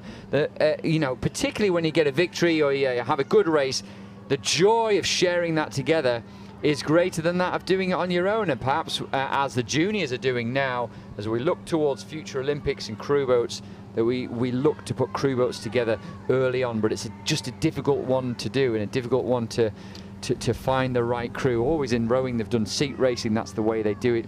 But the coach's eye, you know, sometimes is at odds with the data, and so it's matching those two things up, isn't it? Yeah, I think it's a massive blend of having your 4 fastest or most powerful athletes in the boat, and they don't always, you know, make the boat run smoothly enough to be as equal as you would calculate on paper. So it's a trade-off of seeing how individuals are, because there are abilities and opportunities for guys that sometimes come out better in crew boats than in their individual performances. That camaraderie, that support, that stability, and that slight different in the dynamic of the stroke can really suit individuals. So it's a blend, and I think we just need as many opportunities to find out and harness and practice that as we can. Well, it's interesting because I was thinking about this myself when I was watching the women's K4 at the Olympics, and Danuta Kozak, and we've talked a little bit about her technique, which actually I quite like, but it is very jerky and a lot of throwing the weight around. And they managed to win the women's K4, probably the most competitive event at the Olympic Games, with her in the boat. It's interesting I wonder how they manage that, given that she's moving around a lot in the boat. Personally, I think it's because they put her in the front seat. So seats 2 and 3 are very much about that, solidifying the boat. So you need to hold it, you need to be strong, you need to have a really stable platform. 1 and 4, are a little bit more out of the water. They can feel when the boat's not right, but then putting someone in 1 and 2 that maybe is that sort of jerky, that more powerful leg drive personnel could be offset by who is in seat 2 and 3, and then their role is a bit more about holding it. Just holding it, keeping it really, really solid. So you might have your more solid, your paddlers that use a very stable platform to paddle in there, right? But I know, you know, they've drilled K4s and crew boats in for a long time over in Hungary, and they're used to jumping in because I think they've had such an upbringing. So maybe it is a potential if we change our domestic side in that respect. Yeah, you know, if the first thought was right, let's get a K4 together, and after that, well, you can do this K1 and that K1, and indeed, even if you go right up to Olympic qualification, especially nowadays the way it is, if you qualify a K4, which is desperately hard and competitive, then your paddlers from the K4 can do whatever events they want to. They can do, after yeah. that. It opens up the door. On that front, I'm going to have to run for another event, and I will be back shortly. You are, as long as you promise to come and tell us about it, Hannah. Oh, of course, of course. I hope it goes well. All right, we'll leave Hannah there. Thanks, Hannah. That's great to have her insight into that. Feel free just to put questions that you might have maybe on the YouTube channel, and we'll do our very best to answer them. I don't have that feed with me right now, but I'll have other people telling me what questions and comments people have, and we'll try and adapt and respond to them as we go. We'll head down to some more heats now, which will be the heats of the Masters C 200 meters.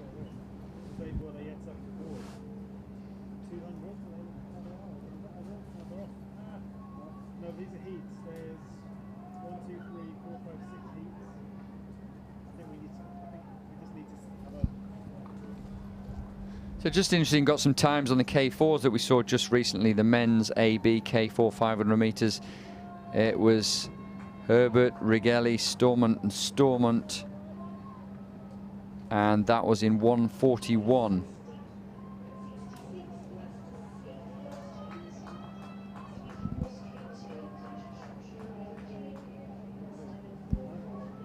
Sorry, that wasn't the result, that was the lineup.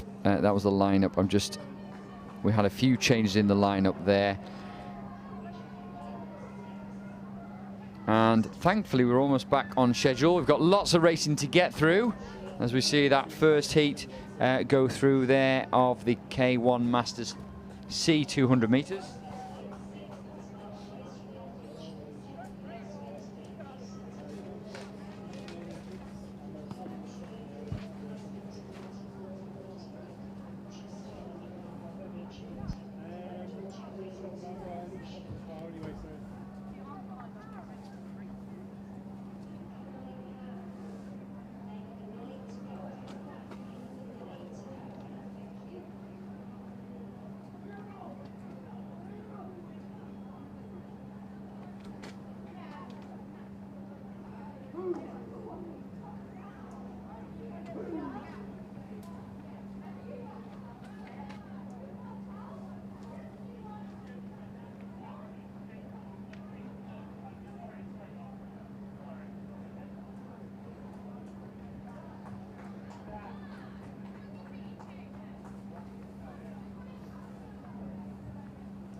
Second heat of the K1 Masters C 200 meters underway now. Good performance from Prosser from Nottingham in lane 8. Still going, in fact, way past the finish line. And we'll have a third heat coming up, and then we'll be looking at the Masters D 200 meter heats. And following that, race 74 will be the final of the women's K1 200 metres. So we should see Debs Kerr in that, hopefully. I'll bring that to you shortly.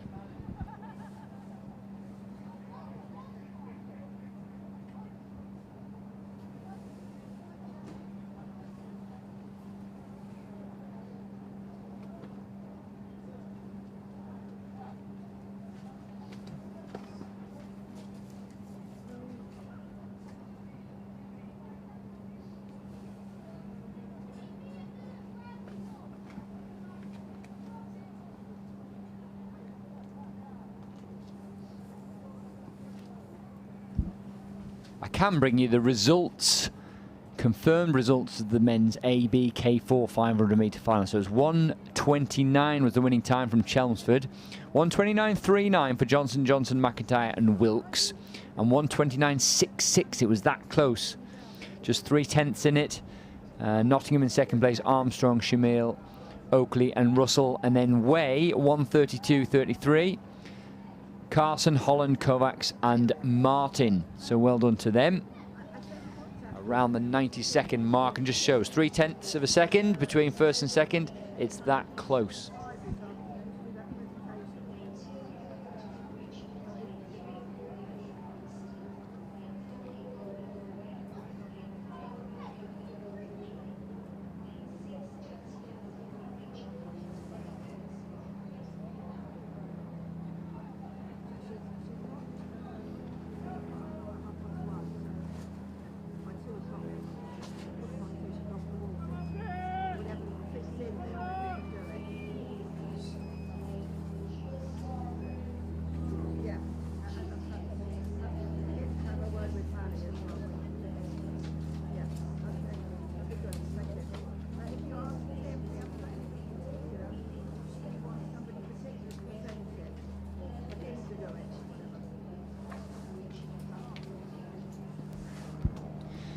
So just a little bit about the sprint racing perpetual trophies. You know, these are really specialist and important trophies being given to some great names in paddling from this country in the past. We'd already mentioned Lizzie Broughton, so we'll just go through one or two others. Charlie Smith from Leighton Buzzard. That's the men's under 23 best performance at the national championships. That's the Dexter Trophy. So congratulations to Charlie, who's out there competing. Made the B final, centre lanes of the B final in the K1 1000 metres. So well done to Charlie, fantastic winner of the Dexter Trophy. Then there's the Lee and Joan Davies Memorial Cup, women's under 23 best performance, and that goes to Emma Russell from Chelmsford, also a finalist today at the under 23 World Championships at Montemorro in Portugal. So congratulations to Emma. The Femina Trophy, Senior Women A meritorious performance at the National Championships. And we've got two actually. And we've mentioned Lizzie Broughton, who's prolific competitor for Richmond, but also Emma Russell, who's had a wonderful season for Chelmsford. And as we said, we can see Emma Russell a lot more in the future. Then we have the Skinner Salver, which is the under 18 female C1 at National Championships. And then we'll have a joint award there. Kate Kendall from Nottingham and H. Page from Nottingham. So well done to them. And it's great to see so many canoe paddlers at this event this weekend too. Then the Adjutants Cup, the junior under 18 male C1 performance. G. Bell from Fladbury. Well done to him.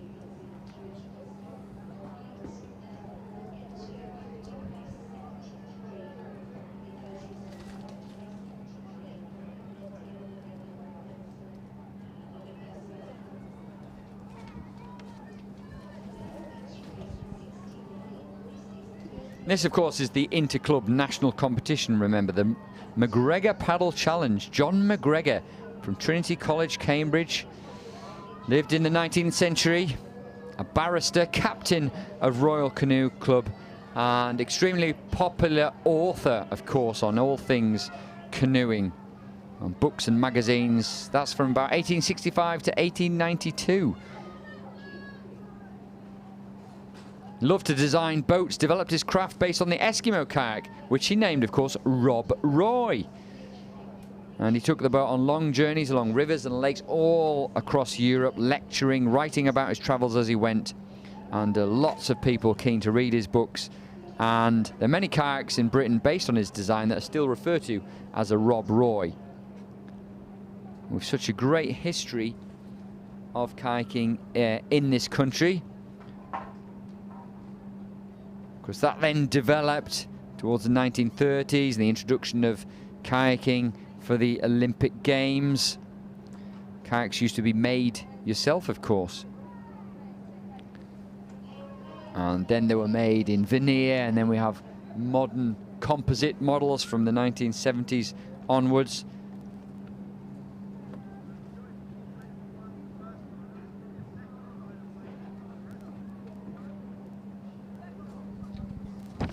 And then the McGregor Paddle Challenge, of course, is our national interclub competition. This competition this weekend, and it's for all competitors registered in a national sprint ability class.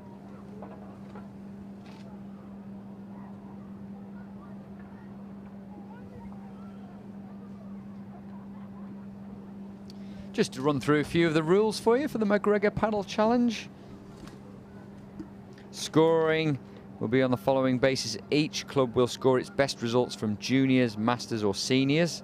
Points will be awarded on the following basis. First 20 points, second 19 points, third 18 points, and so on all the way down it goes. If you're a composite crew with members from more than one club, you do not score points.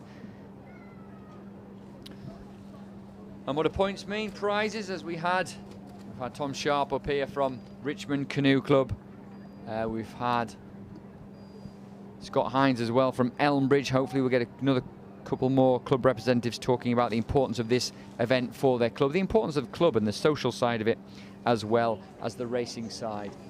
That's been missing last year, and it's wonderful to be able to put this event on once again.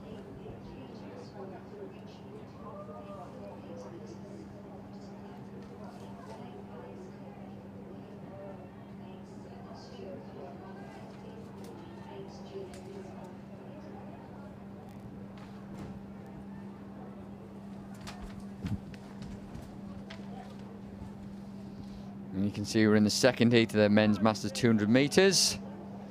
Very close race, that one.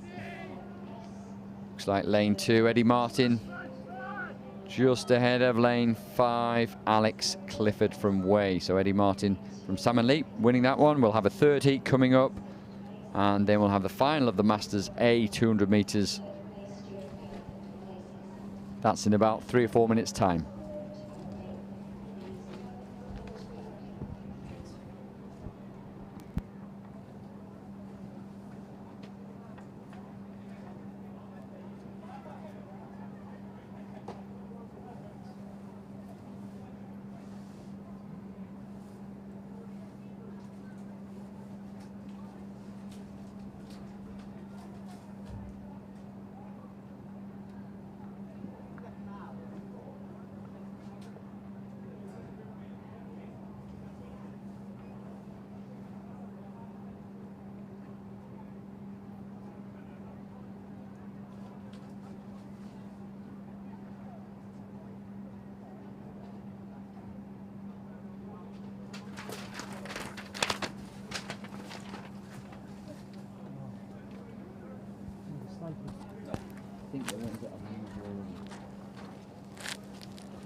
you doing, Roger, anyway?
So women's DK1 200 metres, Callahan in 1, O'Connell in 2, Hill in 3, Kirby in 4, Clegg in 5, Dixon in 6, Avery in 7, Jackson in 8 and Hobbs in 9. So close between 2, 3, 4 and 5, possibly with lane 4 there. Kirby from Wiltshire Youth. 5 was Clegg from Devizes. Hill from Chelmsford was in there in lane 3, very, very close.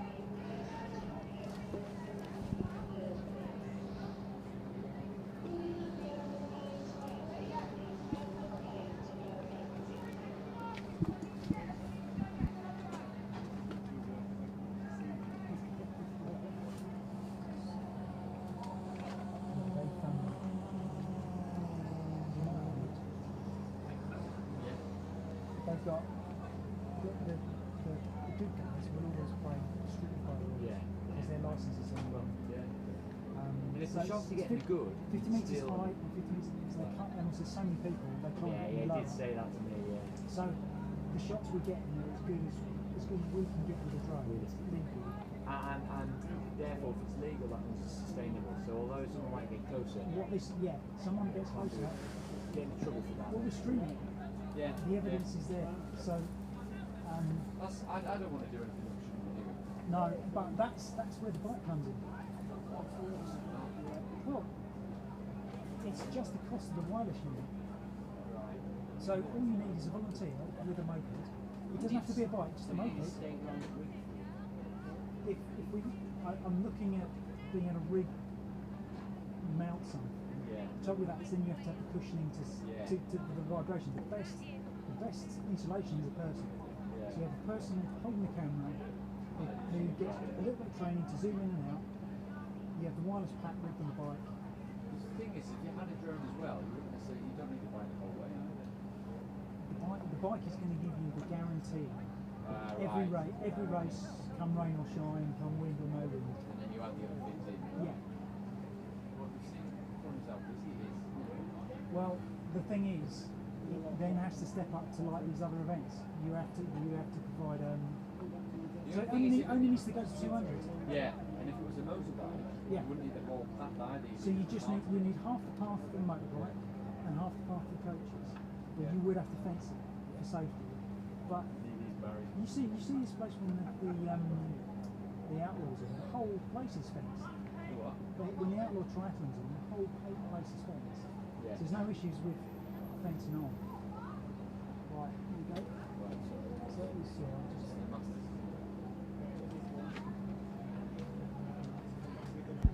So the final of the K1 Women's Masters CD 200 metres. The first final of that, we have a second final as well a little bit later. And in this first final in lane 1, we've got S. Alexander from Addlestone, 2 is F. Whiteear from Richmond. 3 is J. Barrel from Leighton Buzzard. 4 is K. Wilson from Reading. 5 is L. Owen from Royal Leamington Spa. 6 is R. von Malzahn from Richmond. 7 is C. Drummond from Reading. 8 is C. Howell from Nottingham, and 9 is E. Thraves from Nottingham. 200 metres, remember. So certainly less than a minute to win it, but maybe under, well, around 50 seconds.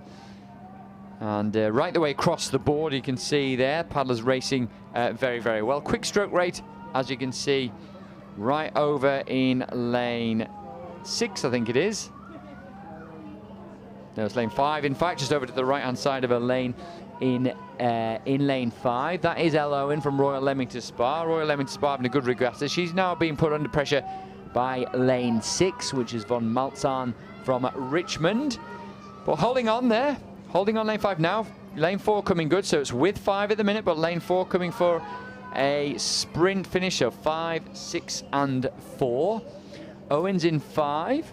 Von Malzahn in 6 and Wilson in 4. That's final 1 of the Women's Masters CD K1 200 metres. We'll look at final 2, which will be beginning shortly, I'm sure. And then after that, it'll be the Masters C final.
I'll be down in a minute, okay? I don't know.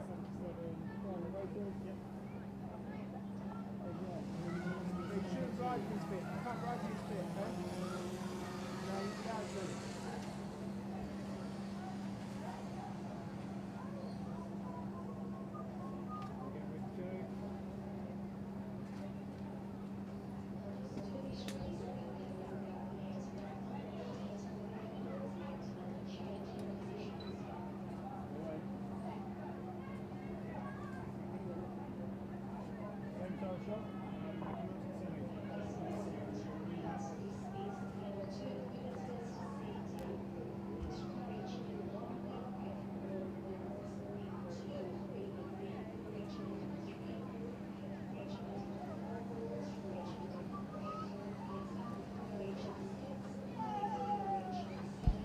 Final 2 of the Women's Masters CD K1 200 metres. You can see on your screen right now.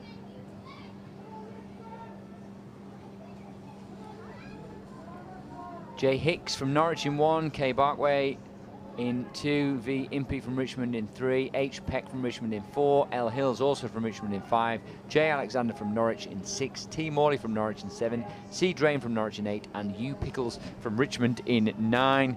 4 and 5 really fighting out all the way across the line. 4, 5, 3 and 6 all close to each other. So lane 4 was H Peck from Richmond. Lane 5 was L Hills also from Richmond. So Richmond having a good race in the second final of the Women's Masters CD K1 200 metres. Well done to those paddlers. A pretty close race, that one. And then we'll look towards the Masters C K1 200 metre final 1 coming up.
definitely trying to do that.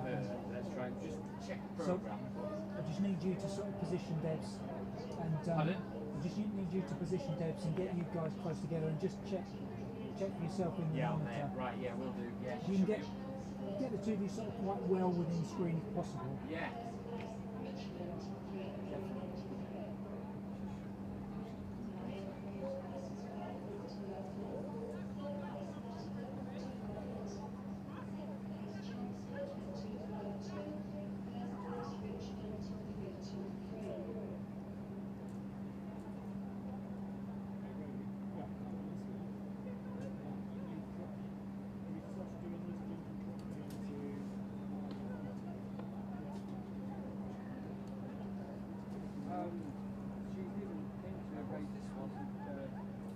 Always play 200 feet down.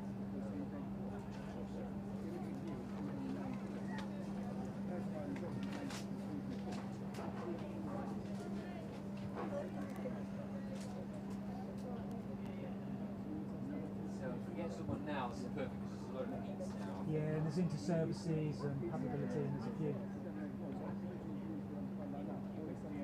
And then from 2:30, there's a lot of heats we might get those then. Yeah, that'd be good.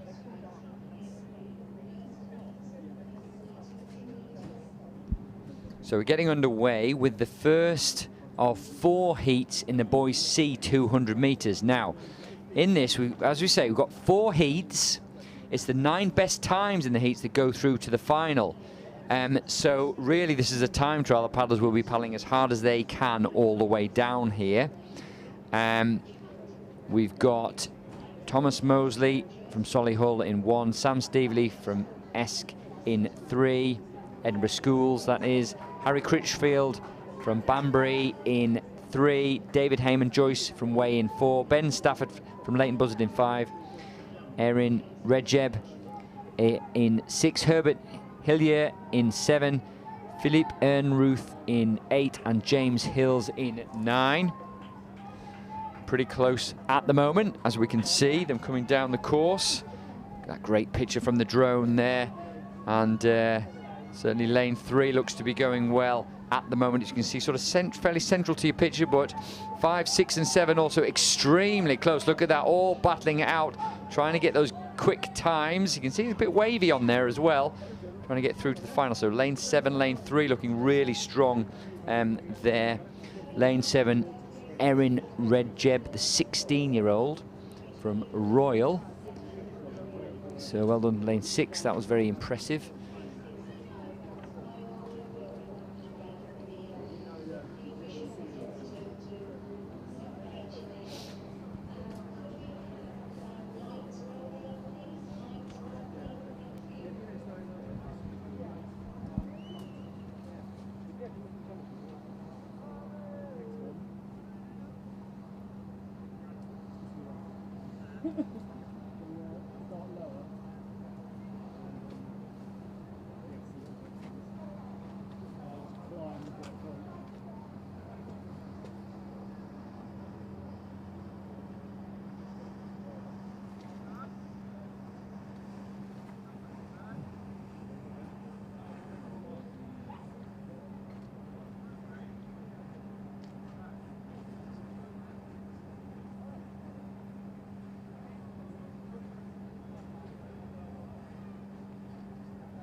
So underway with race 80, second heat in the boys. CK1 200, Sam Bates from Royal in 1, Will Staveley from Edinburgh Schools in 2, Sam Patterson from Linlithgow in 3, James Banfield from Elmbridge in 4, Harry Sewell Catchpole from Norwich in 5, Joshua Barzilai in 6, Charlie Allen in 7, Carl Harris in 8, and Sam Hackwell in 9. Lane 8 seems to be Carl Harris, a 16-year-old from Salmon Leap, leading at the moment from lane 9 from Truro Sam Hackwell. Remember, it's best times going through to the final. 4 heats of this, that's 2 done. 2 down, 2 to go. Final you can see at 3:15. So an hour and a quarter to go. We'll look towards, in a moment, the 200-metre third heat. But while we do, just a little word again about the Paralympics. Great Britain topping the medal table at Paracanoe, which is really impressive considering the strength of the likes of Hungarians, Australians, Curtis McGrath, of course, a wonderful, wonderful paddler in Paracanoe there, and many other nations doing well. But Britain, Great Britain, topped the medal table there. A very best ever Paralympic Games for Great Britain and their Paracanoe team. They added 2 golds, a silver and a bronze medal to the gold and 2 bronzes that they won on the first day. So finishing top of the medal table, Laura Sugar and Charlotte Henshaw. Absolutely fantastic. Particularly bear in mind Laura Sugar hasn't been with us. Mind you, neither has Charlotte for too long. They've really moved things on, and really fantastic performance there.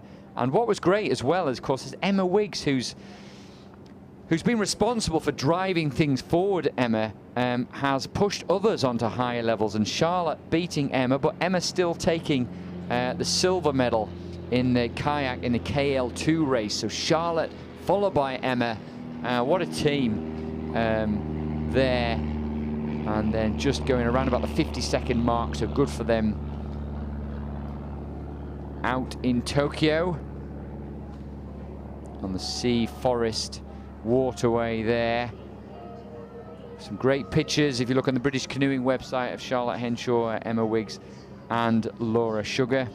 Just a real delight for Charlotte, who moved across from swimming, of course, and a great icing on the cake really for Emma, who, you know, made history becoming the first Briton to become a double Paracanoe champion, and then another medal from her this time round. With the injury difficulties she's had, that's a wonderful performance. As we look at the racing now, we can see wonderful performances going on in Heat 3 of the boys. CK1, 3, 5 and 6 all incredibly close there. Lane 3 maybe from Elbridge just having the best of it with the last 10 metres to go there. Great performance from him. So that's the third heat, and certainly looked like James Ross, the 14-year-old from Elmbridge, paddling really well there. But Peter Skinner from Reading also in lane 2, William Scaplehorn from Devizes in 4, Flynn Holt from Royal in 5, Nathaniel Lamb from Southampton in 6, Leo Villarreal from Ealing in 7, Trishan Bula from Richmond in 8, and Simon Sroka from Linlithgow in lane 9. So they'll have to hope they've got the best heats going through, best times I should say, going through from the heat to the final. We'll bring you those finals, as I say, around about 3:15 in full, and we'll have one more heat to go. We'll just go back to thinking about the performances that at the Paralympics. An exhausting time for those athletes there, but a delightful time and a real showing just how dominant British Paracanoe is, even though it gets increasingly competitive year on year. Wonderful performance from Charlotte, wonderful performance from Emma, but also in the women's KL3 final, Laura Sugar, you know, really putting in a stomping performance to victory. Gold medal for her, under 50 seconds, a Paralympic best time for her, really impressive. And she is the new Paralympic champion. She said it's a bit of a blur. She had to get the start right, but it went well, and she went on from there, and just is delighted that she's won the gold medal. And she always enjoyed kayaking recreationally, but when canoeing approached me, and the idea of racing, well, she didn't look back from there, and what a performance from her.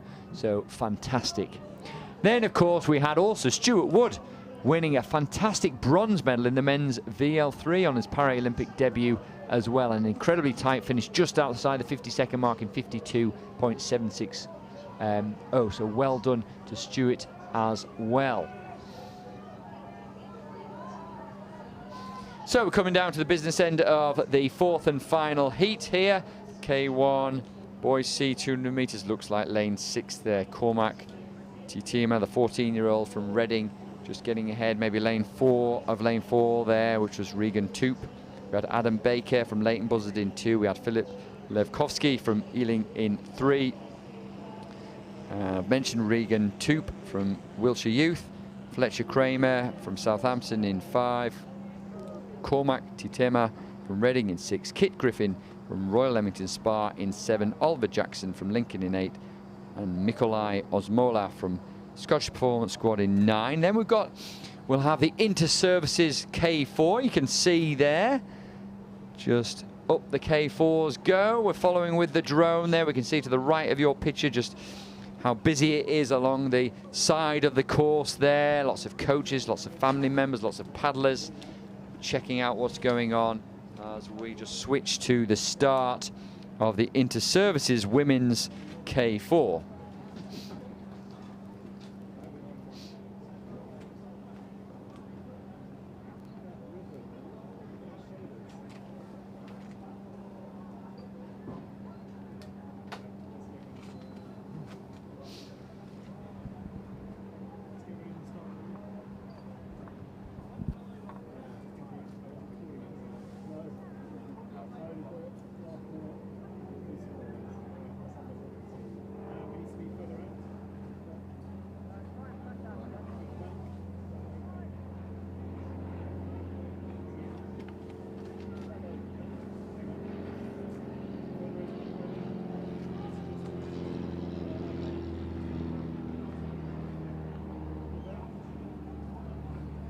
We've seen quite a bit of K4 racing today, which has been fantastic given that it is a wonderful event to take part in. We've got another K4 warming up just at the moment for a race coming up, but on the course at the moment, as you can see from that shot, we've got lane 1, 2 and 3 and 5 full for the Inter-Services. Definitely make out the Royal Navy. I think it might be RAF, Army, Navy and Navy. They're lining themselves up into the starting buckets. So only 200 meters. Not an international event, the K4 200. It was some time ago, but the big event for K4s now, for both women and men, is the 500 meters. That'll be an exciting event to watch in the World Championships in Copenhagen from the 16th to the 19th of September.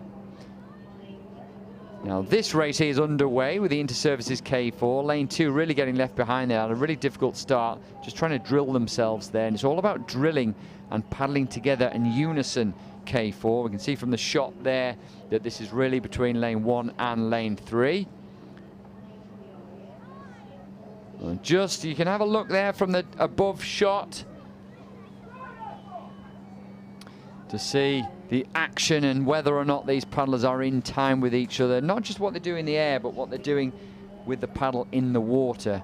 Maybe lane 1 just getting ahead a little bit from lane 3. So a good tight race from those crews. We'll look forward to a paddleability race coming up after this Inter-Services, just crossing the line now. That'll be race 84. And then we'll have a K4 final for the boys A and B 500 meters and men's C and D 500 meters.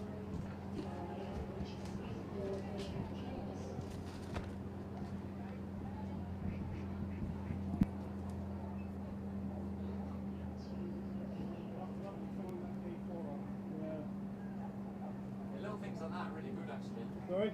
Little things like that are nice. Yeah. And when you're above and you want to do that front jump, when you get as close as you possibly can. Sure. Yeah. The one on which shot? On a race. You know when the race and you're above and then you come through.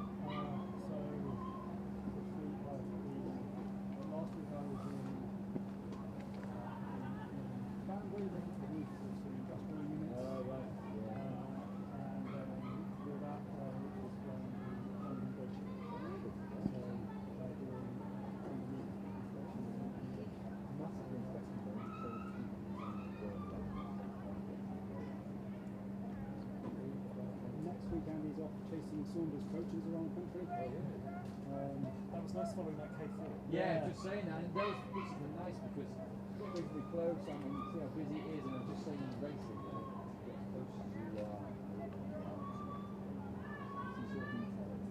it's really good when we see that above shot of how the race panned out, but you can see them actually. Yeah, that was it. There's four going ahead. Yeah, that's what you want. That's what you want.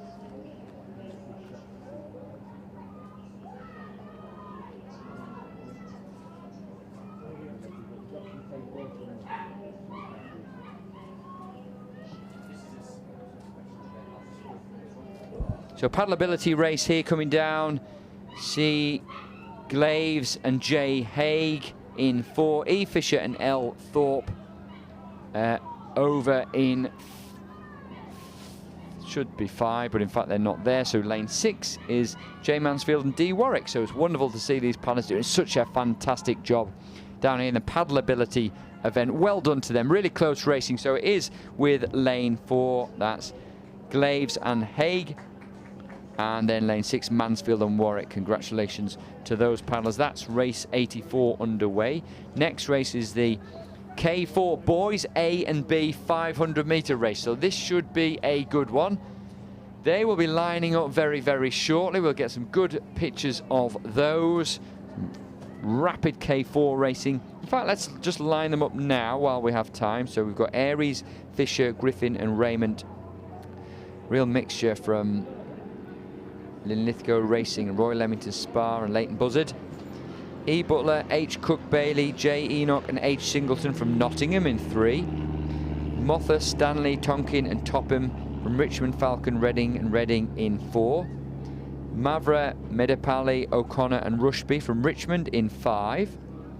Heyman, Joyce, Morley, Price and Swan from Way in 6.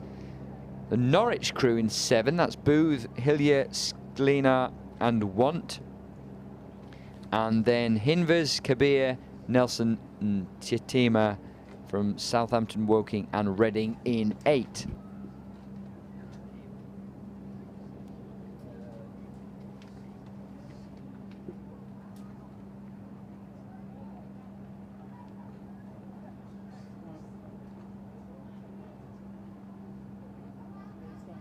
Yep. This should be a good one actually.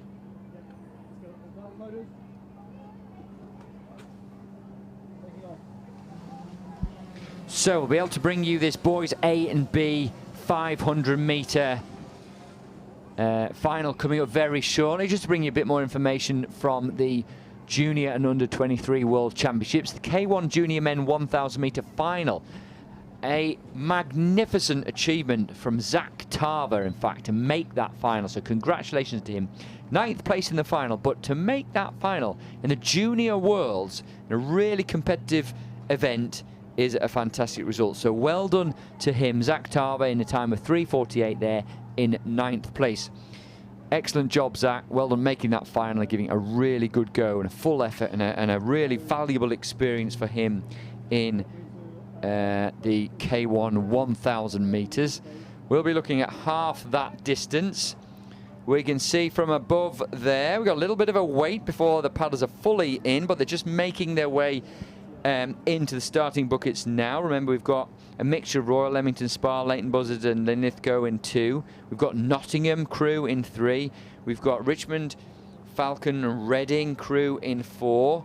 We've got Richmond in 5. We've got Way in 6, Norwich in 7, Southampton, Woking and Reading in 8. Remember, if it's a crew that's made up of different, a composite crew, if you like, from different clubs, that doesn't count for the McGregor points.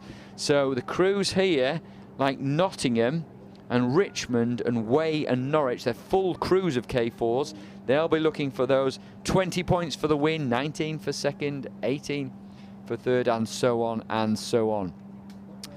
So they'll be looking to bag a few points. We'll get some great drone shots here of them just lining up for the start. We'll get as close to the action as we possibly can. We're talking maybe 90 seconds for this race. Who knows? With a little bit of a light tailwind, might, you know, get close to that time. This, the boys A and B 500 metre K4 event. This really the event that we as a country, I know the coaches would love to be really competitive in at a senior level.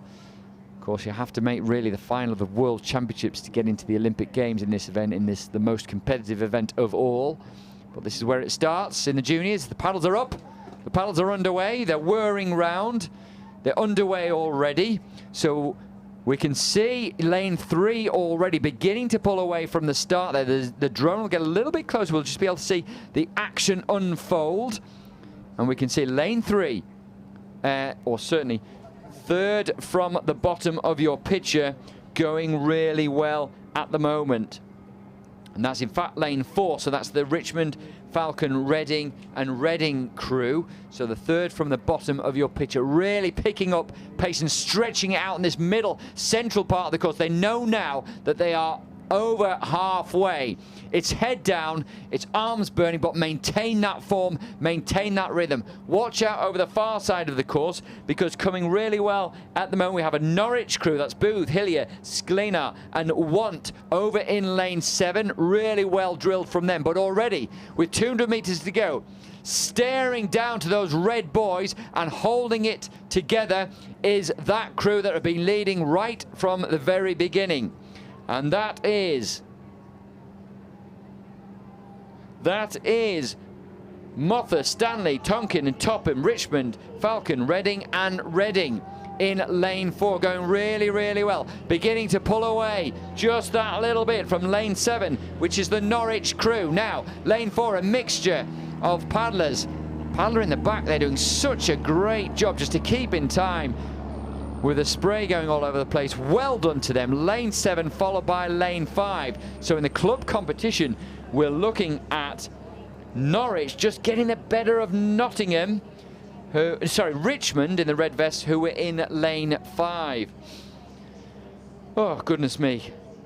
Close stuff there. So Norwich, a good solid result for Norwich, an excellent result for Richmond in lane 5. But it's a composite crew, the mixture of Mother, Stanley, Tonkin and Topham that take the win in a dramatic and fast boys A and B K4 500 metre race. I think that was the best what we've done with the drone. Yeah. Thanks. What did you think, Roger? Nice. Good. Yeah.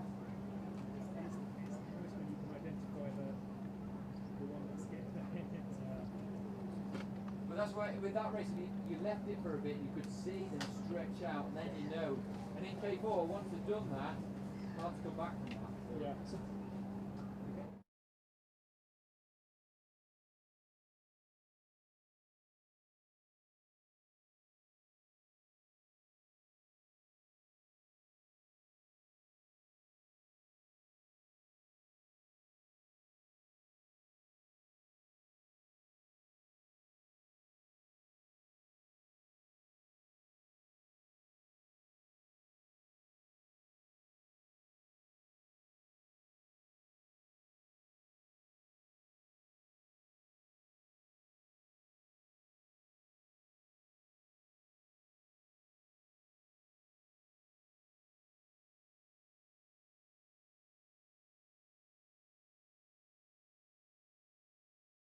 Power and Westwood from Leighton Buzzard in 2. Green, Gurney, March and O'Brien from Chelmsford in 3. We've got Murad, Thorne, Walker and Want, another Norwich crew in 5 there. Norwich going well in the K4s. In lane 6, away crew for Clifford, Heyman, Joyce, McIntyre and Thompson. And then we've got Hunt, Meliak, Scrivener and Wayne from Falcon, Southampton, Foy, I should say, Southampton, Falcon and Foy. Some great shots from the drone overhead there. That blue boat looking very well drilled there. The Leighton Buzzard crew, I think that we saw of the drone as we now get through to the final 200 metres. The last 35 seconds or so just coming up right now. Keeping the drill together there, the paddles working in unison. If the legs and the shoulders and the hips are all driving at the same time, then they know they're on to a winner, and you can feel it when it's working correctly in your boat, as you see from that overhead shot there, just stretching away from the Chelmsford crew next to them. the Leighton Buzzard paddlers. So really good from them, sitting upright in their boat. Nice long stroke, trying to keep it dynamic. Difficult job towards the back of their boat, but doing a good job there. And they've got clear water between them and the crew on their right, which is the Chelmsford crew. So Leighton Buzzard pick up the full 20 points for this race. Can cruise over the line there. 19 points go to Chelmsford, and just behind them in lane 6, that's the crew from Way.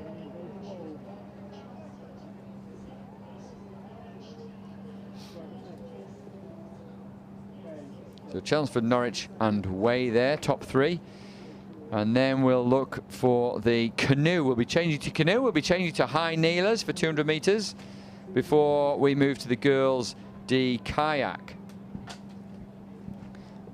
Not only canoe, but C2. Doesn't get much more difficult than this. High kneeling boats, narrow boats, 2 people. Interesting that Hannah had mentioned quite often in the C2, in the women's C2, we have paddlers paddling on the same side, and we've not really seen that before. And so the rapid development of women's C2 has led to some new innovations that maybe the men will take on board. We had the Hungarian men at the Olympic Games both paddling on the same side, but most of the men paddling on opposite sides to each other, so therefore they don't have to do any steering. Of course, no rudders in the canoes. We have rudders in the kayak, and that's the person in the front of the boat steering with a tiller bar in their footrest.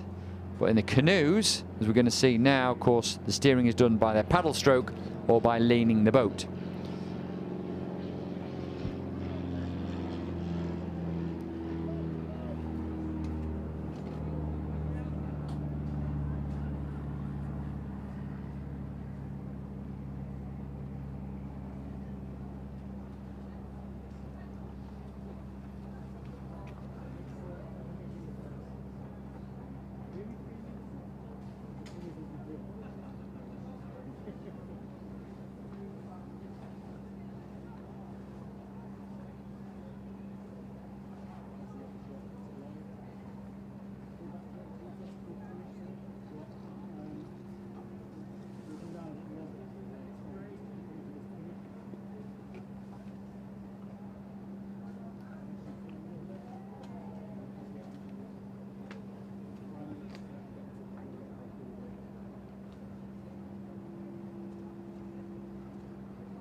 So we're lining up for a C2, the first C2 event we've seen.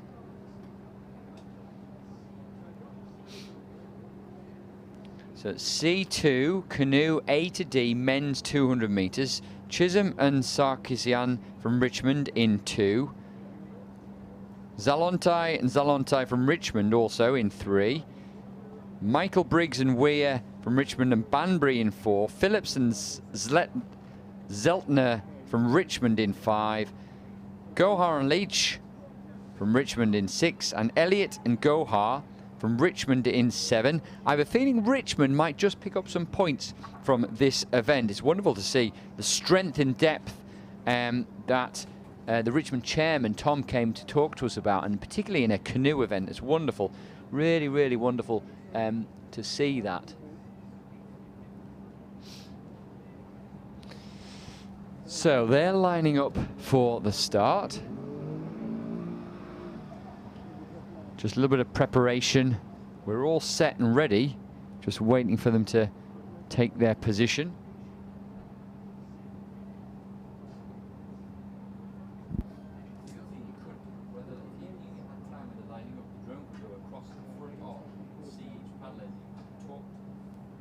If we ever had more time, less racing, we could do that.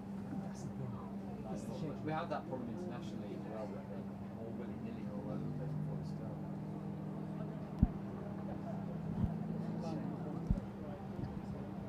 So the canoes push forwards. You can see that overhead shot from the drone there, looking into the eyes of those paddlers as they slot their canoes into the yellow starting buckets. They've got to be in against them. They'll be helped a little bit by the wind, which is pushing gently down the course, forcing their bow into that bucket. If you look closer, you'll probably see them lean just that little bit on the front leg, a little bit more, trying to get the weight onto the front leg, onto the stroke, and then into their stroke straight away. And you can see the blue boat got away to the best of the starts, as we can see from that up above picture. So blue and red in the middle of the course, going really, really well there.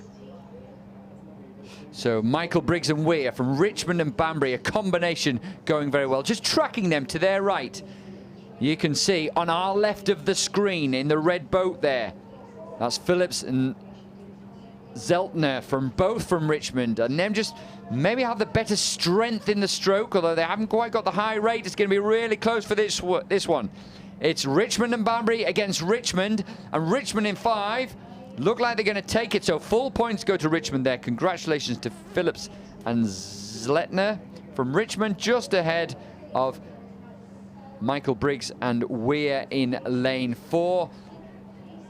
And then look to be lane 2 going over there. Well done to Chisholm and Sarkisian from Richmond in lane 2, taking the 3rd place. So really great performance for Richmond as a club there. Some great pictures from the drone there as well. That looked really good. So great to see those, and good to see men's canoe in full flight there, something that we don't see very often in a domestic regatta. Just look to the right of your picture, I should say. All the cars parked up there, lots going on. Lots of tents. Come and buy some equipment in the stands there. Go and get yourself a coffee if you need to, if indeed you are here and watching on your phone. If you're not, well, maybe you'll join us at a regatta next year here in Nottingham. Next on course, we'll have the girls D, the heats of the girls D 200 metres.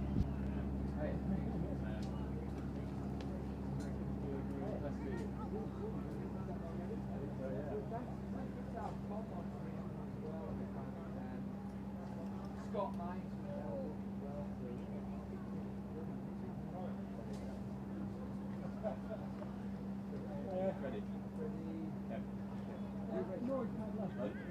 I did race pre-COVID. Ready from Reading? Yeah. Good. We've got a fair few kids out over there. And yeah, I think year on year it's just great.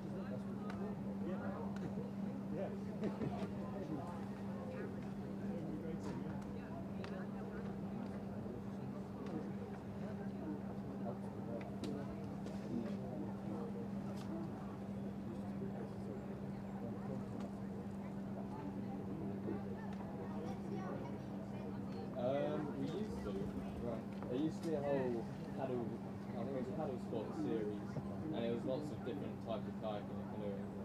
We used to have a sprint as part of that, but we don't anymore. But that doesn't mean if you want to kind of Come on down. Do you want to do this to camera? Yeah, it'd be good to have you both on. Freddie Kemper. Okay. Right, so So can you position?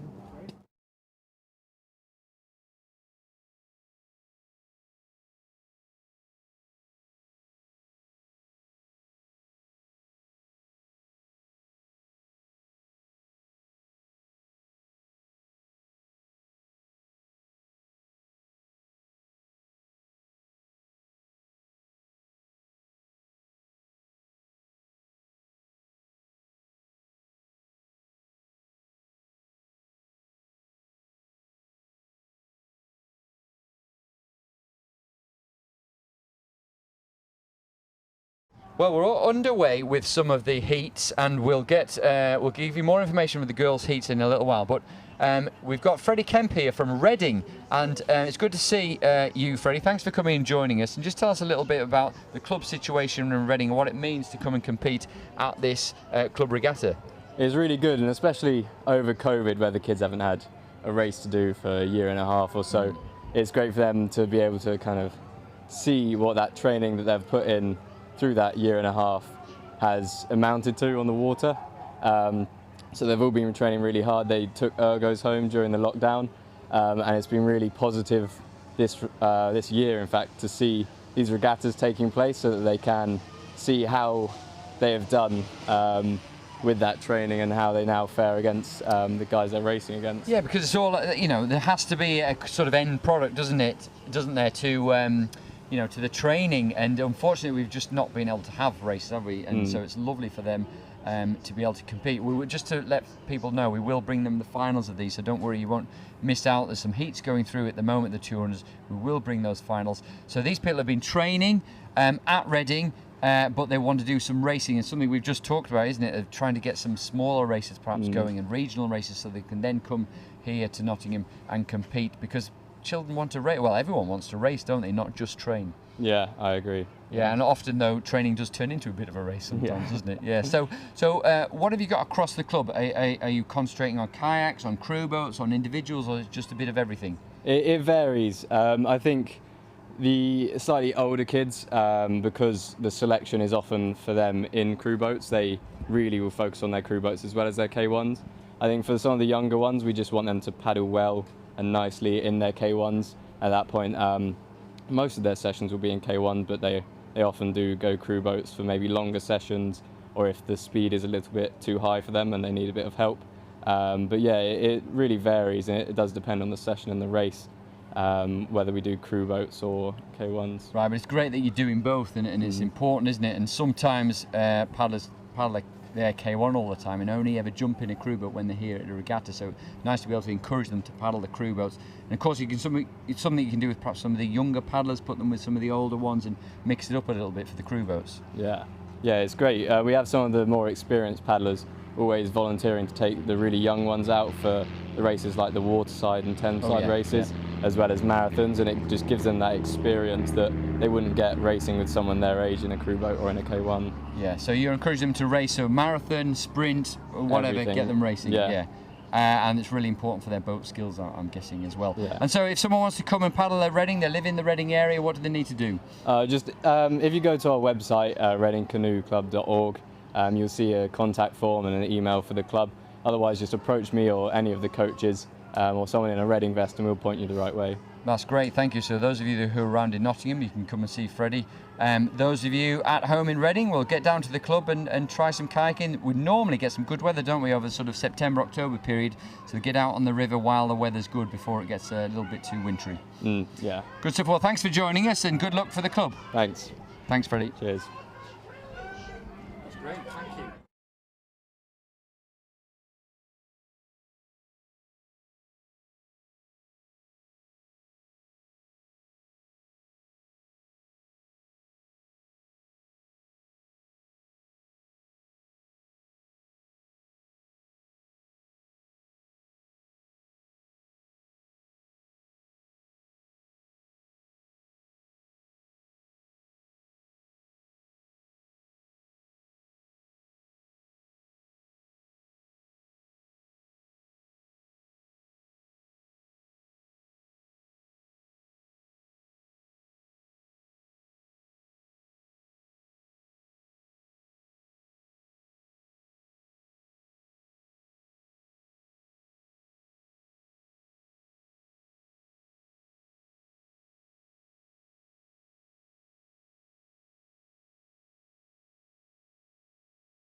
This is the second heat now of girls D 200 metres.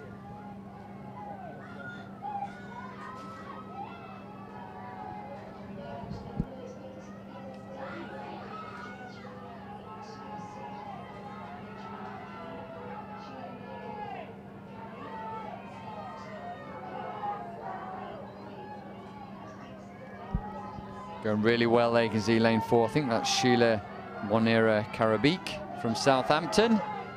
And right over in lane 9, Royals Annie Bates. Now it's the best times, remember, they go through, so this is a time trial here. Lots of crowd support, which is great to see for this race. 2 a long way ahead, lanes 4 and 9. We've got a capsize in lane 2. Now hopefully she's okay in lane 2. I think that's Evie Giles from Fladbury, so we just need to make sure the rescue boats will be there, make sure that she is okay. And I'm sure she will be. Hand up there, need the rescue boat to come down and give her a help.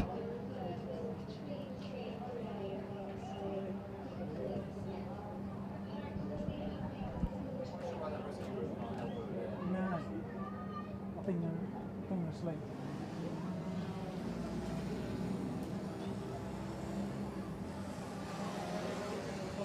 It's a bit slow, really.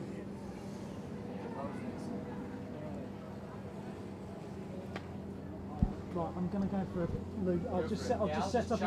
Yeah. It'll be 5 minutes getting around. So I won't take a drone. Actually, I bet the guys want to ground the drone from it because I won't take it. We're not going to use your shots for a few minutes.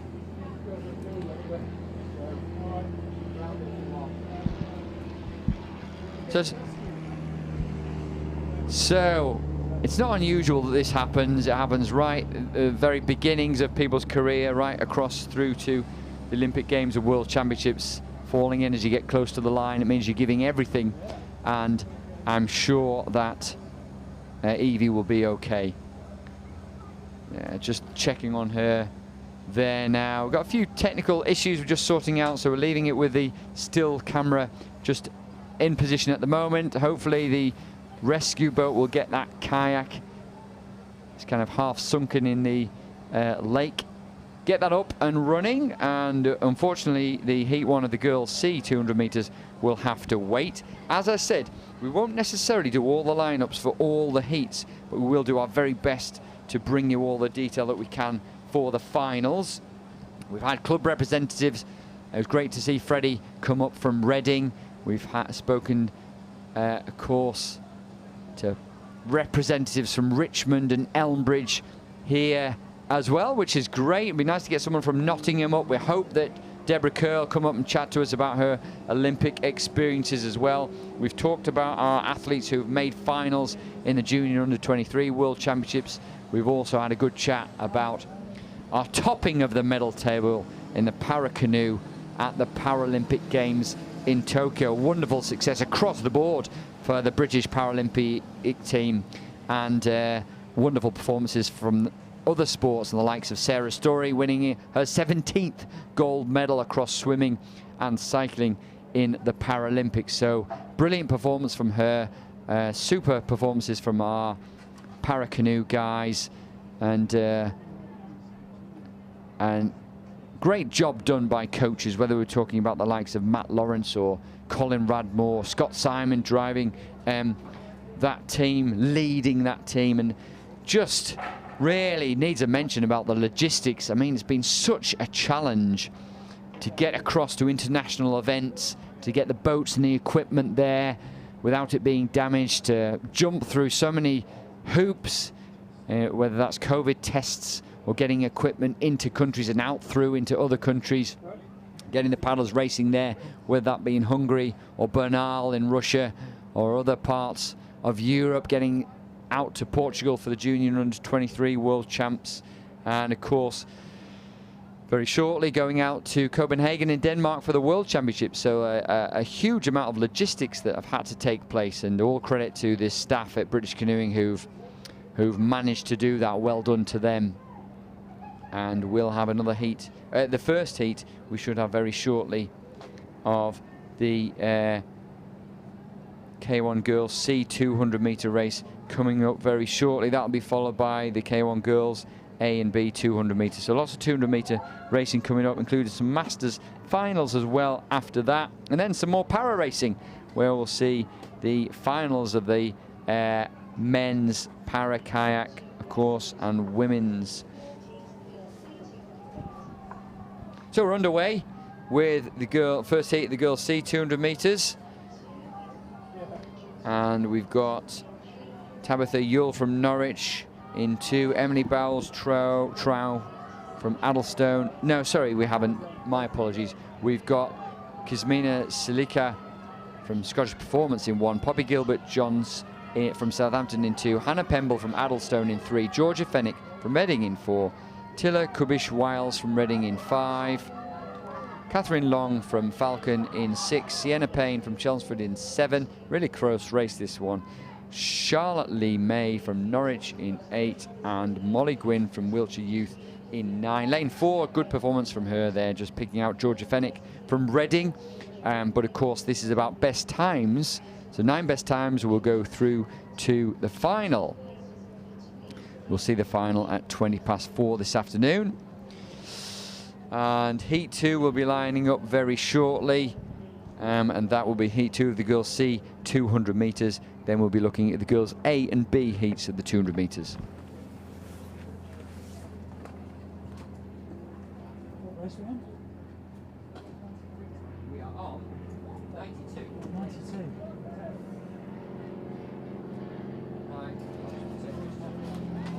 I've got to load up some graphics as well, so. What graphics should I do? Yeah, I've got to load up some more graphics.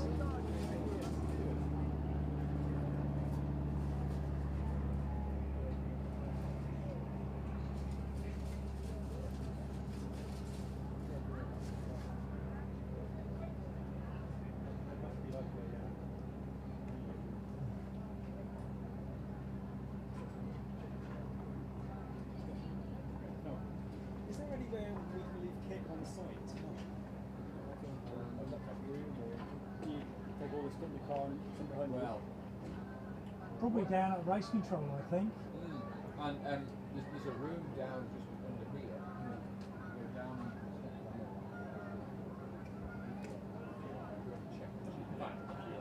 Where does all this kit? We keep 5 minutes out here, don't we? No, Do you not? You'll take it? nothing Where do you put it? in the van. Under my bed. What? Oh, Jane. It's not, I mean, it's not a problem. I can take it back to the hotel. Don't worry. That's fine. Downstairs, to be honest with you, downstairs at race control should be.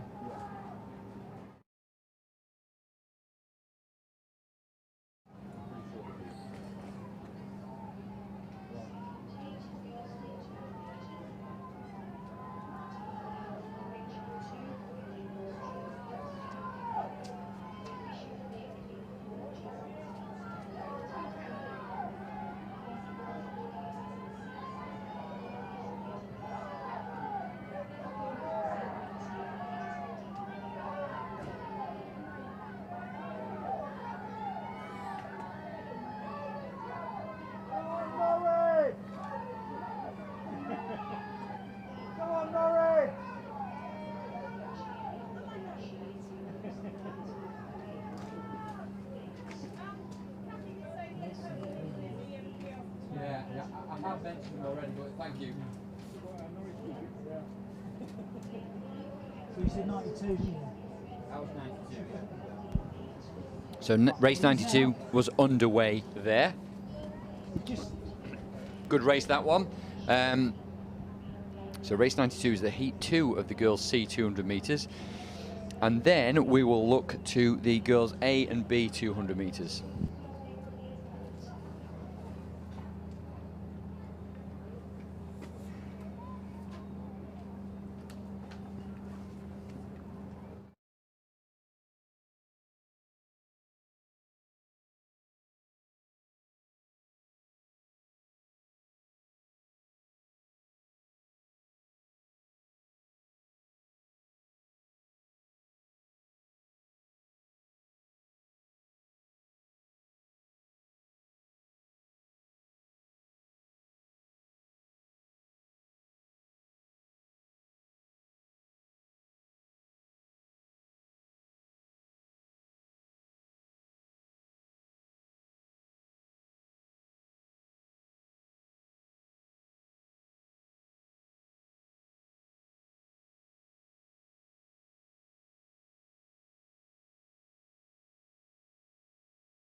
So race 93, heat 1 of the girls A and B 200 metres. Scarlett James from Serendower in 2, Georgia Boonham from Reading in 3, Isla Bethune from Elmbridge in 4. Going well at the moment, Katie Pocklington from Wiltshire Youth in 5, Iona Patrick from Scottish Performance Squad in 6, Annabelle Hutchinson from Reading in 7, Jessica Holmes from Richmond in 8. Now in this case, in the girls, I think we have 3 heats in the girls A and B 200 metres. And so what we've got is first and second and third best time will go through to the final. Final about 4:15. And this will be about racing then. More about racing than it is about times. So first and second and third best time through to the first final.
So as you can see, heat 2, the girls A-B K1 200 metres. Imogen Hunter from Cambridge in 3, Jessica Urquhart from Banbury in 4, Greta Rosa, that high stroke rate from Way in 5, Neris Hall from Way also in 6, Clara Jepson from Falcon in 7, and Camilla Sklenarova from Norwich in 8. Pretty close, this one, actually. First and second will go through, so no doubt about Greta Rosa there, but it's going to be very close for that second place. Maybe lane 6 from lane 4. Jessica Urquhart from Banbury in 4. Lane 6 was Neris Hall from Way. I think she might have taken that second place, but it could well be a fast heat. And if it is, remember the third best time goes through to the first final.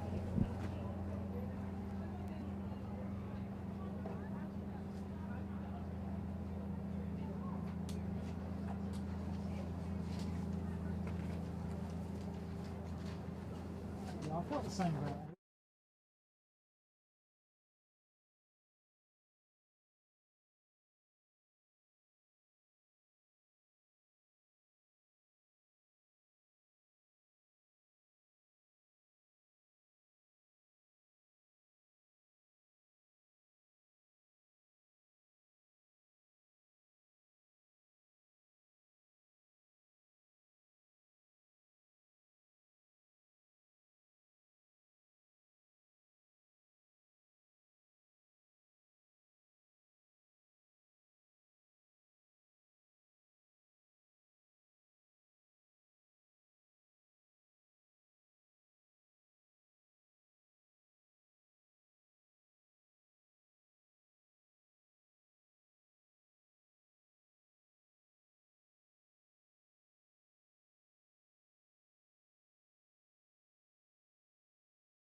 guys know they can fly, don't you? Hey? The guys know they can fly, they're not waiting for me to. Oh yeah. We're all back on and everything, by the way, yeah. What's this, 90? Is this 96? 96, yeah.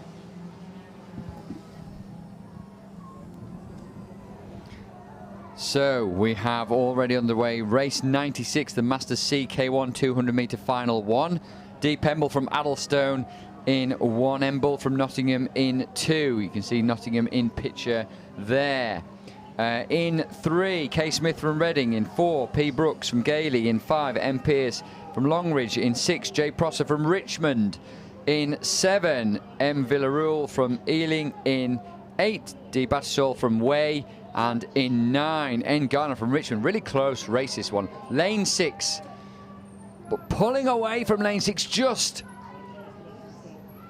No, I should say that. Sorry, they've got the wrong lane numbers on. It is in fact lane 4, lane 5 and lane 6 that were all pretty close. That was Brooks, Pierce and Prosser. So well done to them. Well done to M Pierce from Longridge in lane 5. So pretty close, that one. That'll be all in the 40 seconds, I would think, for the K1 200 metre Masters race there. Next race will be Masters C K1 200 metre second final.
Well, we'll hopefully be announcing winners of our perpetual awards that I mentioned earlier in the stream, the best performance trophies.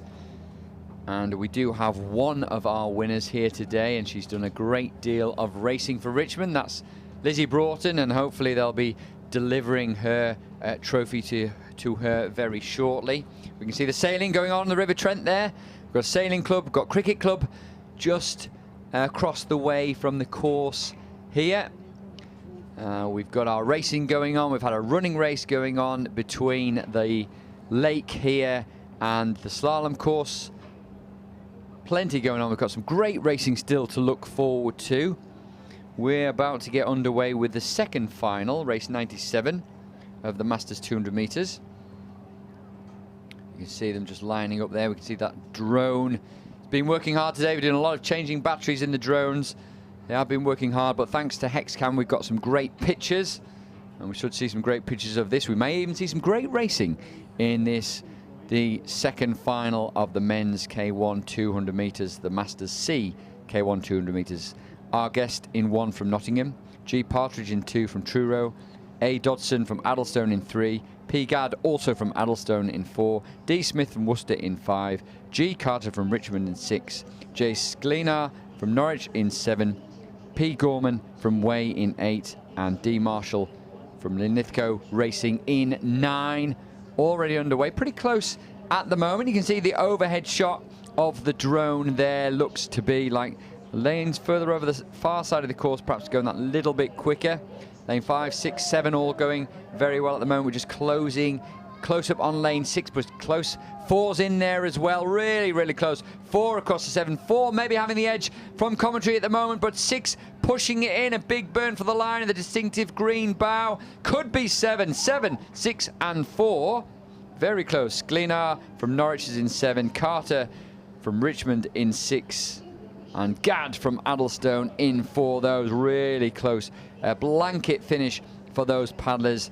And Just looking down from above from the drone shot there, you can see conditions pretty good here at Nottingham, as they've been most of the day. The wind did get a little bit stronger earlier on, but it's okay, just a light tailwind at the moment. In preparation for the Masters D K1 200-meter final. Then we'll have the second final of that, followed by the Boys C K1 200-meter final 1 and 2.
So on course, just lining their kayaks up. This is race 98. It's the Masters D K1 200-meter final 1.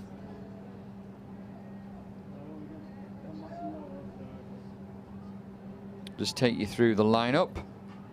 It's P. Shannon from Richmond in 1.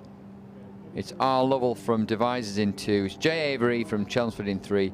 It's A. Clifford from Way in 4. E. Martin from Salmon Leap in 5. D. McIntyre from Way in 6. S. Bell from Devizes in 7. T.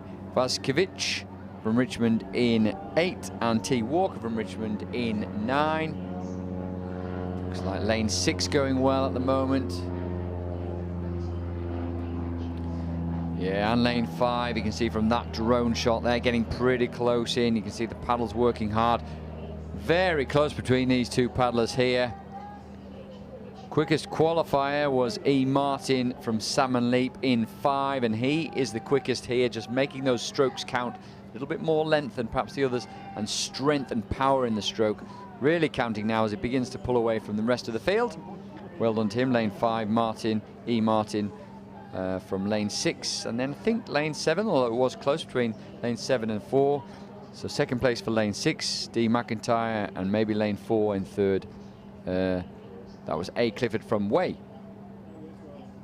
Great shot there again, as we just have a look at the course. It's busy over this side of the course, where the cars are, where the tents are, where the people are watching, where the coaches are cycling up and down, where family are watching.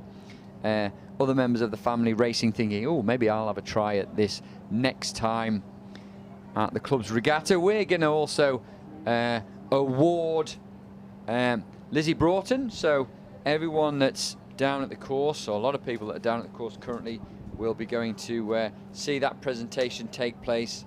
That's the Femina Trophy, which is the senior women's performance at the National Championships.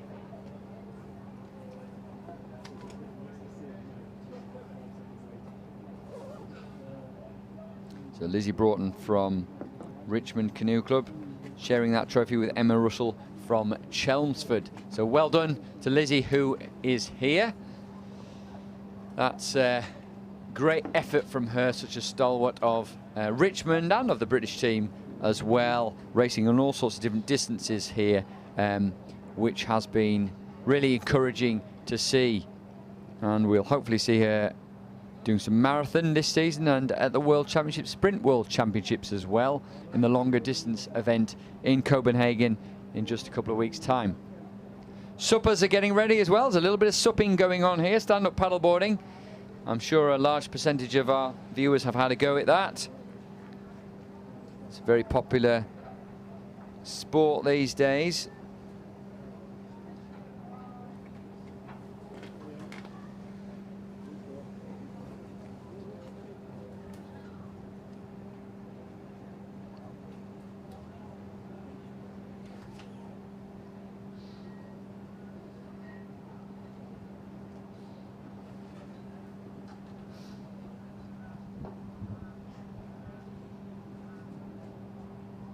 the last of the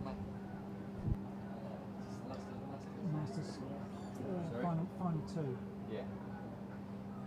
Race 99. So we've got the old C4s coming up, haven't we? Oh yeah, of course, yeah. The What's Name Cup. Yeah.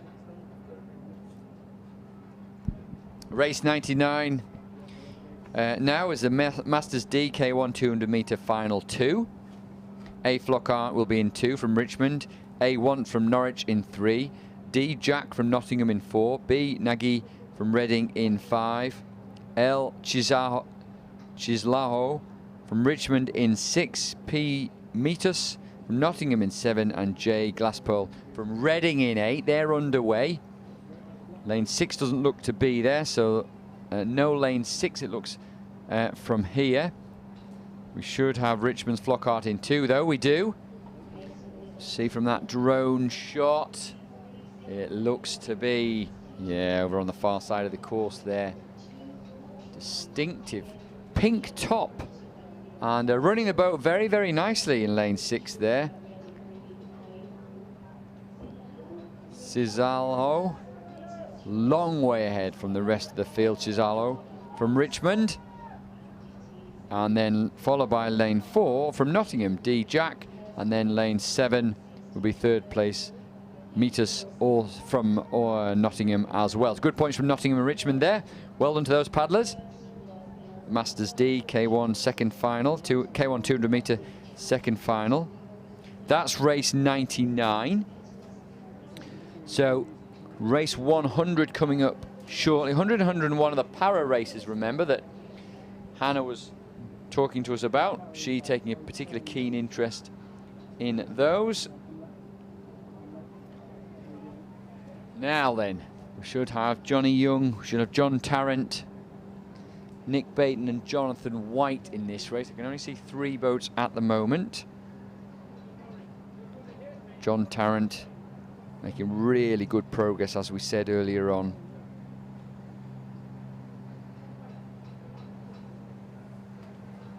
Trains with Linnaeus Owen and Attilas Herben. Done a great job coaching them. Leighton Buzzard, a pretty strong team here at the club's regatta.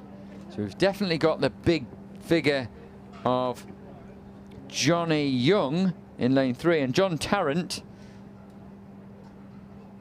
I think we're just missing Nick Baton, but we've got Jonathan White over on the far side for Exeter. So this is a mix of KL2 and 3. Drones up, paddles are underway and whirring round quickly. We can see Johnny Young and Taz there. Johnny Young getting that powerful, those big levers moving quickly. Not an easy job to do. And Taz to Johnny Young's right, trying to stay with him. Both blue kayaks there, using their bodies really, really well, trying to get that DPS as good as they can, that distance per stroke. Johnny Young really leaning forward into that, getting the drive on, really gripping the water well and improving on his performance from the heat. He'll be pleased with that.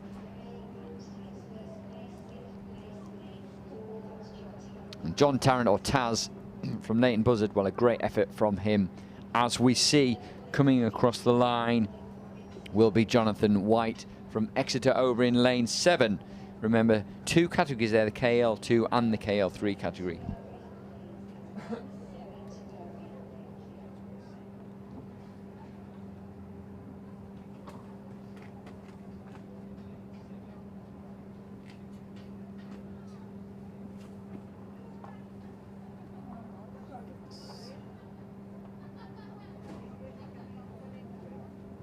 Pardon? Hopefully she'll come, I have asked. Yeah, she will. I've mentioned it twice already, and the other winners as well. So hopefully they'll get out. Where did they do it? It's up there somewhere. Great. Yeah, it's a shame, isn't it?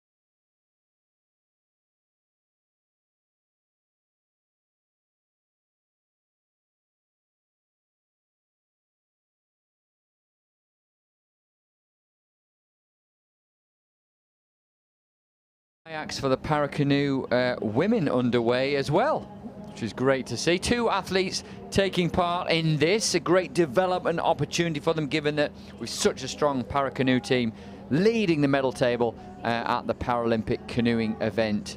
And we can see here now, I think, is that Lindsay Thorpe?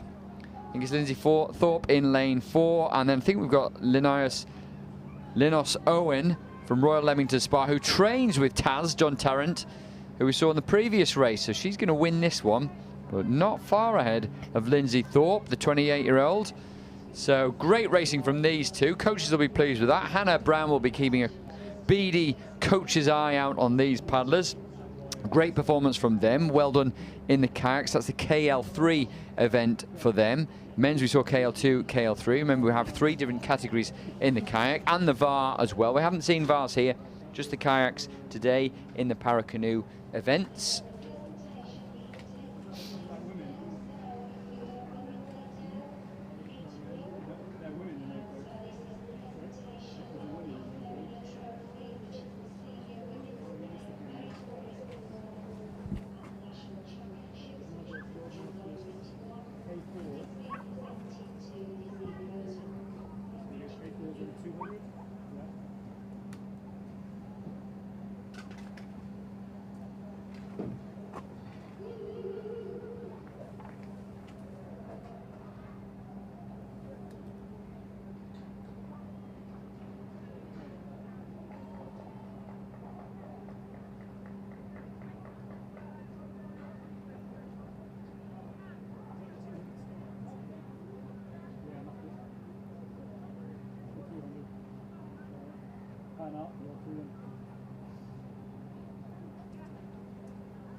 Right, K4's lining up now. This is a race 102. It's the final of the Women's Masters C and D 200 metres K4 race. And after that, we'll have the K1 200 metre final, the boys C.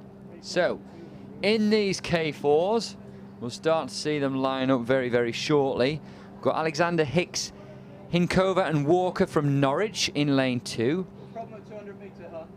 We've got Impey, Peck, Peters and Pickles from Richmond in 3. We've got Drummond, Hutchinson, Jacoby and Wilson from Reading in 4. We've got Davis, Drain, Moore and Morley from Norwich, another Norwich crew in 5. Herwanger, Hills, Von Malzahn and Whiteear from Richmond in 6. Hunter, Jones, Overton, Scaplehorn from Devizes in 7. And Martin, Flug, Ramplin and Watts from Way in 8. Great to see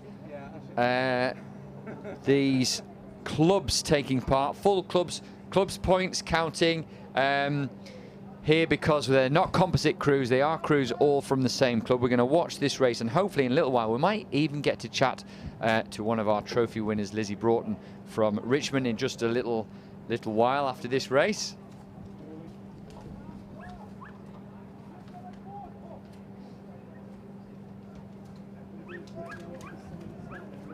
So, 200 metres, we've got the final in the Women's Masters K4. Norwich in 2, Richmond in 3, Reading in 4, Norwich again in 5. We've got Richmond in 6, Devizes in 7, and Way in 8.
So as you can see, we're about to get underway with this race now. So the Women's Masters C and D 200 metres. The white flag is up, they're ready to go, although a couple of these K4s are a little bit of an angle, as you can see from that shot there. Looks like lane 6. Yeah, it doesn't look like to me that lane 6, the crew from Richmond, are ready.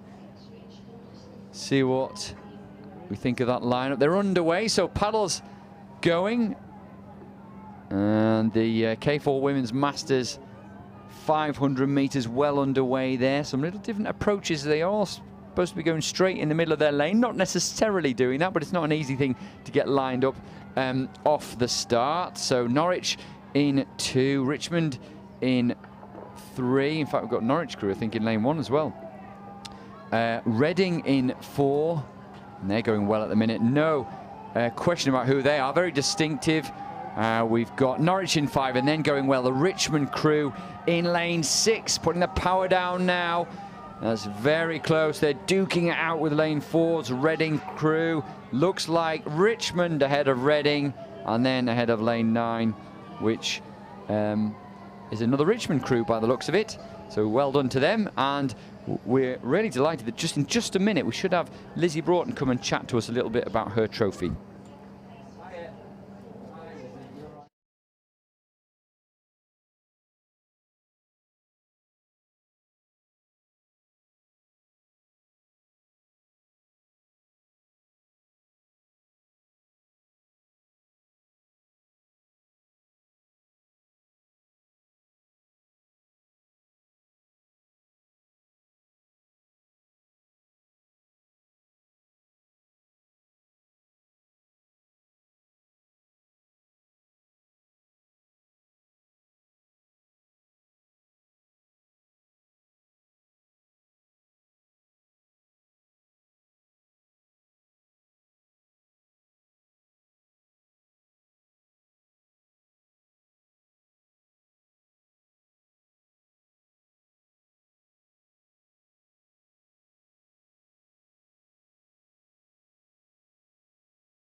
Well, I'm delighted to say we've got Lizzie Broughton here, winner, I should say, of the Femina Trophy. So the performance at the National Championships, and also performing a great deal here at this Clubs Regatta. Lizzie, congratulations. How does it feel to win that trophy?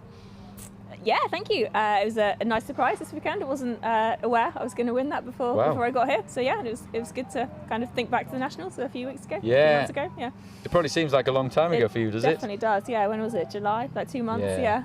And what's happened between then and now? I mean, nothing in particular. More of the same, really. There's been a few, I guess, selections since then, so something to focus on a bit more. But yeah, just back at Richmond training, really. Good, and we've already had the chairman of Richmond Canoe Club come and talk to us, which is great, and he's very impressed by the range of distances you're doing at this regatta as well. Maybe 200 metres, I thought wasn't your thing, but actually performed very well in the shorter distance. It's not really my thing, but you know, I figured it was club regatta whilst I was up here, might as well get as much practice as I can with the buckets, with the starts. So yeah, give it a go. Well, that's great for you to do that. And do you feel that you doing that and taking part in these club races and doing all those different distances is going to help sort of inspire and encourage some of those youngsters to do the same?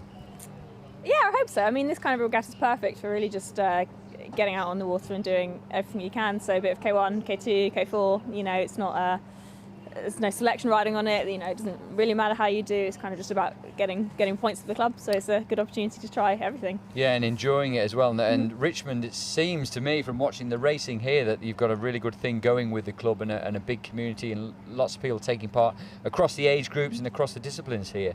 Yeah, we managed to get a really big team out. I think over 60 people are here. So yeah, a good bunch of juniors. We've got our masters paddlers, the women just won their K4 race, which is excellent. Did so very well. Yeah, a lot of canoes as well. So a really good team. Yes, actually, I noticed that a lot of canoes. Yep. Is that something you've particularly worked on? Do you think at the club or? So I think the canoes have always been historically pretty strong at Richmond. There's a good group at the moment. There's some juniors kind of reaching the top of the junior ranks and some younger ones as well. And some of the kind of older coaches are still around. Yeah, well, it was really great to see the canoes particularly developing. What's special to you about being part of Richmond? Because you've been part of Richmond for quite a long time, haven't you? Yeah, I mean, I've always paddled at Richmond. I think for me, it's just, it's kind of just becomes a way of life, really. I can walk to the canoe club before work, after work, whenever it is. I can work from home at the canoe club. It's just somewhere else to go, somewhere local. It just becomes part of your daily routine. Yeah, and what a great place a great river to paddle on, of course, a great place to be. So we're encouraging people who are in the area that want to have a go to come and have a go. But there's plenty for you to look forward to, isn't there? We've got Copenhagen World Champs coming very shortly. You've experienced the very highest level at that, haven't you? So what are you looking forward to in Copenhagen? To be honest, I'm just looking forward to getting away and doing some racing again. I mean, it's been such a long time since I've done anything internationally. I don't know where I'll stack up against the rest of the world, but yeah, just looking forward to getting out there, doing some racing. Yeah, and that's what it's all about, isn't it? And I think that's perhaps why so many people have enjoyed being here. They just want to go racing because that's why you do it. Well, the very best of luck in Copenhagen, but then of course you're on to Romania for the Marathon Worlds as well. Yep, so that's 2 weeks after the sprints. I'll be out there to do the K1. Yeah. Well, great. Also great. That's a great example to people here to see the range that you can take part in a 200-meter race, which is barely over 40 seconds, and then you can do a marathon race as well. So each of those disciplines can perhaps help each other. Yeah, I think so. I think the training can sort of complement the other one quite nicely. Yeah, that's great. Okay, well, lovely to have you. Congratulations on the trophy. Thank you. And the very best of luck for Copenhagen and Romania. Cheers. Thank you. Thank you.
So while we were chatting to Lizzie then, thank you Lizzie for coming to join us there. We've had good representatives from Richmond come up and talk to us here. And also great representatives from their club in the racing as well. So Richmond going really, really well. But also we're having races of some of the youngsters as well as we talk. And I think that was the first heat of the boys A and B 200 metres was underway. And we've got the second heat about to get started. You can see from our shot from above there. Actually, I think just lining up, getting themselves ready for this 200-metre race. That should be the second heat of the boys A and B 200 metres. Have you got results? Because I think that might have been the second final that we just had. Right, yeah. We can normally tell. Do you know what? I'm just going to skip graphics for this one. Right, and I'll just talk it and I'll work it out. Yeah, first heat. My apologies. I think I said this was the second heat. I was getting ahead of myself. This is the first heat of the boys AB 200 metres. Really good race. This one, you can see just in picture there, lane 2. So the near side of the course, and looking for that first place that will go straight through to the final is lane 2, Aidan Leiper, but he's being pushed by lane 4, Dylan O'Connor from Richmond in the red vest. Ooh, and over the far side of the course, also lane 9, Alex Tonkin, very close. Was it lane 4? Was it lane 9? Was it lane 2? Difficult to say. So it's first, and then the fourth best time goes through to the final, first final, remaining second and best time to final 2. A lot of heats in this event. We've got 5 heats in the K1 boys A and B 200 metres. We'll see their final. We'll bring that to you just before 5 o'clock this afternoon. The full final will take you through those lineups. We might not get to do every lineup of the heats because of various other things going on as well, but we'll do the best that we can. So we'll look ahead and we'll soon find that it will be heat 2 of the boys A and B 200 metres.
Of the boys A and B 200 metres on course at the moment. And we can see Daniel Price from Way. It doesn't look like he's in 2, no one in 3. Lane 4 should be Andre Hinvers from Southampton. Lane 5, Benji Want from Norwich. Dan Sklinar from Norwich in 6. Harvey Grant from Richmond in 7. Rory Bray from Salmon Leap in 8. And Jack Raymond from Leighton Buzzard in 9. Goodness me. Lane 8, look at that. Rory Bray from Salmon Leap. Leap by name, leap by nature. He's leapt to the front of that. He takes the first position. The others are going to have to wait and hope they're their best time to go through to the final. We might get Debs up, so if we do, we'll... Yeah, that's exactly the same thing again. Really.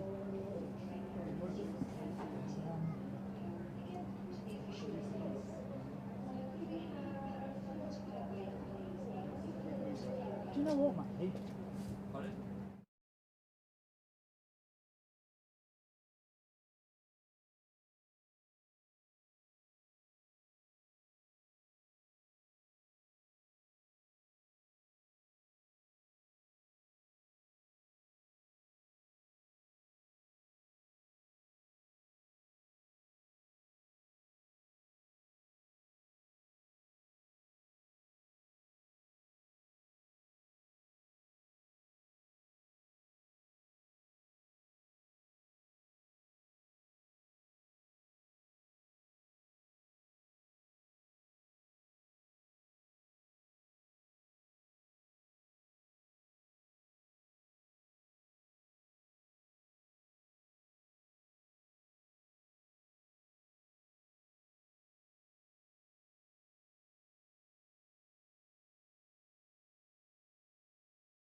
There's a couple of people missing from this one. Looks like we have Ben Griffin in lane 2 from Royal Leamington Spa. And then Oscar Partridge in 4 from Truro. Going well at the moment. Don't think we've got anybody in 5. In lane 6 should be Sam Cribbett, the 16-year-old from Royal Leamington Spa. It is indeed. Big Sam Cribbett going well there in the blue boat. And then 7, we've got Mohammed Al-Kabir from Woking. And then 8 is James Nelson from Reading. So we can see the race developing before our very eyes here on screen. Big lead from lane 4. He goes straight through to the final, as it's the first place and the 4th best time that goes through to the final.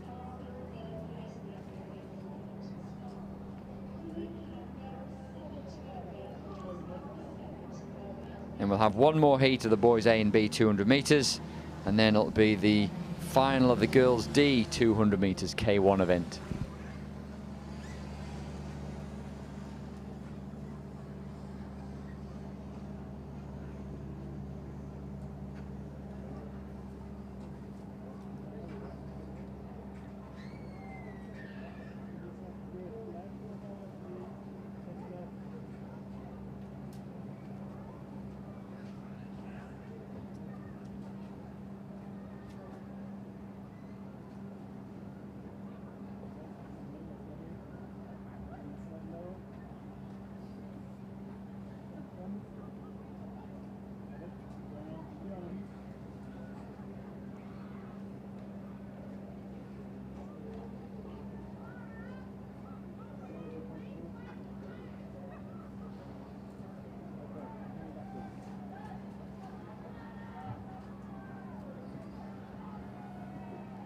Heat 5, 5th and final heat of the boys A and B 200 metres underway. Sam Swange in 2. He's from Way. Michael Phillips from Banbury in 3. Danny Mavra from Richmond in 4. Hayden Cook-Bailey from Nottingham in 5. And he making the best of his way with a high stroke rate in the red vest and the red, white and blue kayak. Then over in 7, looks like we've got Drew Howells from Cardiff, and then Matt Fisher from Linlithgow should be over in lane 8.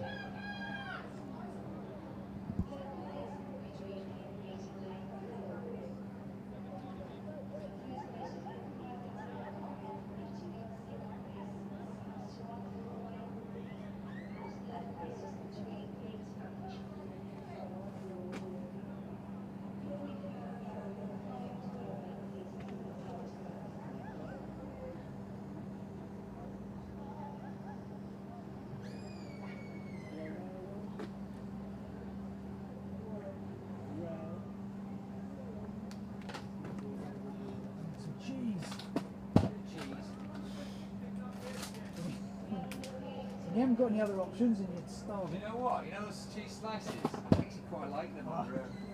The burger ones. So you, when we were doing like live gigs, you know, like Autosport, and you have these huge production crews, and they'd always have these like Rustler's burgers, and then they'd bring in them.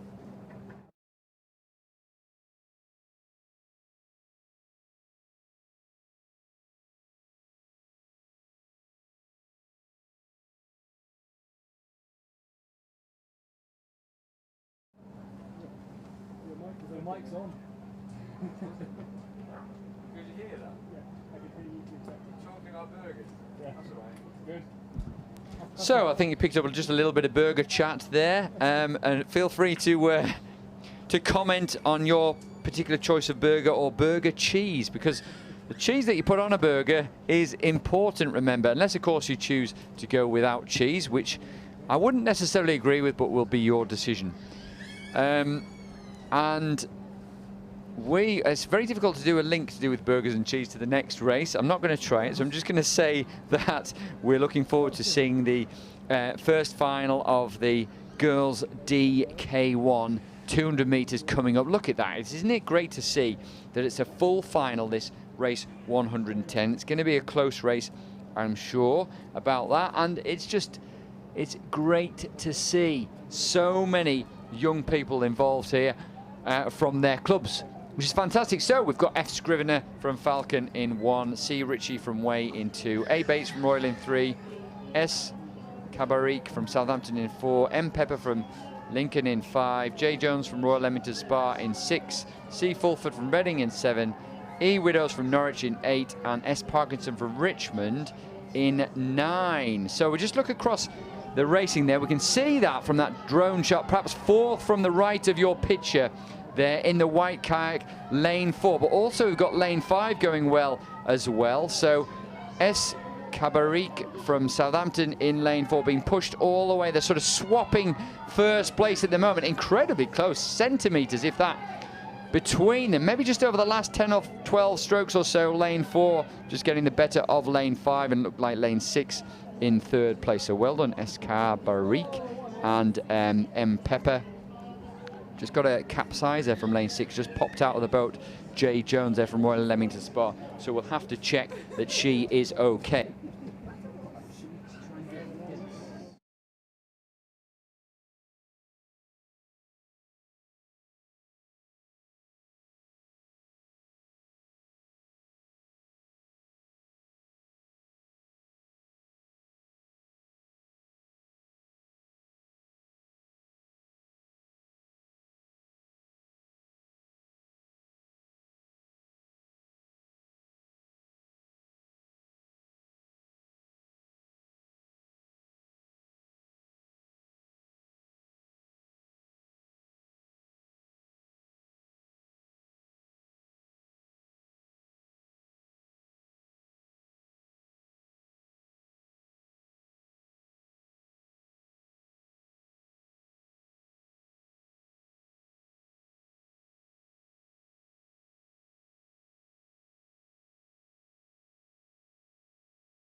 girls D, K1 200 metres final 2 coming right up. They're lining themselves up on the course, as you can see from that shot now. We've got D de Bilio from Royal in 1. We've got T Bajpai from Reading in 2. R Benstead from Elmbridge in 3. L Tristan from Royal Leamington Spa in 4. K Comfort from Way in 5. F Williamson from Chelmsford in 6. N Jepson from Falcon in 7. K Dixon from Leighton Buzzard in 8. And S Biles from Southampton in 9. You can see lane 7 going well at the moment, just towards the left of your picture, but it's pretty close right the way across the board, actually, at the moment. Very difficult to call in this second final. It'll be down to these last 100 metres. Who can pick up the stroke rate, who can really latch onto that stroke the best. Lane 3, the tall figure in lane 3 of Elmbridge. Benstead going well there, but it's pushing towards the end. Lane 2 also picking it up. Bajpai from Reading. Huge cheers from the crowd over the far side. Looks to be like maybe it's lane 6 takes the win. Excellent. All those paddlers paddling right the way through the line where the yellow boys are. And look to be F. Williamson will be delighted from Chelmsford. Lots of points. 20 points for Chelmsford there. So well done to her. We'll be looking ahead. We've got some heats of the boys D. K1 200 metres coming up, but actually we'll have a little interview. We've got Deborah Kerr will be joining us in just a couple of minutes to chat through her Olympic experiences. So stay with us and you'll be able to see her in just a moment.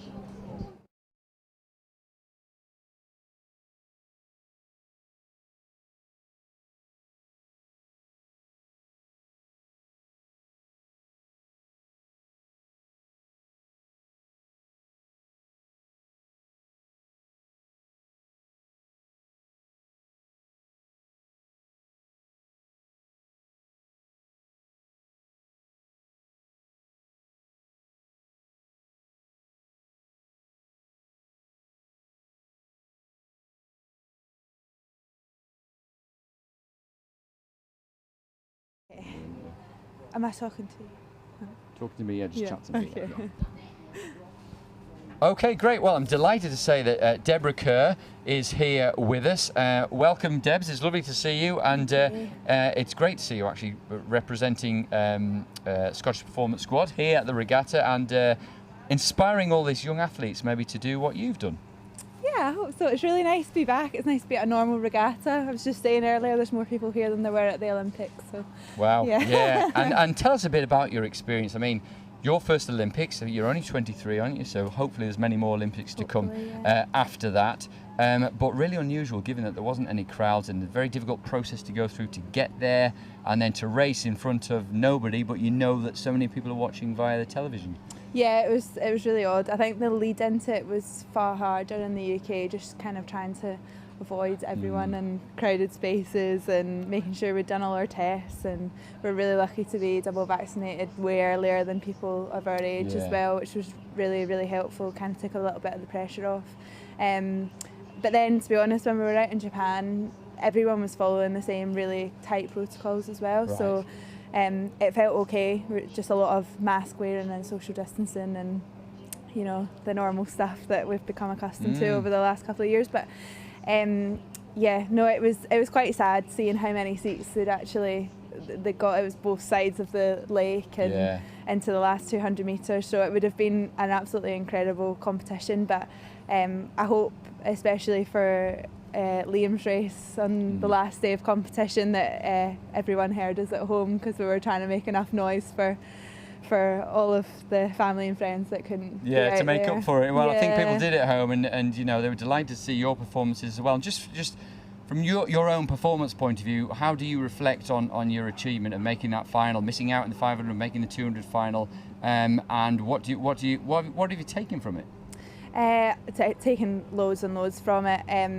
The 200 was just so much fun. It was really, really tough, and I think just being able to line up with those girls again after a number of years being out with COVID and everything, and not being on the K1 start line for a while as well, it was just really special. And there's just such a good atmosphere around racing. I think everyone was just absolutely buzzing to be there. So, yeah, you could see that in the performances, couldn't you? Yeah, I think everyone was just itching to get out of the start gate. So yeah, I'm really delighted with my 200. The 500 was maybe a little bit disappointing for me.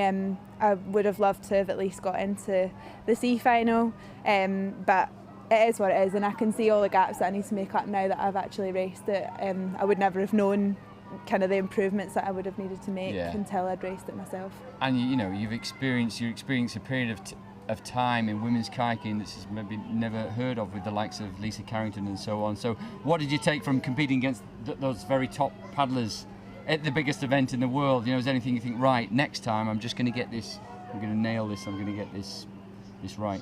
Yeah, I think I was really happy with the way that I kind of conducted myself throughout the race, and like my mental space was probably the best it's been.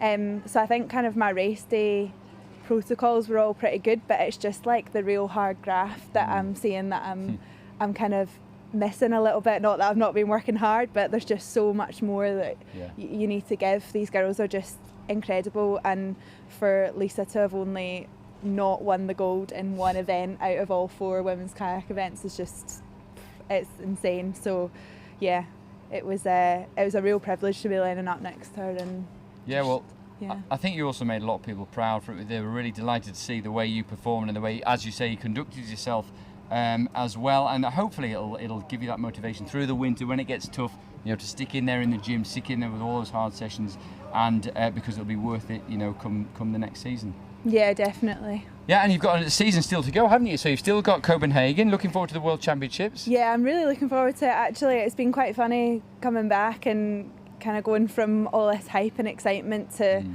get back on the lake at Nottingham and keep grinding it out for 4 weeks. But yeah, I'm really looking forward to just seeing what we can do. There's only going to be 1 competitor per country as well, so that's going to totally change the competition. Yeah. So we'll see what happens. Yeah, it was notable at the Olympics, wasn't it? You know, 2 people in some events at the very top nations in the world. Then it made it very tough. Yeah, it was tricky. Well, let's. It's great. Thanks for chatting to us. We'll give you a little bit longer, Debs. Thought we'd bring one of your old crewmates in here and see what if Hannah's got any questions for you, which I'm sure she has. Oh, I definitely do. Let me exchange the sufficient micros. So, you know, you've had quite a season, quite a career so far, but you're still quite young. So it's so much more to come. But I remember watching the guys and girls go to the games and think that they're like superhumans. They're not real. And I'd like to ask, how do you feel about that now? Like, did you experience it the same when you were younger, coming up, watching, sitting on the start line next to, you know, some of the female athletes we had here, Rachel Cawthorne, Jess Walker, all of a huge bunch of names that are stepped aside now, but now you're one of them. What does that make you feel? Yeah, I think it's, when you put it into words like that, it's quite mad. There's a picture of myself and my brother and Rachel in 2012, and it just seems like an absolute lifetime ago. Like, lucky enough to be, you know, invited to hers and Johnny's wedding and become really good friends with the likes of yourself as well, and the other girls on the team at the time. And yeah, it's just quite strange. Like, the time just feels like it's gone really, really fast. But yeah, slowly but surely starting to feel like I kind of belong on those start lines. So nice, good. What would you say to the little girls or guys standing around today, looking at you with those same sort of goggles on that you had? Should do some quick maths, like 9 years ago. Yeah, I think if you really want to do it, it's not going to be easy. But if you just keep going and be consistent with your training, turn up to these regattas, you'll start chipping away at it and things will just fall into place. And if you've got the right people around you that are supporting you as well, that makes such a difference. But yeah, just keep going, keep chipping away. That's it, awesome. Right. Well, thank you for coming. No, thank you. I hope that we're going to watch you and Christina, your coach, work as a powerful duo in the years to come. So. Hope so too. Thanks. Lovely.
Heats. This is the 5th of 6 heats in the boys D K1 200 metre race underway. Very close there between lanes 4 and 5.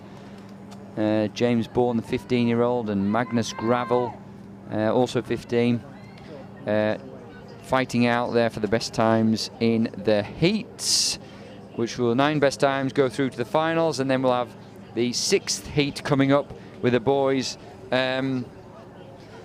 Boys D K1 200, and Hannah, I'm just sorting out your microphone here. There we go. So how did the Paracanoe go? Oh, some really nice performances there. I think we saw a couple of the guys practicing their sort of pre-race rituals before they head out to the Worlds with Johnny Young and Hope Gordon. And in fact, Hope taking the opportunity to race in the Women's C event here, so the able-bodied to see where she stood up, and she had a pretty stonking heat and took out several seconds ahead of the second boat there, and then again saw clear water in that final. So really impressive to see where they line up within the standard division systems, but great opportunity to practice amongst people. She just wouldn't know how they're going to go, what they're going to do. That's good. The unknown, because I guess you'll get that in the Worlds. Potentially. Sometimes the Worlds field you might know exactly who's next to you and what to expect. It's quite often that it's quite often a risk to kind of go, oh, I know they're really fast, or I know they're not that fast, and then actually you still need to execute what you can do on the day, and actually you can hold your head high and put into practice a lot of effort and a lot of training, and especially this year, given the fact that people haven't raced that much, it's really, really vital to practice your own plan and strategy. But we saw a fantastic performance from all of the other guys competing there. PBs all round for were there, and Taz did well, didn't he? Yeah, good performance. We was talking about not Salmon Leap. I can't remember the club. Royal Leamington Spa with Attila Herbert leading the way there. Done. But good job. Around a second off his PB in Heat 1, and then Linois has smashed 4 races back to back, racing in the para races and the women's D, I think, or the Masters. Sorry, I'll correct myself if I'm wrong there, but yeah, she smashed out 4 incredibly consistent runs around that 50-second mark, 51, which she's really proud of, and is a fantastic place to finish the season on. And then shout out to John White, who's also racing in the Paracanoe. He was right over the far side of the course, but put another good effort in his final as well. Yeah, and he's here racing across all distances and lots of categories to get as much experience as possible. So fantastic to see him on the start line, lining up against some speedy athletes. He's pretty formidable over the longer distance, racing in the ocean ski, on the international season recently, so second in Europe recently, I believe, if I've again followed the results correctly, and put some formidable performances in the marathon national championships. I know a couple of individuals looking left and right as he's zooming past them, so yeah, really incredible athlete there, and great to see him out here on the sprint lake. Oh, we've just seen a capsize. Was that a lunge? Did we miss the lunge? That's the third. Well, I've missed my lunch, if that's what you mean. But yeah, I think you might have just mistimed it there. We had a few boats capsize, actually. But that's what happens, isn't it, with some of the youngsters. And what I was saying earlier is not to worry too much. If that's you, you will be rescued, and they're safe, and we look after them. And it happens in racing right at the very top level, doesn't it? So we've had a few capsizes this time round. No doubt about the winner of that one, Nathaniel Fuller, the 16-year-old from Chelmsford. Well, he's going to be very impressive come the final a little bit later. The final will be at 5:15. And we've got more K4 racing coming up, which is nice. Now we can just see that shot of the K4s lining up, because we have the final of the K4 Women's C and D and Women's Masters B 200 metres. Another K4 200 metre final. So that's race, I think that's race 118. Yes, it is. We've got crew from. We should have now. If we've got lane 2, that's an Elmbridge crew, which is great to see. Elmbridge crew as well. Yeah, that'll count for points. We've got Richmond in 3, Leighton Buzzard in 4, Way in 5, Southampton and Falcon in 6, Chelmsford in 7, Norwich in 8. Now, if we've got was it Royal and Richmond maybe over in 9? Looks like a mixed crew over in lane 9. It could be any of the clubs racing in red. It could be Nottingham, Richmond, or even Southampton, I guess, from here. I could even be Nottingham, with the colour vest, but it looks a bit too far away to make a confident call there, I'm afraid. No, but good to see a pretty full race of K4s here in the 200 metres. Fast and furious for K4s, isn't it? 8 K4s lining up for this women's CD and Masters B final. It's going to be really impressive. And this is what we want to see at these races, you know. We don't like empty lanes. No one likes empty lanes. And it's great in a club regatta like this that we can all come together and put full sort of team boats together. It's cool. Yeah, it is. Really, and you know, really a few cool. years ago we'd only have 2-3 boats in this, so it's great to see so many K4s. Something again we talked about with the sprint racing committee, and that, you know, there are some K4s, some older K4s that are around that actually we need to be letting the clubs borrow these boats and get out in them and get used to paddling in a K4 and use that experience. And Lizzie Broughton, who came up earlier to talk to us, was saying that, you know, you can do some crew boat racing in your clubs as well, and you can mix it up, so your most experienced paddles K2 with the least experienced, and kind of match them up that way for a club race. So good opportunities for people to get in a boat and try it out. What an opportunity though as well to learn from your peers directly within that boat. You know, create a safe environment for someone with slightly less experience, slightly less confidence, and share the experience and knowledge from those expert paddlers that you have in your club. Is, you know, a great opportunity there that crew boats offer, K2s and K4s and C2s and C4s, we should say. Obviously Richmond, Lizzie's club, have got quite a fraternity there. Well, so she was talking about that, the yeah. youngsters they've got in C2. I mean, that was amazing, wasn't it? In the younger C2 race, the boys and the girls in C2, they had a number of boats that all paddle very, very well. Yeah, I know Gabor has done a long, you know, hard stint down there with the canoe paddlers, and we're starting to see some serious numbers and some mega performances from his guys, so it's really impressive to see. Something to look forward to in the future. So we've got our Elmbridge crew in 2, we've got Richmond in 3, Leighton Buzzard in 4, Way in 5, Southampton and Falcon in 6, Chelmsford in 7, Norwich in 8, Royal in 9. Norwich over in 8 going well at the moment. I think it's we can with the see Elmbridge crew in lane 2 though, it's going to be tight. Well, they are. It's hard to tell just at the moment who's leading this actually. Yeah, and the Richmond crew in lane 2 are powering down as well. I love 200 metre racing. It's such a tight race all the way to the line. You can see the rates high. The timing is really good, ladies. Impressive there. And I think you might be right on the far side, but that might go to a photo finish. Whoa. Yeah, over that looked like Norwich, but Richmond in lane 3 went well, didn't they? You sort of spotted those really solidly well drilled from lane 3. Elmbridge got away perhaps to the best start, certainly that seemed from commentary, but coming through nicely there were lane 3 and particularly the Norwich crew from lane 8. So I'm sure that Tim Scott, chairman of the Sprint Racing Committee, will be pretty pleased with that. Good points for Norwich Canoe Club there, and as you say, great to see K4 racing over 200 metre distance, because the gap between the crews isn't so big either. No, We'll be looking, well, I was just going to say, we'll be looking forward to race 119 K1 girls A and B 200 metre final coming up shortly.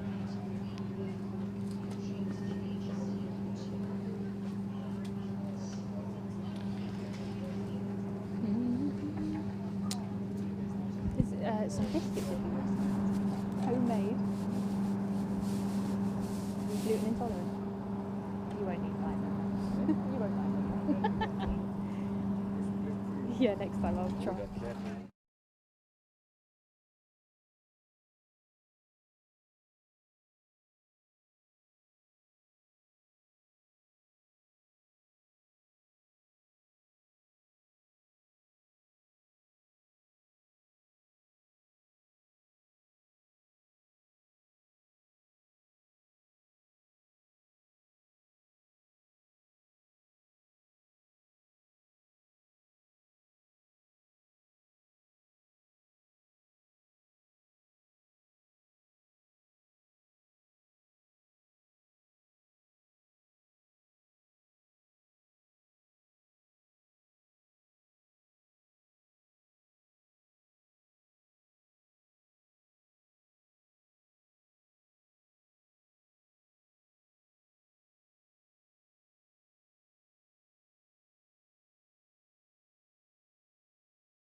Well, we're just talking about cake. I'm sure that many people are watching this. If you're at home, you may well be chomping on a little bit of oaty biscuit or flapjack. And Hannah's a bit of an expert at baking. It's very kind, Hannah. Thank you. You've made some biscuits for us in the style of my racing when I was racing. They crumble very easily, apparently. But very tasty, Hannah, and it's important, of course, that people keep their energy levels up. And as you actually said, I think it was I can't remember the phrase you used, but basically you might have something sugary if you're between races. You're paddling, you've done your heat, you've only got an hour till your final, so a crumbly and sweet biscuit might be just the thing. Yeah, we kind of talk about the fast releasing or slow releasing sugars, you know, the classic sugary jelly bean is at one end of a scale, and the bowl of oaty porridge is probably at the other end. So timing that to what your energy needs are or energy demands, it's really important. But yeah, lots of racing going on here. So, you know, a flapjack bar or oaty biscuit with some sugar and slow release and stuff would be perfect. But yeah, well, it was one of the K4 paddlers, one of the women in the New Zealand K4. It was, I think, banana and peanut butter sandwiches she had between races. So, you know, it's what works. And although we joke a little bit about it, actually nutrition is vitally important, and all the sports will have nutritionalists. You know, it's the fuel that you're putting into your body is actually incredibly important. Yes, so it is more important probably than the training at times. If you don't fuel it and recover, you're not going to execute the session that you want, and you're not going to recover from the session that you thought you had done. So, you know, the sleep and eating, although people joke about it and there's all these slogans of sleep, eat, train, repeat, you know, if you don't do those two vital components well, you might as well not do the training element, really. You'll just be putting yourself in a hole and not getting anything benefit from that. I think what Hannah's telling me is that I need to try one of her biscuits, which I will do. That'll be my training for today. I won't take it personally, don't you worry. But it's a testament to how hard, you know, you guys up here work on the volunteer basis. You know, it's a long day. The likelihood of getting a toilet break is fairly slim at times. So, you know, keeping you fueled and watered is That's right. important. We've got to keep ourselves fueled, rehydrated. Just like the paddlers in the races, as we see one coming underway, coming down now. Final of the girls A-B, and that it is indeed. is We're just an trying to unbelievable bring line you that across the thingy, and I believe it could be on the far side in lane 9 with Jessie Urquhart from Banbury just ahead of Wiltshire Youth's Katie Pocklington, who I wouldn't want to call that lane 1, 5 and 9. Look like 6 was in there as well. Greta Rosa behind, Urquhart from Banbury in 9. Did we say lane 1 as well? Lane 1 again, yes. A Hutchinson from Reading. Wow. So just take you through the lineup. It was A Hutchinson from Reading in 1, who was very close there. It was I Patrick from Scottish Performance Squad in 2. It was N Hall from Way in 3. It was E King from Royal in 4. Kay Pocklington paddling so well there from Wiltshire Youth.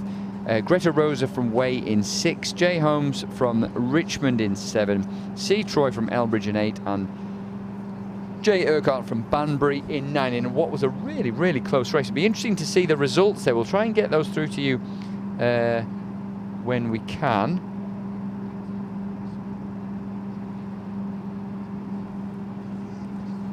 And then we'll look forward to the second final of girls A and B 200 metres coming up shortly.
So final two of the girls A and B K1 200 metres. We've got Kay Jepson from Falcon in 1, I Bethune from Elmbridge in 2, I Hunter from Cambridge in 3, M Ball from Devizes in 4, H Tuvey from Glasgow, I think, in 5, K Sklenarova from Norwich in 6, G Bunham from Reading in 7, E Poole from Elmbridge in 8, and S James from Serendower in 9. And I think it's with lane 9, or no, maybe just lane 7 taking the win ahead of lane 9 and then lane 6. But that was close again. Fantastic racing by the girls all the way to the line. Vital to chase out, those final strokes, because the race is won and lost between the yellow boys. Yeah, that's great to see, isn't it? So close. Not as close as the first final of Girls A that we're just seeing the time on the board. So is that Katie Pocklington was the winner, so 48.29 for her. And then again on 48, but 48.36 was A Hutchinson. And then G Rosa, 48.47. That's incredible, isn't it? Well, and 48.79 and 48.96 oh my for word. 5th place. You know what? That was quite a photo finish. 49.05 and 49.36. Just over a second separating all of those 8 boats. Wow. So quite a formidable finish there. Yeah, and really encouraging to see as well, isn't it, for the future, that it's so competitive. And perhaps one of the good things about having 200 metre racing is it can be close. But, to have pretty much them all within a second in a whole of the final is encouraging and impressive to see. And it's this sort of competitiveness that's going to drive people on, because when it's so close, it means that every minute of that training session back home counts. Every stroke counts. Every rep in the gym, every sort of hill rep of running, they all add up and add to your ability to race on race days. So what a place to finish your 200 metre season. Obviously, I'm sure some of these girls have got many more races this weekend, but properly motivated to come back and consolidate that from this year to next. Absolutely. Even Debs was saying that, wasn't she? For an Olympic athlete that's trained so hard as she has, just realising how much hard work is required day in, day out. Something, again, that the psychologist of Lisa Carrington said, that she is just so tough day in, day out, and that's what makes her such a great athlete. We can see some future great athletes here. The final of the girls C 200 metres is underway right now, and that's race 121, so just bring you that. So S Payne in lane 1 from Chelmsford, H Gallagher from Way in 2, B Perry from Southampton in 3, P Gilbert Johns from Southampton in 4, G Fennick from Reading in 5, J Spencer from Royal Leamington Spa in 6, A Fisher from Lincoln in 7, E Bowles Trow from Addlestone in 8, and H Pemble from Addlestone in 9. Yeah, and it's in lane 5 so far, just ahead of lane 6, who's just ahead of lane 4. But again, really tight racing all the way to the line. And yes, it is 5 over 6 and then over 4 for those top 3 positions here in the Girls C final. Well, good points for Reading, Royal Leamington Spa and Southampton. So well done to G Fennick, J Spencer and P Gilbert Johns there. Then we'll have K2, so we've got final of the Interservices Women's 200 metres K2 coming up shortly, and then we've got some heats for the men's B 200 metres, and that'll give us a chance to chat about a few things more kayaking and canoeing wise. Maybe because we should mention the Olympic Hopes Regatta actually coming up, which is good for some of our youngsters as well, and British Canoeing and Sprint Racing Committee have managed to get round to an agreement in helping to fund some of those athletes. Very difficult for funding, and we can perhaps talk a little bit about that here, although it is a bit of a hot potato at the moment. But of course, there's funding available for athletes in Olympic events, but sprint canoeing is one of those strange Olympic events where quite a lot of World Championship events aren't Olympic, so there's very little funding available for those, even though you could have somebody move from a non-Olympic event at World Championships into an Olympic event and vice versa. Yeah, and on top of that, there's a layer of funding for the seniors, at that top end, and a different funding stream for the juniors and the development system, just to make it a bit more complex and actually mean that the pennies do get more and more stretched from each side. It is a complex network, and the purse strings are also held by someone other than British Canoeing, and although we are, the givers of the financial input, I think it's a tough process to make sure it goes as far as it does. And obviously in these coming years, the funding is going to get tighter and tighter, as I know everyone is coming out of a pandemic in not always the financial health, unless you invested in PPE, obviously, but I think it's really interesting and a conundrum for so many to get their heads around, because it is an honour to race for Great Britain, and it is an expense as well, and we'd all love to support every athlete at every level, across every discipline and event, as much as we can. Well, you're right, and one thing I can say as a member of the Sprint Racing Committee is that the Sprint Racing Committee do respect and understand that, and we really want to support people, and we want athletes to go to these events, whether they're Olympic or non-Olympic. It's just sometimes going through the bureaucracy, the red tape for it, and who's going to actually stump up the funds for it is difficult, but we want to support those athletes. As you say, it's a wonderful privilege to compete for your country, no matter what it is you're competing in. It really does, and it is complicated. The sports look so simple on the surface, but actually it takes an awful lot to get an event like this on. The logistics, the finances, the people, the timing, let alone organising trips of a standard of that they're being run at currently. And given Brexit, given the pandemic, they're incredibly complicated elements to put a trip together. And it's not as simple as just booking a flight and jumping on it. Sometimes there's a huge amount of I'm going to say a headache that gets caused behind the scenes, and that has only been complicated in the past 18 months. So fantastic effort goes on to create the opportunities for these guys and girls to go. And I think we always learn from every mistake that gets made, but also every success that happens. So yeah, and some of the athletes, some of the paddlers don't realise just what's gone on behind the scenes, and that's not to blame them, of course, because they shouldn't do. They've got to concentrate on their job. It's just our job sometimes to actually say the amount of logistics and hoops people have had to step through has been incredible just to get paddlers on the water in some of the international events. But let's hope that we can run some more, and we can have some of those smaller events, whether it be in Mechelen, or whether it be in Ghent, Belgium, or Boulogne in France, and so on, that we can get some of the paddlers to experiencing some events abroad, some of the smaller Bochum, some of the smaller events abroad, before moving on to some of those bigger ones. So we saw the Interservices women's K2 just then, and then we've got some heats of the men's B 200 metres. So men's B 200 metre heats coming right up. It'll be the 9 best times, and then we'll see them go through to the final at around 20 to 6. All the racing finishes around 6 o'clock tonight, so still some more racing to go. A lot more 200 metres, some paddleability races to go, and then girls D 200 metres, and some more finals a little bit later. Should see some fast races with the men's B and the men's A final coming up in the next sort of 90 minutes. I think the men's A final will be at the end of the day, just ahead of the men's B. So exciting to see how some of these guys who probably haven't raced that much over this summer coming out. Yeah, indeed. Yeah, we're just looking up the men's A 200 metres. So Dan Johnson's in there. Lewis Fletcher's putting down some good races this year. And we've got Edward Nightingale, 19 years old as well. Tom Lusty's in there. Good to see Tom. Paddled well in 1,000 metres. Matt Johnson did as well. Ben Gallagher. Ben Gallagher, yeah. Scottish Performance. Ben and Ed raced really hard in the last regatta for the selection, and I think finishing just outside the top 3 for those selection positions. That obviously went to Noah Dembele, who's potentially currently right now racing his semi-final out in Portugal once more. Well, we'll check up, we'll look up on that. We'll also see Christopher Carson as well in that race. So yeah, we have been bringing you what's been going on in Portugal, and we'll try and continue to do so.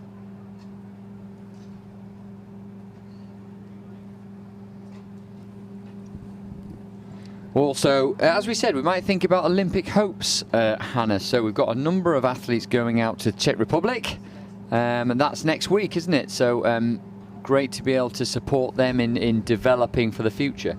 Yeah, the Olympic Hopes is an incredible racing opportunity. It is, literally the World Championships for each of the age categories, under 15, under 16, under 17. And it gives the opportunity to the youngsters here to go internationally and race against the best in their ages across the world. So we'll see individuals from, the European countries, but in previous years we've seen the Australian team, the Americans, the New Zealand sending, a quite strong body of athletes. So it would be a great opportunity to race across varied distances, and with individuals that they just wouldn't have raced against before. And as a small update, on our international paddlers so far, we've seen in the K2 500 junior men, Benjamin Carabrina and Jonathan, you're going to have to pronounce his second name for me, just finishing third really, really confidently in the K2 junior Muhammadov, yes. Muhammadov. Cool, that's a great performance from them, isn't it? Yeah, that was just, that one's just happened. And just also hot off the cards, Dan Atkins and Trevor Thompson finished just second in their heat, missing the automatic qualification by a fraction, and they'll be looking to put a formidable base down in that semi-final to qualify for that final position. But yeah, confident racing there. Oh, Noah Dembele. I'm just looking at Noah Dembele in the K1 under 23 men's 200 first heat, third place in his heat, so he goes through to the semi-final. Excellent, really good racing there. I think, fantastic to see. I think to date everyone qualifying straight through to the semi-finals. You know what? That's a big stepping stone on an international platform, and for those just making those A and B finals, fantastic. And those that are just at the tail end of the semi-finals, what an experience to drive you on into the winter. You know what? The racing out there in Portugal, Montemor, where World Championships have been held, international, Europeans, World Cups of the senior stage. It's a huge event, and it can be eye-opening and motivating and inspirational. Yeah, I think it can, and they really know how to put on an event, the Portuguese, don't they? It's interesting, isn't it, that they're not a big country finance-wise, in any sport. Football, of course, has a lot of money, but after that, very, very little, but such a tightly knit community, such a great venue. They put on great TV productions of their events. They really take it seriously, put on a great show. So a wonderful experience for the athletes that are out there. And just looking, Ella Kendall got through to the semi-final in her junior woman C1 as well. So well done to her. So some good performances there. And Amy Green and Grace Anderson in I think that's the K2 junior women K2 200, just got through to their semi-final as well. So yeah, some encouraging results there. Yeah, really, really encouraging. I think it's a big platform. It's a huge event. The infrastructure, the logistics, the being around of under 18s, under 23 athletes can be quite daunting at times. So being out there and experiencing it, sitting on that start line, executing a race plan, and getting the opportunity to practice it again is super powerful. And I know there's a good team out there to help support those guys and girls go through those race day nerves, those race day sort of briefs and debriefs, and also those guys to make plans afterwards, because it's not just about this weekend, it's not just about this year. There's those paddlers out there have got many, many, many years left of their paddling career if they wish it. So yeah, use every opportunity. Well, I remember thinking Tim Bradman's won the Junior World Championships, I think it was 1995, and then he won his gold medal in 2008. So a good 13 years later. So it can take time to develop, but yeah, if they've got that determination, they're picking up that experience every time, a little step along the way. It's getting better and better as we see the first heat here underway at the men's BK1 200 metres. There are going to be some real narrow margins here for that qualification to the final. We can see the top two boats are neck and neck, with lane 6 and 7, although lane 6 just storming ahead at the very end. But yeah, every stroke's going to be worth fighting for here, because the qualification is a 9 best time. So yeah, we need to race all the way to that lines, guys. Yeah, Luke Phillips looking pretty strong there, taking the win. Just seemed to have the better boat speed towards the end and the smoother stroke. Just the 19-year-old being able to back it off a little bit just towards the end of that. And we'll see plenty of heats in this. That's I think there are 3 heats in fact, so 2 more to come of this. See their final later before the end of the day, and then we'll have men's D 200 metre 200 metres as well. Now we may find, Hannah, a little bit sadly, that there will be a reckoning for British canoeing, and funding is tight. We've had 1 medal at the Olympic Games.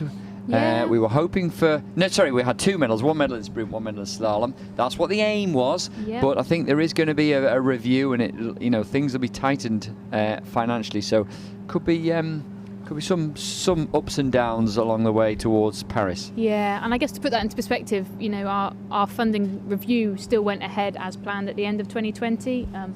The UK Sport granted an extension on people's funding, but also went through the funding review. So individual sports were awarded their 4-year cycle funding plan at the beginning of this year. So we have already had quite a considerable cut across the slalom and sprint programs of that sort of 25%, which actually, when you put in perspective of inflation, is quite hefty for running such a big program that has the opportunity to race across so many categories within slalom and the sprint side. So yeah, there will be some tightening of belts, and I think, you know, you talk about the funding of the juniors side and the under 23s being quite tight this year and needing to find resources from the sprint racing committee. It is tough, and I think there needs to be a lot of discussion and choices to make the right choices moving forward. The removal of the 200 metre from the international scene is also going to hit British canoeing fairly hard. Obviously our medal and our A finalists from this year were from that event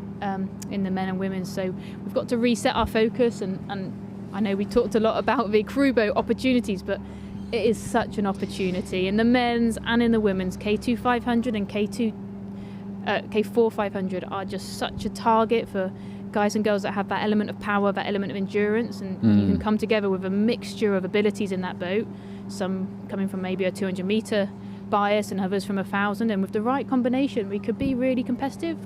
But we need to have that long-term view. I don't think looking at the results this year and judging harshly is the right option. We need to look, you know, how we step on into the next season and the next one after that, and actually look forward into LA rather than that short-term focus of Paris. 3 years till Paris. It's very short, isn't it? And a lot of development work for the Olympics, the things that you just want to have a go at and a try at normally in that first year of the Olympiad, aren't they? And we've had that first year already. Massively. Only 3 years left to Paris, so perhaps very good point that we need to see it long term, but no reason why we can't find the right athletes to put into K4s. We just can't jump into a K4 and do it straight away. Just, you can see here, very competitive race in the second heat of the men's B 200 metres in lanes 4 and 7. Perhaps the closest there, that will be William McCracken from Banbury and Andres Kovacs from Way, pretty close there, looking for those best times, 9 best times through into the final.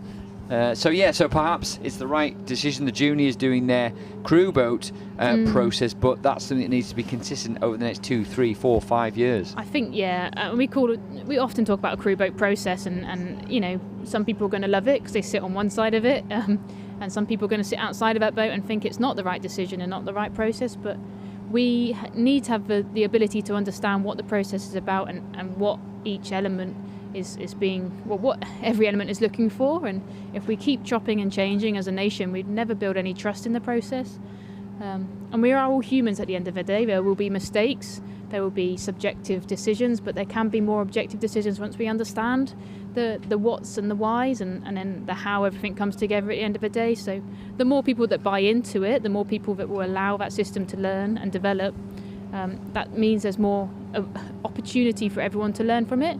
I think it's very easy to look across and think it's wrong and think it's terrible and made against us, and it is just that need for the community and the British canoeing performance staff to come together and work out something that does create a stable, continuous and confident platform for guys and girls to experience crew boats.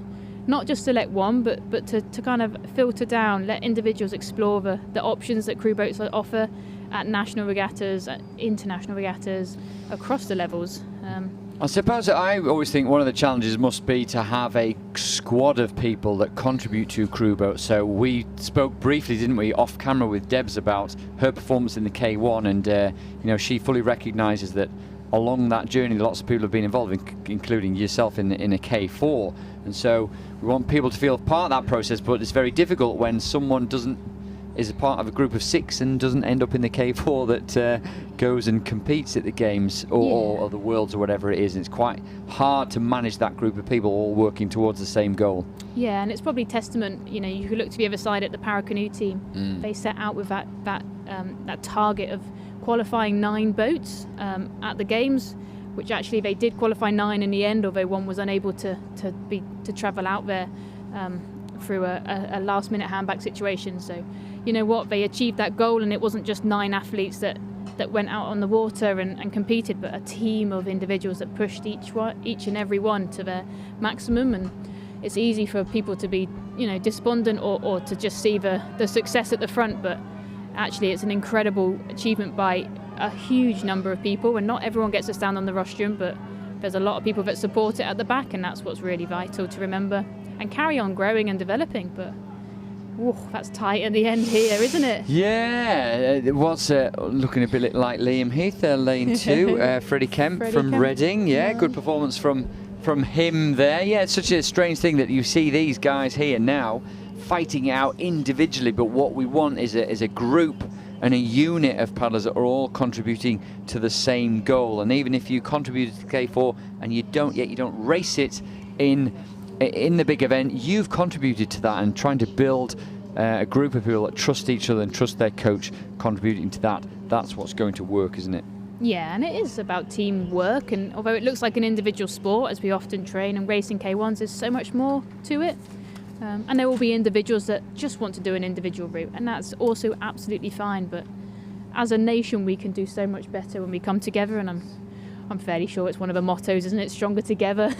But it really does stand true with crew boats, and actually the development of yourself within a team is not just helpful within sport, but across the board, you know, within your place of work or your school, and learning the ability to work with others will take you so far in life, let alone how fast your boat might go at the end of the day.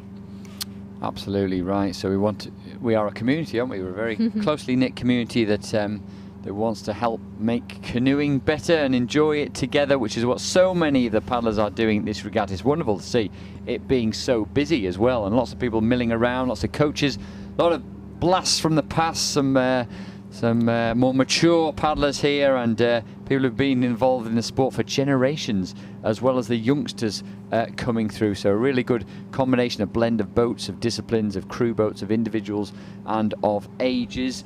And we will be getting underway very shortly with the first heat of the men's D, K1 200 metres. We'll see 2 heats of that, and again it'll be 9 best times going through to the finals. A bit more paddleability final, and then some girls D 200 metre heats, and then we'll have, just before 5 o'clock, we should have the final of the boys A and B 200 metres. So look forward to seeing that. And I'm just going to put a shout out to this lane 4 athlete in our men's D race coming down, John Tarrant, otherwise known as Taz. You know, setting the world light, a Paracanoe athlete who's just done 2 races before, and he is setting clear water between the boats and the rest of the boats in this field. So awesome. Well spotted, Hannah. I didn't see Taz racing once again in this. Goodness me, looks good as well, doesn't he? A long way ahead, and what's noticeable is his really good grip on the water with every stroke as well, making that count. No, very much. He's worked on that technical model really well with a tiller, and you can see him locking and driving. You know, really, really impressive way that he's moving that boat. And you know, to be fair, the Paracanoe is a wider, more stable platform, which also means it's not as fast as the normal skinny boats, you would say. So the fact they're creating such a propulsive force across the 200 metre distance is really impressive, and a testament to how strong and how well those guys paddle. Yeah, interesting, isn't it, when they look at you review the tracking from the GPS, and you can look at the stroke rate relative to the speed of the boat, can't you? And if the stroke is going up but the speed of the boat is going down, you know there's something wrong, and there's kind of a detachment between yourself and the water. But hopefully you can see as the stroke rate rises, the boat speed rises, it means you're locking on and you're getting a really good grip from the water. Not an easy thing to do, given that water's constantly moving, is it? But you can feel it. It's that kind of dark art of canoeing and kayaking, isn't it? That feel of you get a really solid grip back. When the harder you grip onto the water, sometimes the harder it grips back, and the more propulsion you can get from it. And it is one of those, you know, as a coach, it's one of the hardest things to coach, you know, the feel element of the stroke. You can use external bits and pieces like bungee balls, you know, holding the boat to kind of get the paddler a bit more aware. But as you're out there paddling, you know, in the middle of a lake on your own, it's only down to you and how you feel. But every type of water is slightly different. You know, a river with flow, a lake with wind, warm water, cold water. There's so many different environments. It's really powerful to make sure you keep practicing and getting used to it, but it's working out what works for you and what does that feel for you.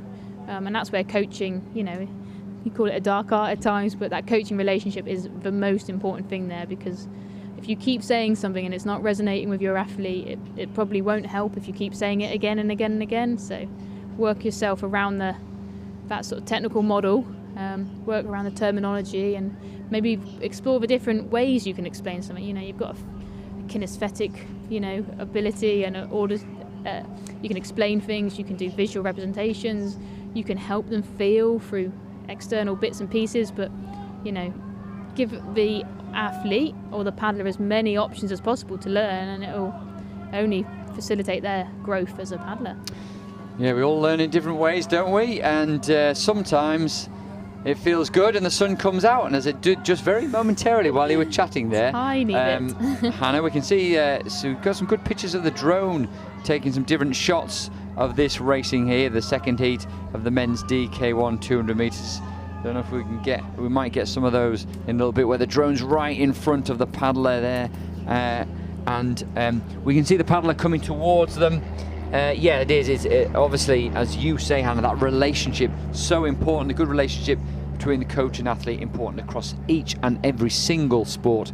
Feedback is what we're desperate for. What the paddlers want, feedback from the coach, but also their own feedback, and quite often it has to be a two-way relationship. Not the coach telling them you need to do this, and the athlete doing it, but them talking and giving each other feedback on that and developing from there. I'll tell you what's developing up at the start line is a lot of boats. This looks like a mass start race here, doesn't it? The paddle abilities are lining up with their chaperones, so it's great to see, nearly a full race. I think we've got seven boats on the start line here, so an impressive show I'm sure we're about to see. But I think just to touch on that, you're talking about the intrinsic and extrinsic sort of feedback models, aren't you, there? And the internal intrinsic side of an individual learning and developing from what they can feel and what they're aware of, compared to an extrinsic sort of input from an external person telling them or showing them, for two different feedback sources, and both are super powerful,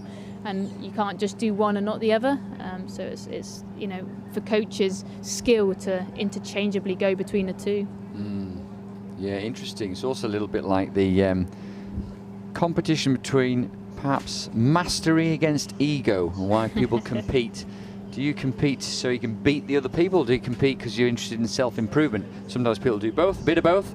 Some people do more one than the other. Anyway, something we can talk about more, I'm sure, in the future, but let's just watch this final of the paddle ability race here. Cassie Glaves in 2, Lewis Davies in 3, Jacob Haig in 4, Joshua Fisher in 5, Lindsay Thorpe in 6, Jacob Bansfield in 7, and Daniel Warwick in 8. And looks to be like lane 7 there.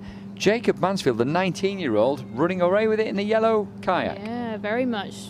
Nice boat length ahead of Lindsay, who's also doubling up from the power races earlier, who then also is just ahead of lane 4 and lane 5 for that 4th position. But yeah, so Lindsay Thorpe, of course, another one of the athletes that we've talked about a little bit, haven't we? Yeah. One of the well, awesome to see earlier in that second run of hers, she got a PB for a Nottingham regatta. So good. Producing her best performance at the end of a year is a really satisfying place to be, and awesome to see that the grey conditions in September that we've got on the cards are still offering some really exciting racing opportunities to test yourself and put down a marker before the winter.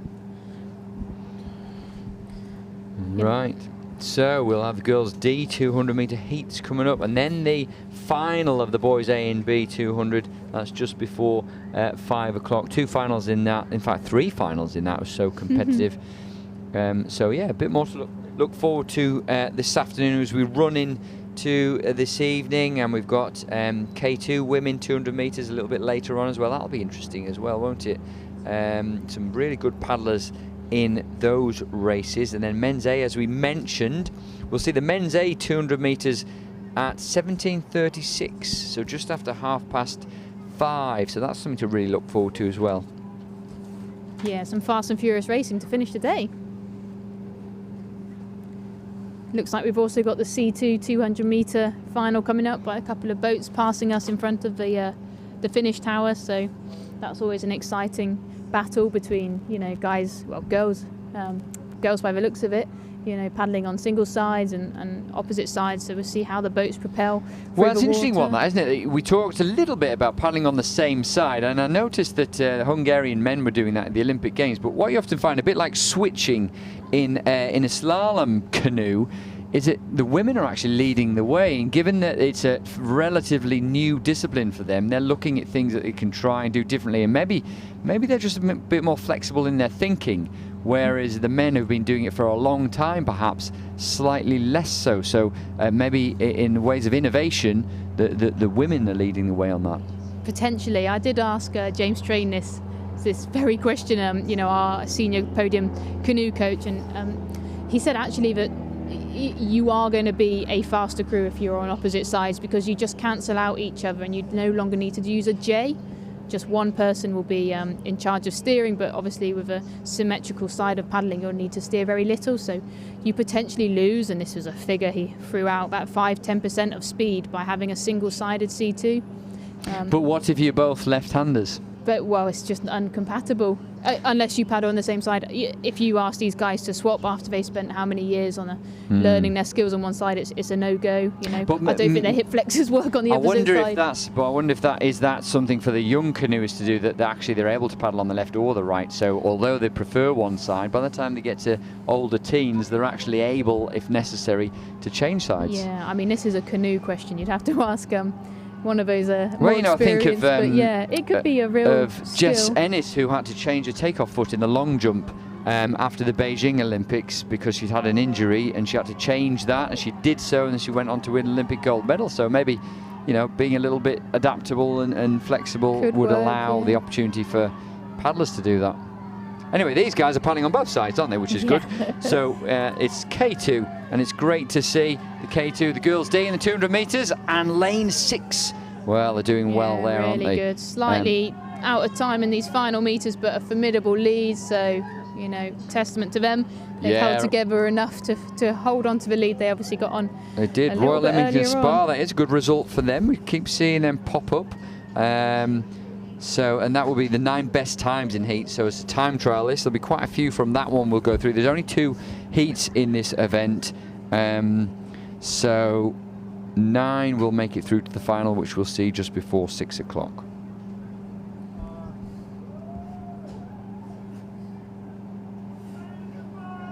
So, we'll have the second heat coming up very, very shortly. And after that, it'll be the final of the K1 boys A and B 200 metres.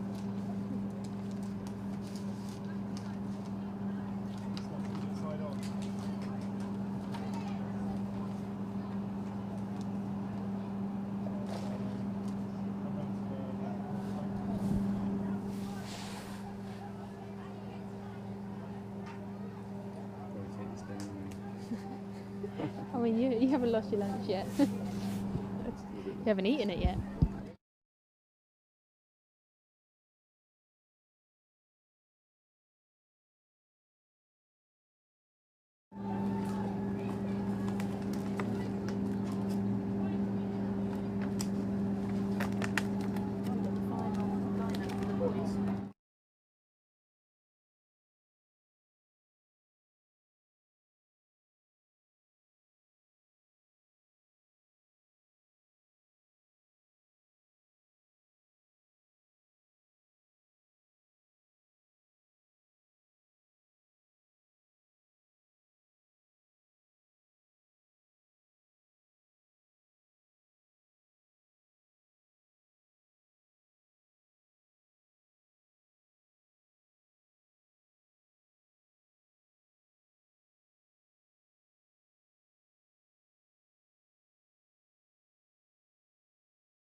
Saturday, so another hour to go, and then it'll be the end of racing for today. Some of these paddlers done a huge amount of racing in various crew boats and different distances, and we now have the boys A and B K1 200 metres final 1.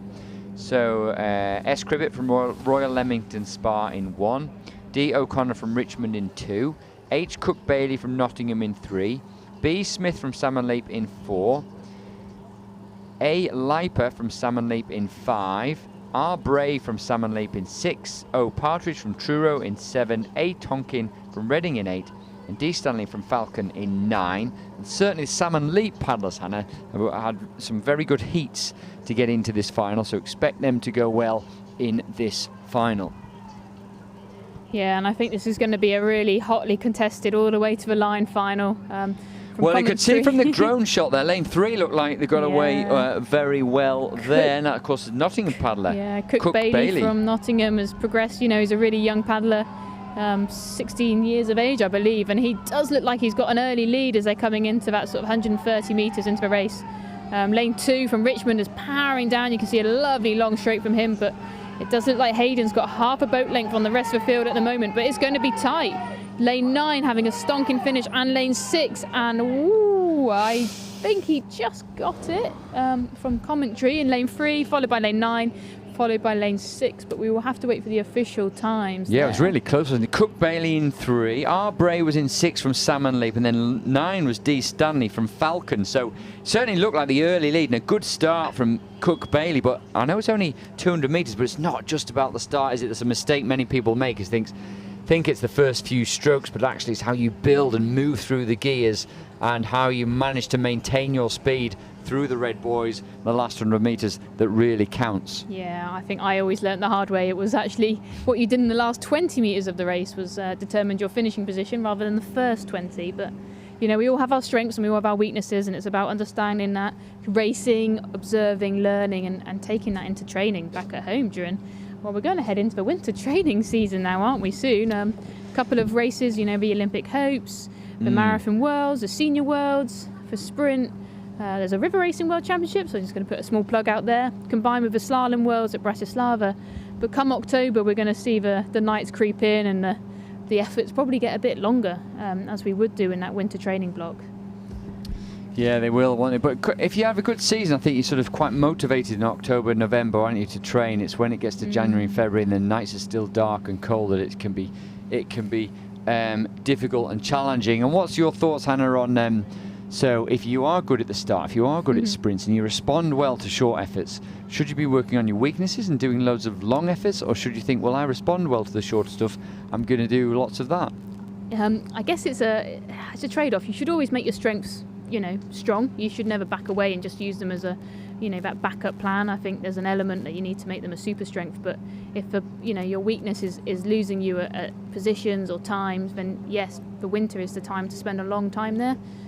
I guess if you looked at it from that side of things, that endurance element takes a lot longer to build, to grow. So using the efforts over the winter to work up from the base work to the threshold work to the VO2 and build that tolerance, that anaerobic and aerobic tolerance work there, to really consolidate that. But the speed work never leaves to the last minute. You know, it's a skill as much as a physiological output. So that ability to get off a line is a lot to do with how you technically execute a start. And if you don't practice that, you can quite easily lose tenths or seconds there by just not connecting with the water and your boat very well. Well, indeed, these guys are connecting with the water very well. Looks like lane 5. Head down there for lane 5 in this second final. That is B. Want from Norwich.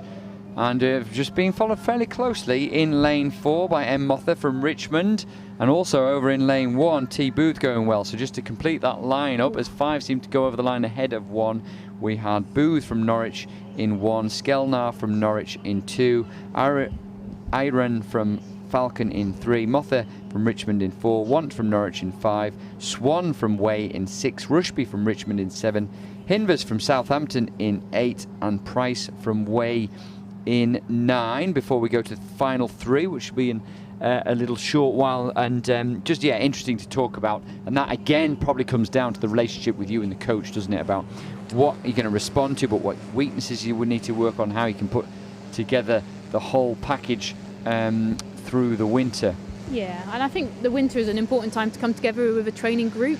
You know, the long dark nights on your own are potentially not safe, but also potentially a little bit unmotivating. So spending the time in a group that have common goals for either that session, or the overall plan is really, really powerful. So finding those individuals in your local area is massive. You know, work out what the club offers, work out what the coaches offer, and make sure that it works for you, but you also let them know what you need and you want, because there are some really amenable people and everyone wants you to get better at the end of the day. But if you never share that and never, you know, divulge that this is your weakness or this is your drivers or this is what you want to do, there's only so much guys and girls can help. You know, we are humans. I'll repeat that. We're not mind readers. We could have an opinion on your performance that might differ from yours, and actually, if you don't sit down and have that sometimes hard conversation, you won't never have that crystal clear plan about what you both want out of the next block of training or work you're going to do together. And so many factors contribute to it, don't they? So it could be personal factors, family factors, work factors, you know, food, nutrition, so many different things contribute to that. And if you can have an honest and open relationship with those people that are helping you, they'll be able to support your development, won't they? Yeah, hugely.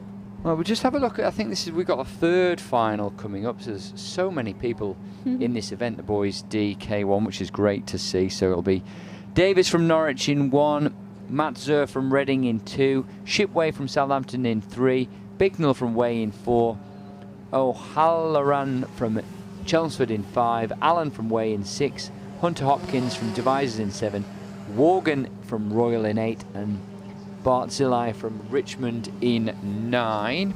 That's the third final of Boys A K1 200 metres.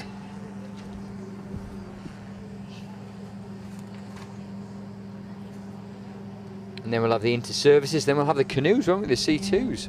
The inter-services have been busy today, haven't they? K4, followed by K2s, followed by K1s. Yeah, they have. Know, it's pretty impressive over a range of distances.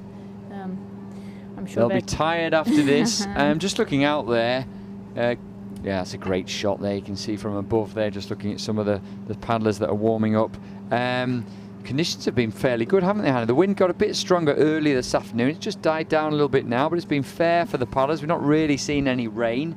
So we've been fairly lucky, actually, with conditions right the way across the regattas this year, haven't we? Oh, we've had a fantastic year. I mean, we'd always like the sun to be out a little bit more, but then actually we suffer from, you know, heat stroke, sunburn and dehydration. So this is probably the most perfect conditions we could ask for. That breath of wind from that slight cross tail that we've got at the moment. You know, a calm lake, so the wind fetch is not making waves down here at the bottom end. And you know what, generally there's quite a few pairs of shorts out and flip-flops. You know, a couple of coats are being worn, but no bobble hats. And well, I'm hosting a scarf today, but you know what, it's been really pleasant, and we have been treated across the year.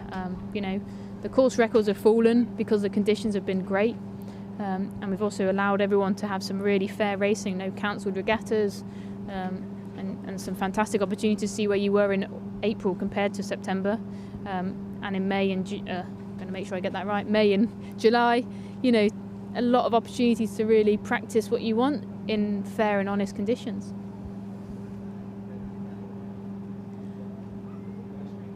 But we are still waiting for our third and final for the boys AB to come into the start buckets. I know we've had a little bit of problem with the generator at the 200 metre mark. It's a petrol driven generator, so I'm not sure if it just keeps running out of fuel, but it definitely sounds like, I'm surprised we can't hear it from here actually. It's quite a formidable engine going there. Well, that's one of the issues we have. We don't actually have any power down the course too, which we could do for setting up some cameras further down the course for our development of our streaming, something to work towards for the future. No, I think the facilities here at Nottingham, we're all aware we need to put some more investment into it and make sure that it's going to stand the test of time. You know, it has done so far since, I guess, the 70s, you know, by the looks of a concrete building, but we need to make sure that the electronic side supports the high-end racing that we really want and we deserve as a sport. Well, we do, and it'd be really great to use as an impetus for that, some kind of hosting of an event. I always thought it'd be nice to do, even if it wasn't a full international, something like the Super Cup that the ICF run after an Olympics. They invite athletes to come and compete over an unusual distance. And it would be lovely to host an event like that, and maybe, as you say, put some investment into the finish tower and also into the entry and timing system, which is very expensive. I think if we've copied the Russian model, we just need Boris to invest in it from his back-end pocket, from what I can see of that funding system. So we might need a couple of, if anyone's got his personal number, we can give him a call and see what he thinks. But yes, those sort of events are great for the sport. You know, takes the pressure off the standard racing distances of 200, 500 and 1,000, and shows what the sport can be. You know, it doesn't have to stick to the rule book. It can do something slightly different, head-to-head, knockouts. Yeah, that's fun. I mean, distances. And also we could do it here. We've got the venue. You could have canoe polo going on, sprint race, you could have a river race, and you could have a slalom or some kind of combination, or you could do, let's find out who the best overall canoeist is. So you take part in a downriver race, some kind of slalom or even extreme slalom against other people at the same time in your plastic boat on the white water course. You race down 300 metres here, or maybe even you race across the lake and portage and onto the river for a little bit. So there's all sorts that we could do here at Nottingham. It'd be great to host something like that. It would. I'm just making a note of that in my notebook. To yes, take get to training. Get training, and tell someone. Yeah, I think it would be lovely to have. There are a lot of, working groups on occurring behind the background from, the SRC wanting to develop the sport, wanting to change the racing platform.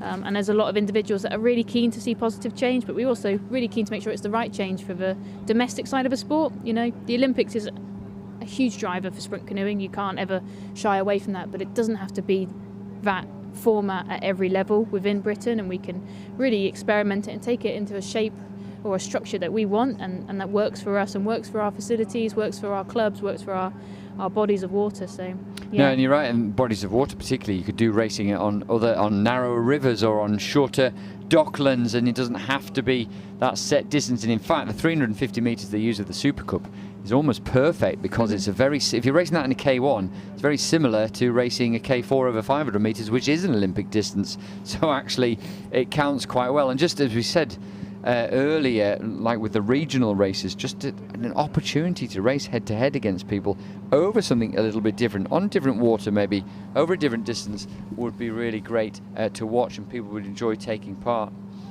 Yeah, no, hugely. And you know what, it doesn't have to be a Leighton Boyd course in any respect.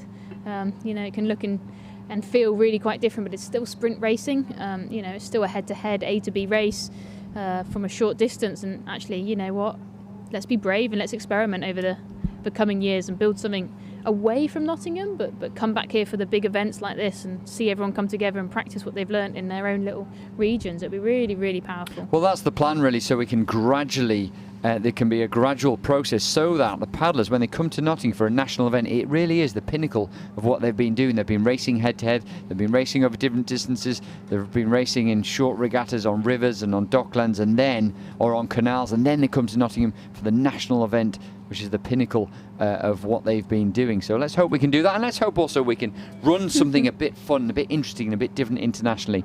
Why not have a race on the lake that includes getting onto the river as well? Why not have a slalom going on, or some kind of whitewater event? Why not look and try and find out who is the best canoe kayak athlete in a range of disciplines and a range of types of water? I think it would be great to find that out. Yeah, we've talked about individuals, youngsters in particular, but just enjoying the variety of paddle sport that the competitive side offers. There's a whole other side to it we barely scratched the surface on, but yeah, wow, what an opportunity of river racing, extreme slalom, sprint, marathon, the team dynamic of polo. It's all, at the end of the day, making your boat go from A to B, or sometimes with the addition of a ball, but as fast as possible. What's definitely similar in so many aspects and differs in so few? Why can't we challenge it and bring a competition together of so many? Well, let's hope. We've got some people from British Canoeing listening, and the Sprint Racing Committee, and not just myself, and we'll try and take those things forward. So, just got our third final underway. Davis from Norwich, Madzer from Reading, Shipway from Southampton, Bicknell from Way, O'Halloran from Chelmsford, Allen from Way, Hunter Hopkins from Devizes, Worgan from Royal, and Barzilai from Richmond. And that is a photo finish. Goodness me, that was 7 close, boats, wasn't it? I think. I would not want to call that. We will leave that for the finished hour to get that on, and you can hear Louise commenting on the fact how close that was. It was amazing to see, especially since they've been sat up there waiting with a short delay. Fantastically close racing. And wow, what an experience when you cross the line, you have no idea where you finish. That is, a testament of sprint racing. That is what it can be like. You're in your own lane, in your own process, but, competing every inch of a way to sit and wait for that photo finish. Right, well, we're getting to race 134, which should be the Inter-Services men's 200 metres in the K1, and then after that we'll have the C2s, so it should be great to see the final of the C2s in C2s Canoe A to D female 200 metres. So that's coming up shortly. The Inter-Services guys are getting themselves lined up for the 200 metres. Lots of 200 metre racing this afternoon, haven't we? We're going to see quite a bit, quite a lot of different distances. I mean, a lot of 500s tomorrow, isn't it? I think tomorrow is a predominant 500 day. We've seen the 1,000 this morning, a couple of 500 crew boats today, but I think a huge collection tomorrow over the slightly shorter distance of 500 and 200.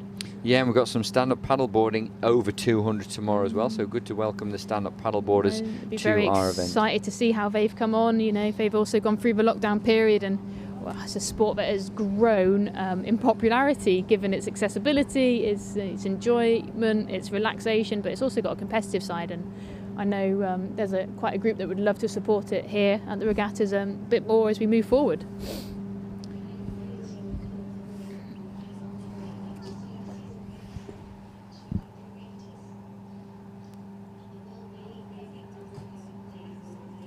We've got quite a queue of paddlers coming up now. I guess there's been a small delay, and a couple of finals are lining up one after another. So it's tough when you're on the water to know what's happening. If there's been a slight delay, it is it's tough as a regatta committee to make sure everything runs smoothly. And there's always the likelihood of some mechanical issue or delay.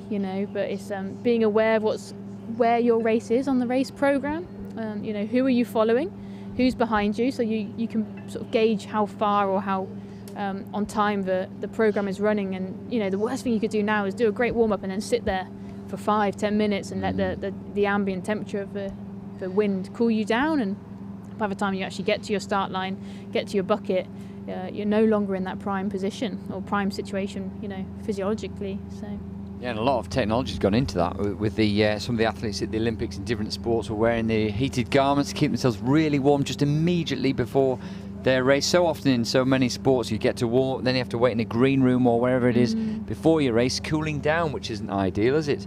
Particularly if you've got an outdoor sport like this. But Inter-Services men's kayak over 200 metres gets underway as we speak. Right now you can see the difference in stroke rates. Lane 2 getting up to that high stroke rate fairly early on. You can see from the drone shot there, lanes 1 and 2 going really well at the minute, as on the far side, but look to be like lane 1 perhaps has made the best start so far. Drone following that, but on the far side of the course as well, right over in lane 9, the Royal Navy paddler also going well. Yeah, really upright posture over on the lane 9, but you can see he's really driving round with that leg and torso movement. So yeah, definitely over here in lane 1 with a nice clear lead so far. Really long, strong stroke here.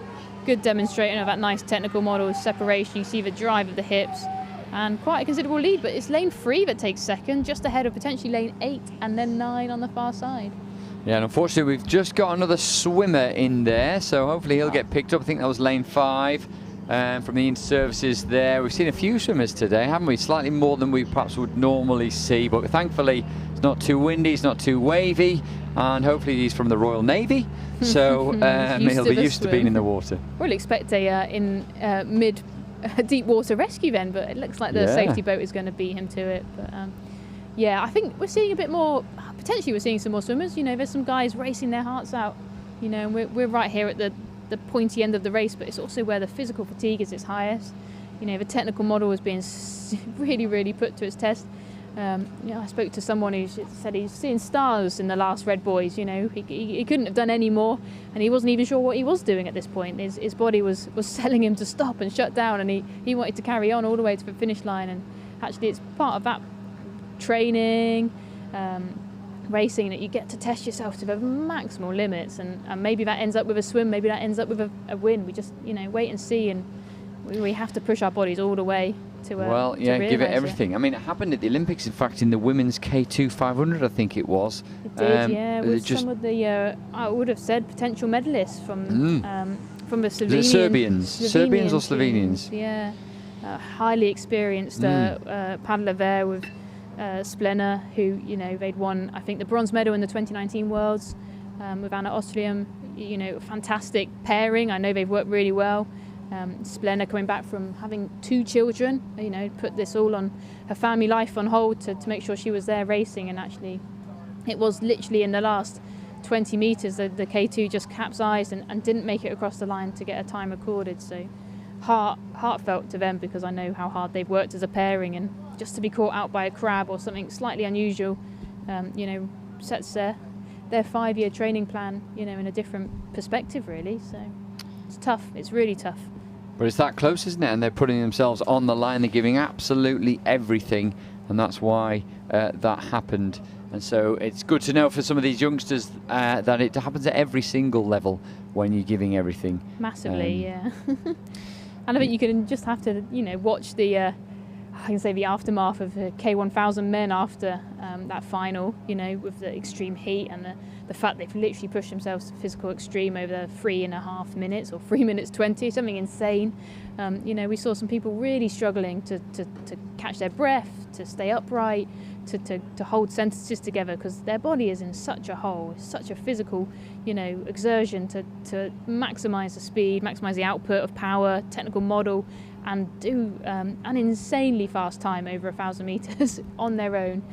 In tough conditions, in slightly warm water, the lock, the grip, everything's changing as you're going down. Some incredible performances there. Yeah, that men's K1000 metres, I mean, Balint Kopash was just incredible, wasn't he? And he's a young paddler as well. I mean, not as young as Adam Varga, who came second, so it's quite scary, but he is young, and so they're going to be moving things on. Also, Jakob Schoff as well, the German, very young, so things are stepping up once again in the men's kayak 1,000 metres, which really was one of the great races to see in Tokyo. It was a great event in Tokyo, actually, wasn't it, as well? The great demonstration of canoe sprint. Real shame, and a lot of talk around 200 metres, of course, coming out, certainly the kayak 200 metres, but wonderful to see also the development of the women's canoe. And we're going to see canoe hopefully very shortly, because we've got the women's C2 over 200 metres, which is a non-Olympic distance, though the C2 500 metres is, of course. So just having a look at those beginning to line up now, and let's hope they can get themselves slotted in those starting buckets and get underway fairly shortly. That just gives me the opportunity just to say who we've got here. So Jermakova and Mavra from Richmond in 2, Fitzhenry and Gill in 3, Evans and Reed from Lincoln and Scottish Performance Squad, Aitchison and Carey from Nottingham in 5, Chalmers and Macaulay from Nottingham in 6, and Hunt and Sellers also from Nottingham in 7. Yeah, and I think we've got 2, potentially 3 of these boats competing at the Olympic Hopes, so in lanes 6 and 7. Those are 2 crews, I believe, are competing next weekend at the Olympic Hopes. We have Katie Reed and Izzy Evans in lane 4, who are competing at the World Championships in 2 weekends' time. They're showing that the fact that you can use these non-Olympic disciplines to get race line strategy, to get race line practice, and learn how to run a crew boat. It's a highly tricky event, the C2 200. Same as the K2 200, you're asking the bodies to exert maximal energy, maximal effort in complete synchronicity with another person. And the moment something doesn't run or doesn't click, you lose a hell of a lot of boat speed, which just is detrimental over the 200 metre distance. But yeah, really good here. Also shout out to lane 5, Charlotte and Alex. They were a formidable pairing in their junior years. They're just catching the edge of a wash in lane 4, so that's such a lead by Izzy and Katie. Pretty impressive performance there, but no, really good effort there from lane 5s and lane 7 on the far side, holding their own out there. But great to see Richmond putting that club boat together, and Nottingham, you know, hosting the two boats for the Sprint Futures. That has been worked really well here with Emily and Anazi, and now recently in the past couple of weeks, Gary Quintenton. That have made a massive step forward, and are excited to see what they do and experience on an international platform just next weekend. Well, that's good as well, racing now, just immediately the week before as well, isn't it? A little bit more really practice, good. chipping away at that. And then Olympic hopes, how exciting for them, only next weekend. So good luck to those competing there. And great to see. I mean, we don't often see that many women in C2, do we? If any at all at a regatta, actually. Yeah, no, it's really great. I mean, sometimes we've seen the solo boat out for that selection race, and actually the strength and depth of women's canoe is growing in Britain, and we need to support that and, you know, put these races on for these girls to do. But yeah, wow, what a performance by Izzy and Katie at the front. I'm excited to watch them compete internationally in 2 weeks' time.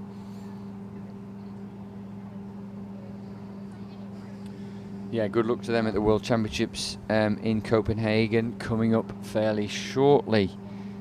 And next we'll have the final of the K1 Boys D 200 metres. So this race is 1:36. So we'll have O Jolt from Banbury in 1, H Woodell from Lincoln in 2, N Moxon from Banbury in 3, J Power from Leighton Buzzard in 4, W Lana from Banbury in 5, N Fuller from Chelmsford in 6, P Allen from Way in 7, S Irvin from Chelmsford in 8, and J Bell from Banbury in 9. They're already underway. We can have a look at the shot. That shot there, we can see, well, it's the white boat in 4, but we've got 5 and 6 as well, really powering down here.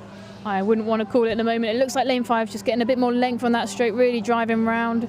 Using Angela Hanna's old boat, actually, notable there. But yeah, he's got the slight advantage ahead of lane 6, but lane 4 is not giving up the goose. Look at that final surge. He's coming back. Oh, he's not quite left enough room to take the win, but second place ahead of Chelmsford Paddler in lane 6 and just ahead of lane 3 from Royal, I'm guessing, from the blue top. Banbury. Yeah, so good paddle from him. Well done to Lana in lane 5, Fuller in 6, and then Moxon from Banbury in 3. So good performance from the first final, the boys D 200 metres there. And also good to see different shapes and sizes still, you know, competing.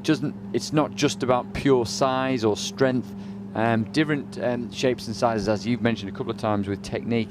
It's what works for you actually, and for your body size that makes all the difference. Yeah, it's really true.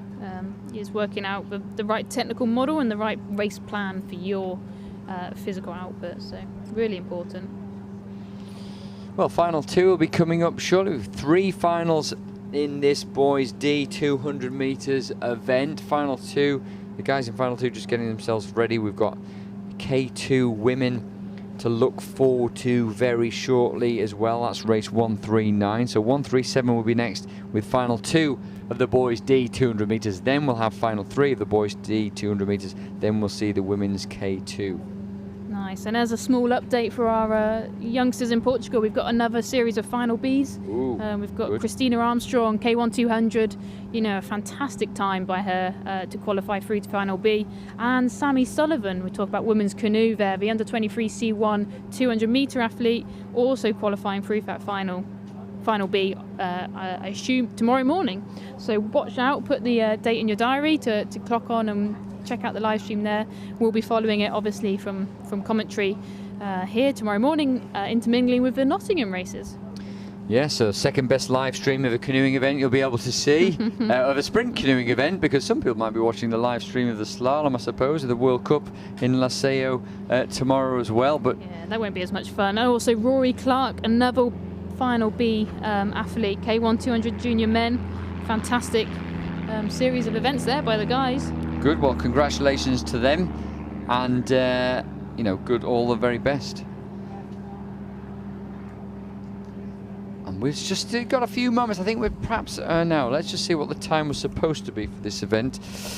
Yeah, so it should have been 18 minutes past. It's just actually we're not running too late here. We're a few minutes behind time, but not bad considering the fact we've had people going over and having taken a bit of a swim from their kite, which always takes time to rescue and make sure they're okay. Plenty of people still hanging around the course. Some people will have left, go back to rest, recuperate and refuel, but still quite a lot of people down here watching.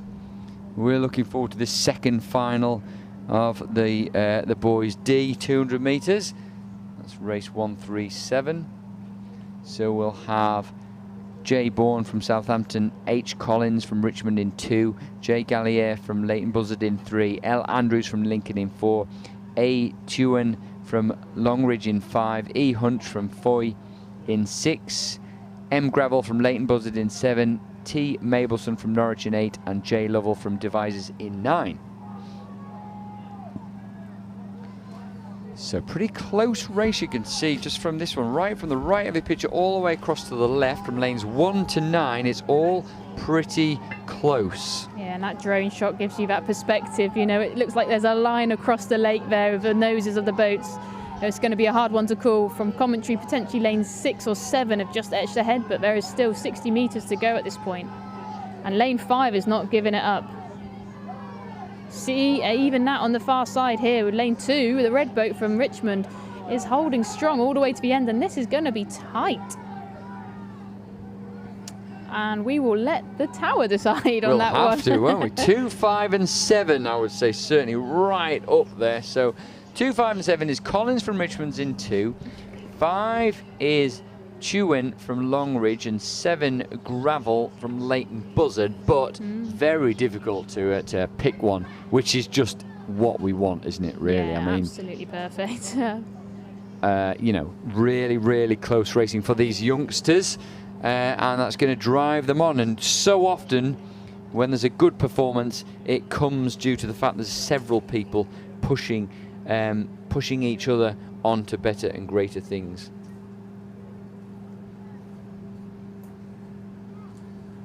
So we're going to see further up the course the third and final of the boys D 200 metres. Looking to take their start line in the coming minutes. Along Yeah, here. they're not far off, are they? And then we've got K2 women lining up behind them. Nice, some more fast and speedy racing. Some exciting club crews here to look forward to in the K2s for sure.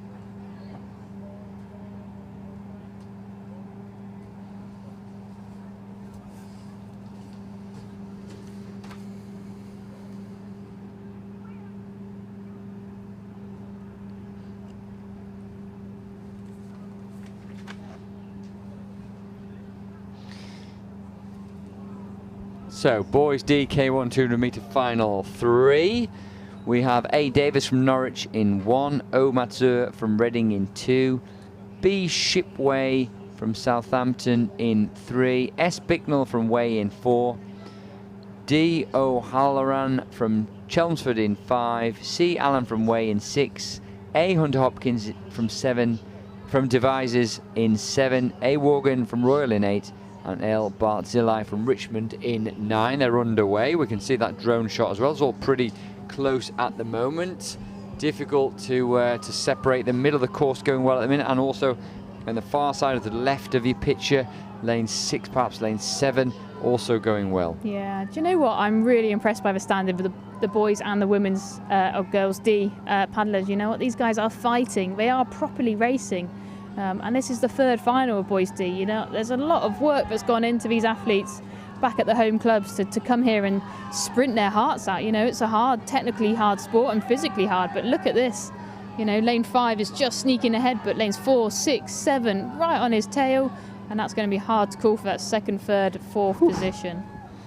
Yeah, maybe lane 5 they're taking the win. I think Lane has taken the win and the swim. Oh, really? Yeah. Oh, yes. Indeed, I was just looking at the... Missed that one. Trying to look at the results. So I missed the swim, but a good result as long as he was in his boat when he crossed the finish line. Fully crossed the finish line. I think he was aiming for the red boys past the finish line with a lunge and maybe got caught out by the execution of the lunge. You know, we might see some formidable lunges in the men's A final coming up in about 10 minutes. Might well do, yeah. Let's hope they lunge at the right time. That's the only thing with the lunging, isn't it? But D. O'Halloran from Chelmsford it was in lane 5, so taking a bit of an early bath, but taking the win before he did. Yeah. So well done to him, and we're looking forward to seeing these K2s that are coming up very shortly. Yeah, again, exciting to see some solid club boats here. You know, Richmond, Chelmsford, Longridge, Richmond, Banbury, Way, and one mixed boat over of Way and Royal, and then a Nottingham crew on the far side. 8 boats in the 9 lanes, and I think this could be quite hard fought. You know, I might put my money on lane 8, Abby Burgess and B. Clark, but we'll wait and see, because I know Matilda Enoch and Sam Rees-Clark have been doing some formidable training sessions at Nottingham. Great to see the senior athlete within Sam giving back and paddling with a up-and-coming junior, really formidable. Well, just like we were talking about, wasn't it? Combining youngsters and the older paddlers as well. Sam Rees-Clark paddled well in the K1 200 metres, so she's got a good chance in this one. So Lizzie Broughton, once again, winner of the women's trophy, of course, from the National Championship. She's been up here, she's chatted to us, she's back in there racing again, which is great to see. She's in lane 2, the red vest of Richmond, but watch out for the red vest also of Nottingham that you mentioned, Hannah, over right the way across in lane 9. I think this will be taken to the line. We've got a couple of, within Sam and Lizzie, some endurance-based athletes. They're both training really hard for the Senior World Championship Marathon in a couple of weeks' time, as well as Lizzie's obviously been working pretty formidably over the 1,000-metre distance. So it'll be interesting to see their execution of a 200 along with their K2 partner. It's all about running that boat, maximising the output for two paddlers, 2 athletes. And we have got an empty lane, actually, by the looks of it. Lane 6 is not coming up, but it does look like a speedy start with the Longridge crew, the Richmond crew, and even the mixed crew in lane 8 taking the early charge. But yeah, you're right. Richmond, very well. In fact, Lizzie Broughton seems to have found her event in the 200 metres, doesn't she? 200 K2, but that Chelmsford crew is etching back in the final metres, It is over in lane 8 for first position, currently just ahead of the Way boat, but over on this side, I'm not sure who's going to get. The Longridge crew's got 3rd, but 4th, 5th, 6th, really tight. Nice to see some really experienced paddlers paddling with, some of their club paddlers and club athletes, and inspiring the next generation there. Yeah.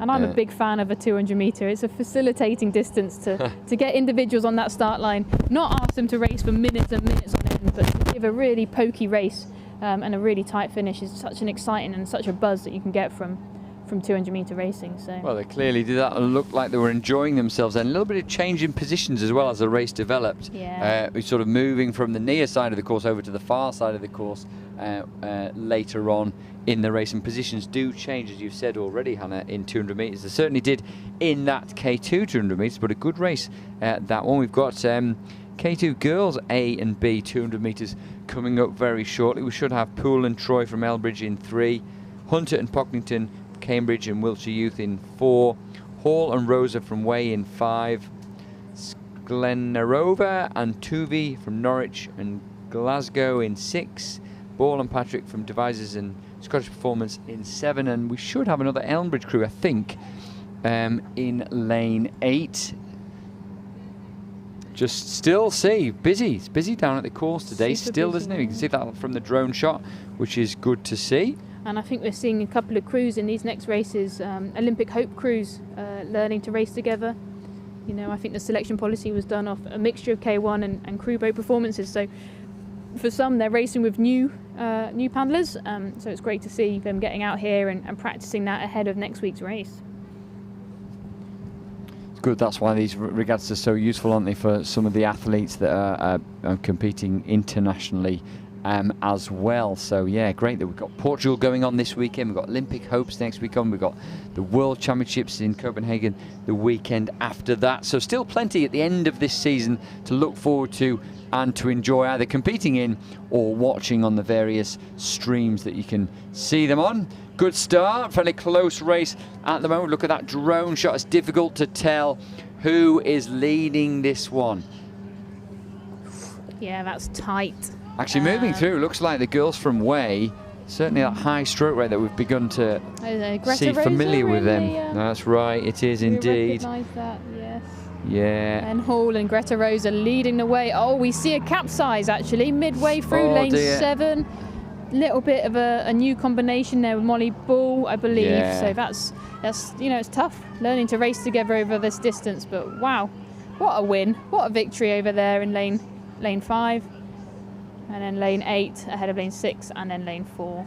Yeah, great performance from Hall and Rosa from Way, really pulling away from the rest of the field in that 200 metres. Yeah, as you said, a shame for Ball and Patrick, combination of devisers and Scottish Performance Squad going into the water, but we've seen that happen a number of times today. They're okay, they look like they're all right. The rescue boat's with them quickly, they'll get them out, they'll get dry, they'll get warm, and they'll laugh it off, and they've probably got plenty more races to come, if not today, then certainly tomorrow. Certainly tomorrow, and I believe that's a new combination for the Olympic hopes next week, so they'll be looking to put some solid performances tomorrow over that 500 metre distance to rectify and iron out any of those boat running issues that you sometimes see when boats capsize. You know, one paddler driving their leg drive slightly differently, weight distribution, out of time. There's all these tiny little elements that can add to the instability of a boat, and you know, we're maximising the race pace over a 200. It really puts the high pressure on this sort of race.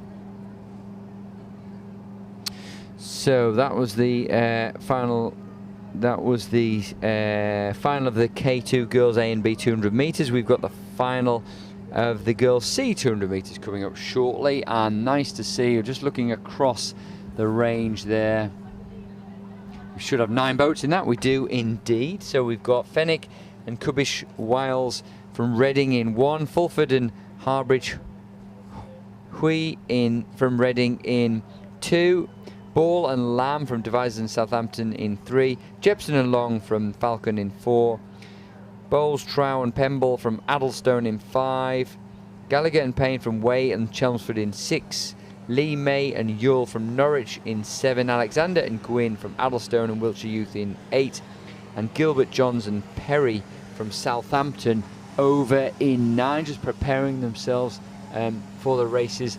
We're just making sure that crew from the previous race that took a swim is coming in. We can see them, they're all okay. We just need to get them warm and dry, bring them in, and then we'll get underway with the next race very shortly. And then after that race, of course, we'll have the K1 Men's A 200 metre event, which has been, you know, an event with such a history in Britain, given Ed McKeever and Liam Heath's achievements over the last decade.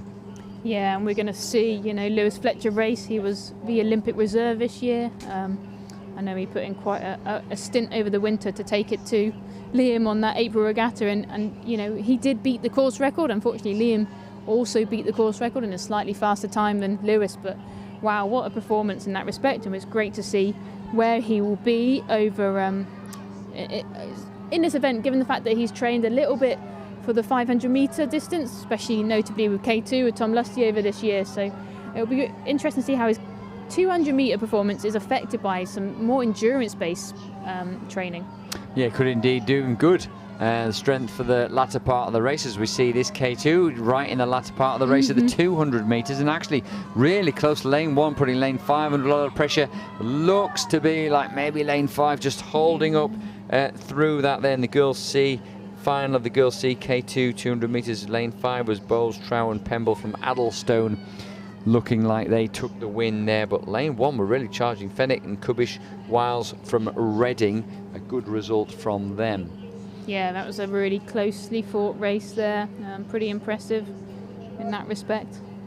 And well, we're going to look up to that course.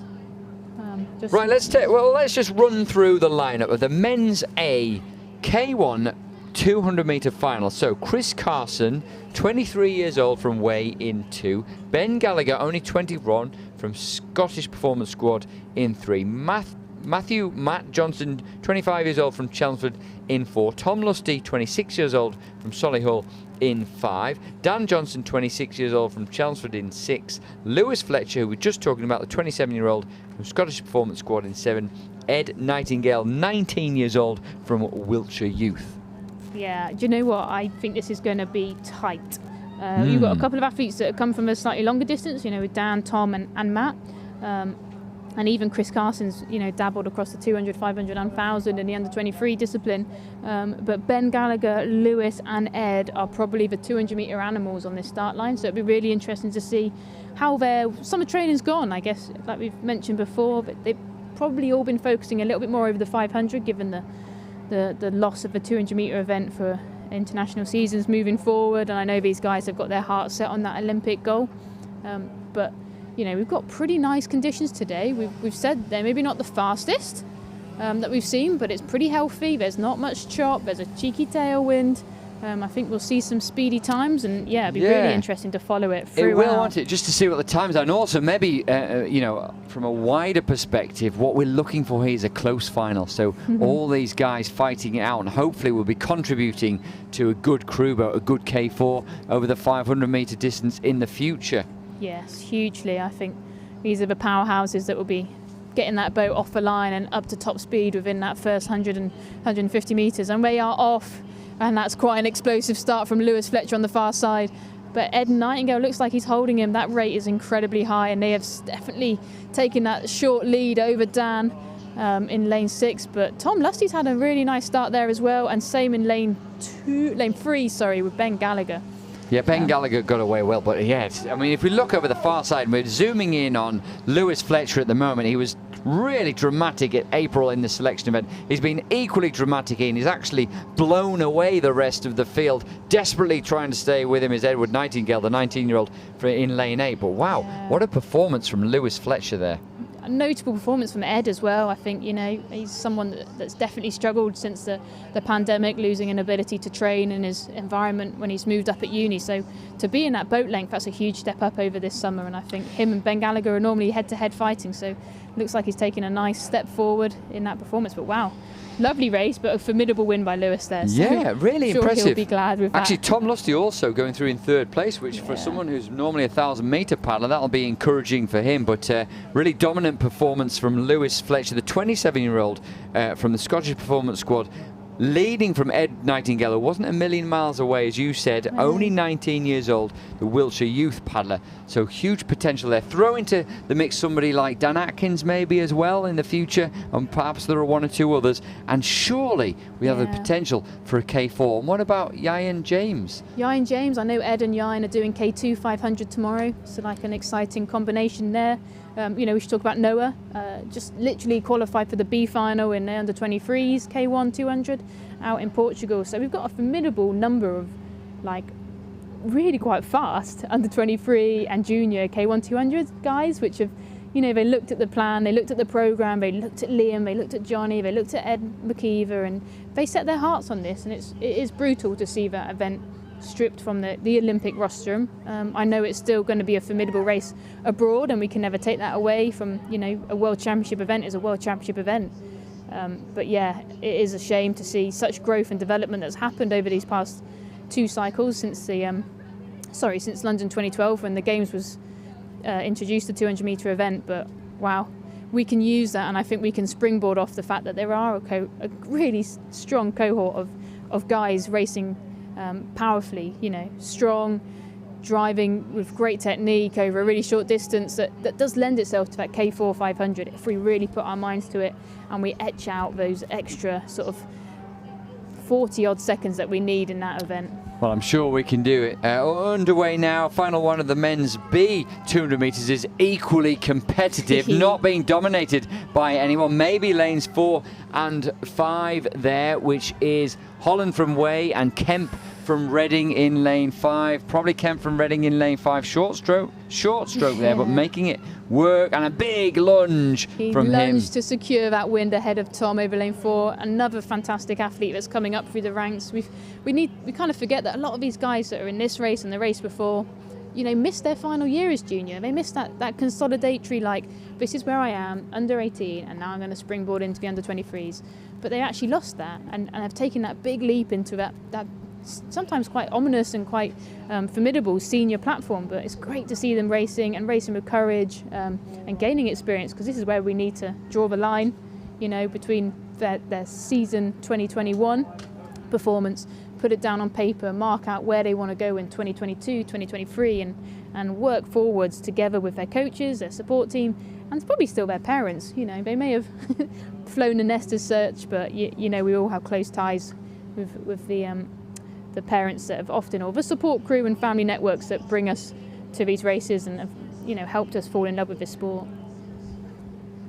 Ooh, tight. Close time there. Lewis Fletcher 35.71. Ed Nightingale 36.86. Tom Lusty 37.9. Dan Johnson 38.96. And then Ben in a 39.00. Chris 39.97. And Matt Johnson in a 40.53. Sorry. So a decent time for Lewis. I think, was he good, faster than that? I think he was faster than that in the April selection. But of course, you know, you can't read too much into the times. But it's a good time, and it's certainly dominant win from him. What's that? He's over a second ahead, in fact, of Ed Nightingale, which over 200 metres is pretty impressive. It is pretty impressive. You know, it's a formidable time being in the 35s in British waters. We might be able to check what the course record was in April, but no, it's not slow in any respect. And I know that Ed will be really happy with a 36 as well. So, you know, strong performance there, and great that we get to compare, you know, the men's B final racing straight after it. You know, the guys in there will be able to directly compare their times with the men's A, given the close planning of those races on the schedule. So great opportunities to see where they are against all of the competition within the domestic side. Oh, which is good, isn't it, for them? And indeed, this second final, they'll be able to compare themselves too, with D. Jones from Devizes in 1, M. Parks from Norwich in 2, M. Pickering from Leighton Buzzard in 3, N. Stormont from Falcon in 4, A. Bunyan from Chelmsford in 5, R. McMullen from Elmbridge in 6, J. Brockway from Scottish Performance in 7, R. Jeffries from Banbury in 8, and N. Perkins from Norwich in 9. Really close race, this one, isn't it? 2 looks like lane 5 from Chelmsford. That's A. Bunyan leading the way there. Definitely taking the win just ahead of lane 6, and then potentially lanes 2 and 1 on this near side, but really tight. Quite an exciting race there in final 2 of the men's B event. Yeah, good stuff, good to see, really encouraging. And then we'll have the men's D K1 200 metre final, followed by the girls D K2 200 metre final. So we're getting towards sort of the end of the racing for today. There's a little bit more to come. We've also got a K4 boys C 500 metres event coming up before the end of the day, and then it all starts again tomorrow. Hannah's busy day tomorrow, Sunday, isn't it, as well, with heats starting at 8:30 in the morning actually tomorrow. Lots of 500 metre heats beginning early on, some masters events as well, some stand-up paddle boarding later on in the morning, which will be great to see, and a real variety of ages. We've got the Andrew Bonham Memorial C4 event, of course. That will be just before 2 o'clock as well tomorrow. Yeah, that will be an exciting race. I know there's probably quite a formidable start line there. We often see a lot of names, both canoe and kayak athletes, jumping in that, you know, to consolidate that memorial race, but also to race out, you know. And a C4, much like the K4 and K2, it's a facilitating platform to get people in crew boats and get them in maybe a discipline they would never normally do. That's not an easy thing, is it, the C4 either? It's pretty difficult to get that feeling good and running well. Yeah, no, it is a tricky beast, very much so, but formidable one. Another update is we have another final B with Ella Kendall, you know, debut World Championship, debut international actually, in women's C1 200 metres, the junior athlete out there competing. Yeah, like I said, at her first international and her first race outside of Nottingham, which is mad to think that, you know, with the year we've just had, there are individuals that have raced at Nottingham and now on the world stage fighting it out. Like here with Chelmsford taking the victory. I'm not sure, is that Chelmsford 1, 2 and 3 just then actually, looking at the vest? Good points for Chelmsford there. Yes.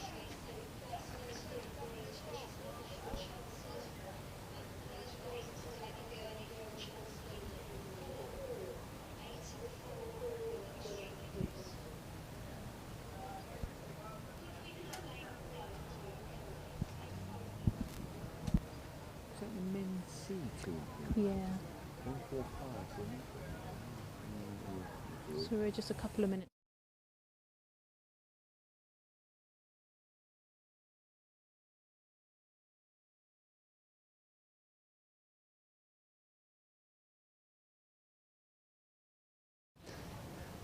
So the men's D K1 200 metre final will be E. Meliak from Southampton in 1, S. McDonald from Reading in 2, M. Dacombe from Solihull in 3, T. Walker from Norwich in 4, J. Tarrant from Royal Leamington Spa in 5, W. Beard from Wiltshire Youth in 6, J. Wayne from Foy in 7, P. Fillingham from Reading in 8, and M. Henderson from Richmond in 9. And they're just lining up for the start now, no doubt. Well, hopefully we'll see another close race.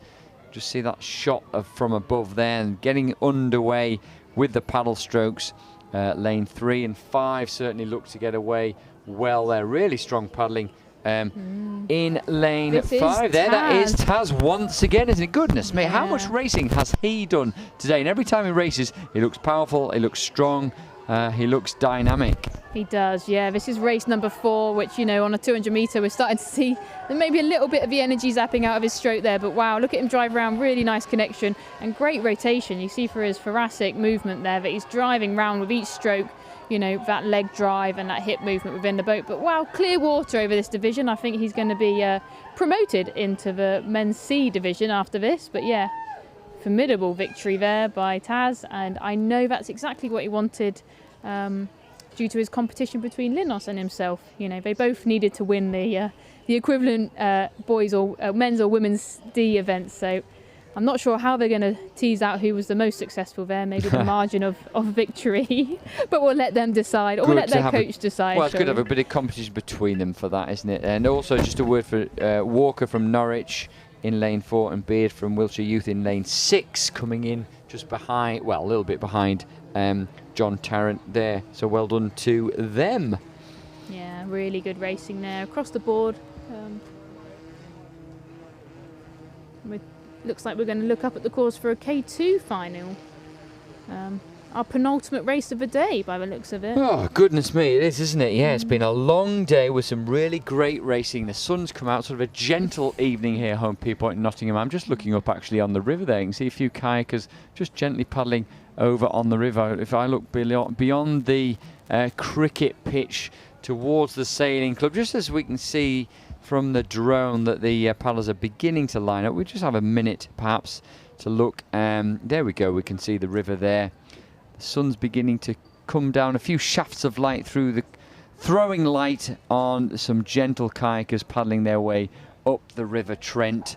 And even we sometimes see some open water swimmers as well on the river now. Even we do. I mean, it's incredibly popular. I know the Skeeto Lake further up from where we are currently at Holme Pierrepont is a popular swimming venue, and Serco have definitely jumped upon the open water swimming bandwagon, shall we say, and offer a fantastic facility there. You know, it's great to see lots of people getting out and enjoying the environment. And you can look out over here at Nottingham, and we are spoiled from our rooftop view, but it does look quite pretty, and not necessarily my memories of coming up here as a youngster to the concrete pit of Nottingham, which was grey, wet, windy and generally cold. We've been truly blessed this year. So we have, and it is developing as a site, and as you said, we just need a bit more investment and we can make it really pleasant for people here. But some great racing as well underway already in this girls DK2 final. We've got Southampton in 1, Chelmsford in 2, Norwich in 3, Norwich again in 4, Royal Leamington Spa in 5, Way in 6, Richmond in 7, Reading in 8, Way in 9. The middle of the course, look at that. Lane 5 it looks to be. There you can see the Royal Leamington Spa crew of Jones and Tristram getting lots of support from the bank. They look like they're going to win this one, but it's going to be close for that second place between lanes 4 and lane 6. Maybe the crew in lane 4 from Norwich just going to run away with it for the silver medal ahead of the Way crew in lane 6. Yeah, fantastic race there to finish off the women's races. Really formidable. It looks like we're going to take the drone all the way up to the 500 metre mark currently. Maybe not. Well, quick change in battery. They have got the batteries prepared, and the guys at Hexham, they've been working non-stop. They did have a little pause for a bit of lunch earlier on, but apart from that, they have been busy, and thank you. You've done a wonderful job, provided us with some great shots of this lake, some fantastic racing. Thankfully, it's not rained, and No. It's not quite the Red Bull pit stop that I've watched on the F1 of a close to 2-second changeover, but it's quite impressive. well, it's not far off. It's not far off. I think they can improve No, I've that. got my stopwatch out. It's definitely... Yeah, I'll check the timing for that. That's probably about 20 seconds. I think they can improve down to maybe 15 for tomorrow. But they've done a really wonderful job, as has Roger, as he always does here up on the roof.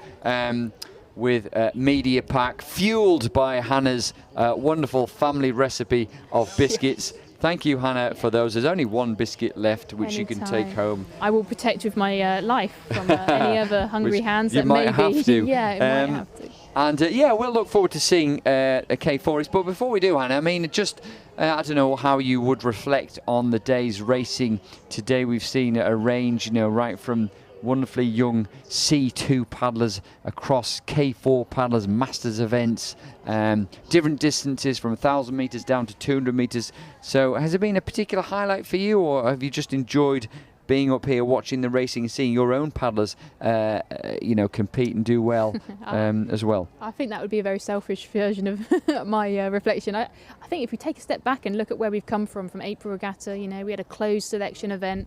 We had wonderful conditions, but really low on the numbers on the grounds due to the restrictions in the world that we were in during the beginning of this year. And actually, what is amazing is just the sheer number, the sheer enjoyment. You know what? All I've heard is buzzing, cheering, laughter from up here on the roof, from people on the water and off the water, and that's really promising and really exciting to see. It's been an honour to commentate a little bit on the fraction of racing, and then it's great to observe racing at every level. It is a unique opportunity of these regattas to see lightnings, 9-year-olds, 10-year-olds racing, as well as some of our Olympic finalists here, and new Olympians that have achieved their dreams so recently, but progressed or had a journey very similar. They started racing here in lightnings. I know I've seen some pictures of Debs in a lightning with big goofy glasses on from her childhood days, and now look at her at the top of that world stage, racing formidably high. Yeah, and we look up and see our final race. Yeah, it's great, isn't it? And we got some great pictures from the drone there as well. And two boats particularly really fighting out are the boats from Devizes and Wiltshire Youth. They're in lane 3, and the boat from Richmond in lane 4, really fighting out this distinctive red vest. You can see them in picture now, the boat from Richmond, the very well drilled boat from Richmond, just fighting out with that other boat from Devizes and Wiltshire Youth. And just to line them up also, we've got Linlithgow and Edinburgh Schools in 5. We've got Elmbridge in 6. We've got Royal in 7, and we've got Southampton in 8, also paddling really well over the far side of the course. But it looks like maybe the Richmond crew just eking out a bit of a lead over the rest of the field as we come to the final few metres of this last race of the day. Yeah, and I had a little conversation with Trevor Hunter, who said, watch out for that Devizes crew. They've been working and drilling it down on the canal down in Devizes, but what a race, taking it to that Richmond crew that's also looking just equally as well drilled. And this is what we need. This is what we've been talking about. Racing at these levels in crew boats. Look at that skill level they would have developed there, and the ability to work together, drive over a 500 metre and race their hearts out to that finish line. Well done to Bartzilai, to Bula, to Collins and to Hills from Richmond. Well done, Trevor Hunter and the guys from Devizes, also with Wiltshire Youth there. That's at Wiltshire Youth, Allen, Enruth, Scablehorn and Troop. And then over the far side, it was Bourne, Kramer, Lamb and Levkovsky from Southampton and Ealing, I think, taking the 3rd place as well. So good points for Richmond as well. Now, I'm not quite sure who is leading the way, but Richmond certainly must be right up there as a club. Well, it's been lovely to have everyone here watching on the stream. We started at about 8:45 this morning. It's now 6 o'clock. That's quite a few hours by my reckoning. So thank you, Hannah, for joining us. It's been lovely to have your input, as it always is. Such a wealth of experience you've got right the way across the disciplines, and such a passion for the sport, which is so important. Thank you for our drone flyers from Hexcam. Thank you for Media Pack for putting on this streaming. Some great pictures of the Nottingham site that we've got here. Let's hope we might see more of the site in future. We can run some international event that involves getting across there in a portage, maybe paddling on the whitewater, racing on the lake here. It's been wonderful to have that. We'll bring you more points from the clubs. We'll be able to see who's in front in this event hopefully tomorrow, and you'll see things unfold on the live stream. Join the live stream from 8:30 tomorrow. I'm afraid I'll be commentating on the slalom tomorrow, so you won't catch me on there, but I'm sure you'll enjoy some of these drone shots and the streaming, and you might enjoy a bit of input from Hannah as well. I was going to say, I will intermittently be commentating tomorrow. Well, it'll be work great. Out a schedule and make sure it's got some entertainment value. It'll be great to have you here. Thank you for joining us. Thank you for watching, and we look forward to seeing many of you on the stream of this National Sprint Regatta here tomorrow. From me, Malik Johnson, and from Hannah Brown, see you tomorrow.